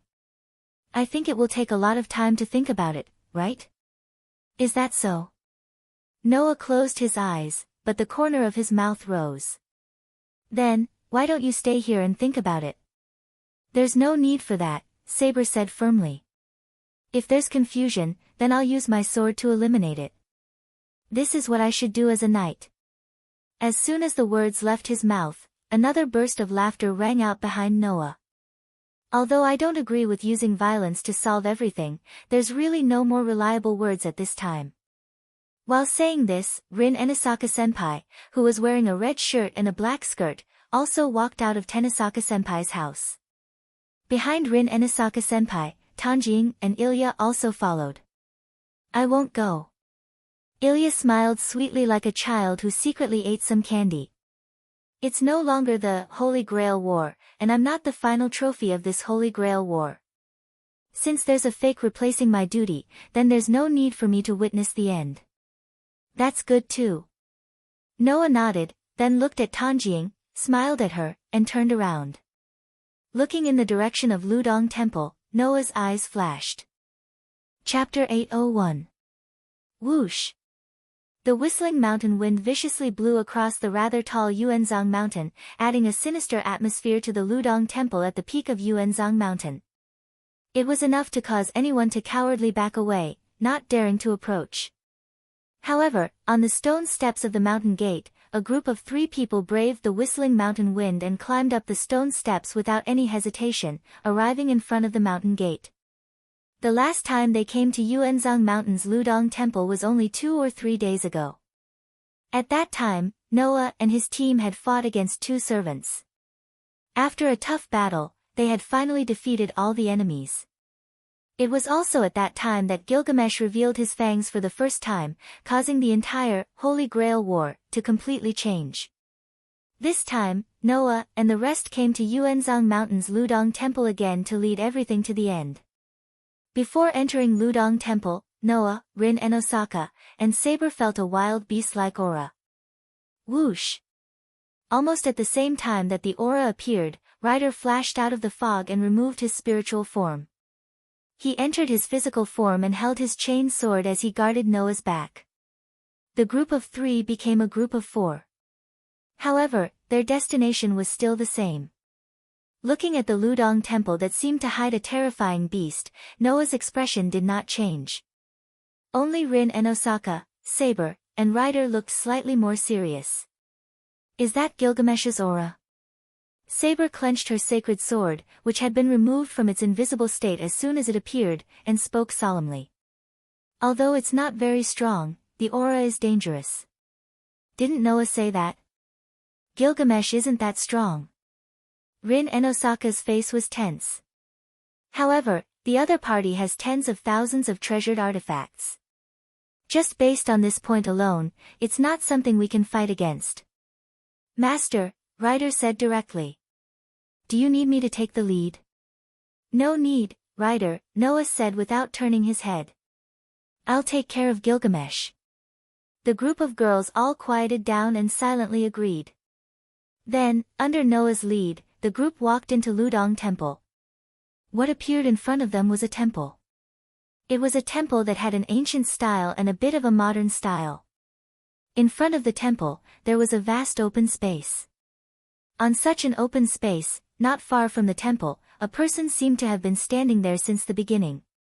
He was like a shadow that extended out from the night and silently entered the group's eyes. Seeing that person, whether it was Noah or Rin Enban, both of them froze for a moment, then their eyes turned cold. That person was not Gilgamesh. That person had a hunchback and a walking stick in his hand. He wore a kimono and looked like a skeleton with skin. His eye sockets were deeply sunken in and his eyes were shining with a terrifying light. Without waiting for Noah and Rin Enban to speak, Saber tightened her grip on the sacred sword and spoke in a deep voice. Dirty inkstone of the tongue tree, shockingly, it was the sinful inkstone of the stone tongue. Haven't seen you for a few days, Saber. Tong Zhangyan chuckled like a kind old man. How is Sakura? How dare you mention Sakura? Dirty inkstone of Jiantong. Saber suddenly pointed her holy sword at the dirty inkstone of Jiantong. You took advantage of the time when Sword was taking me out to attack my master. I'm sure you've already planned this, right? This is also something that can't be helped, isn't it? Jiantong Ginyan let out a horrifying laugh. That laugh was like that of a crying evil spirit. Even I don't have the confidence to deal with a servant. I can only let Sword take you out.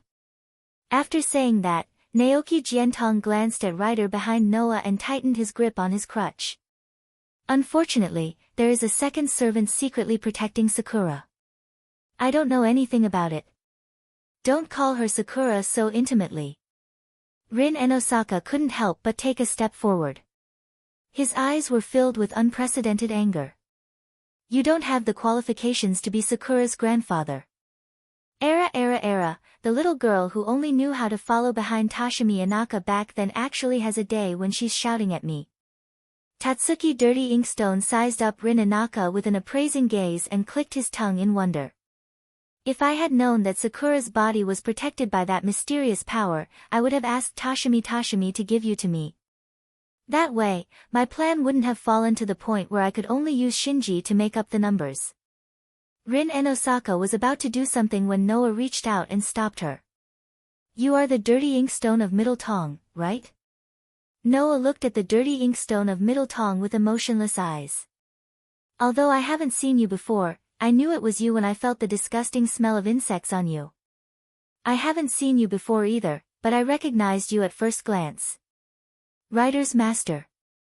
Sword's smile disappeared for the first time. Actually, I've always wanted to ask you, why did you send Ryder to secretly protect Sakura? Your relationship with Sakura shouldn't be so good that you can do that, right?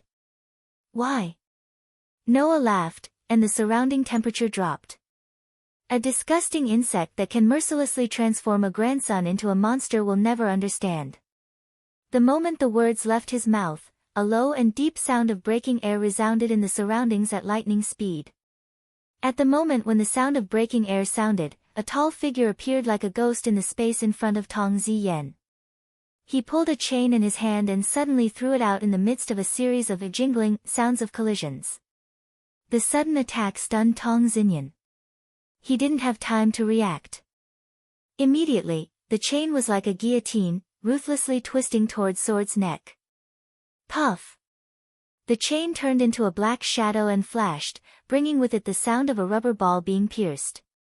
With such a sound, a skull-like head flew into the sky. The person who made the move was Ryder. The head that flew into the sky was the head of Tong Zhangyan, whose neck had been broken by Ryder's chain. However, when the head flew into the sky, it suddenly stopped in midair.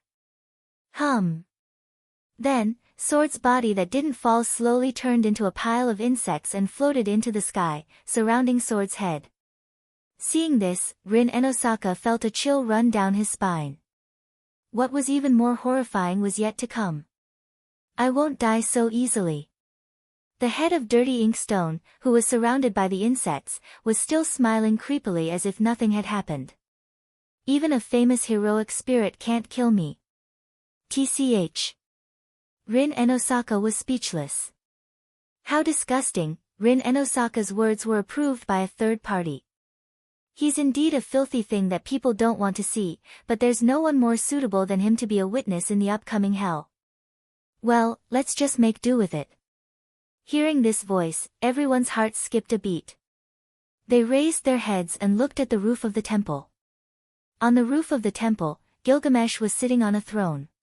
He looked down at everyone with a cruel and cold smile on his face.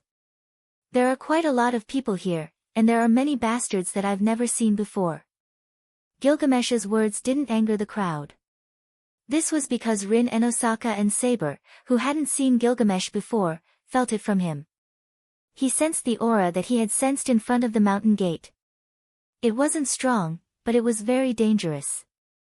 Kid, this is the stage for the final stage of the game.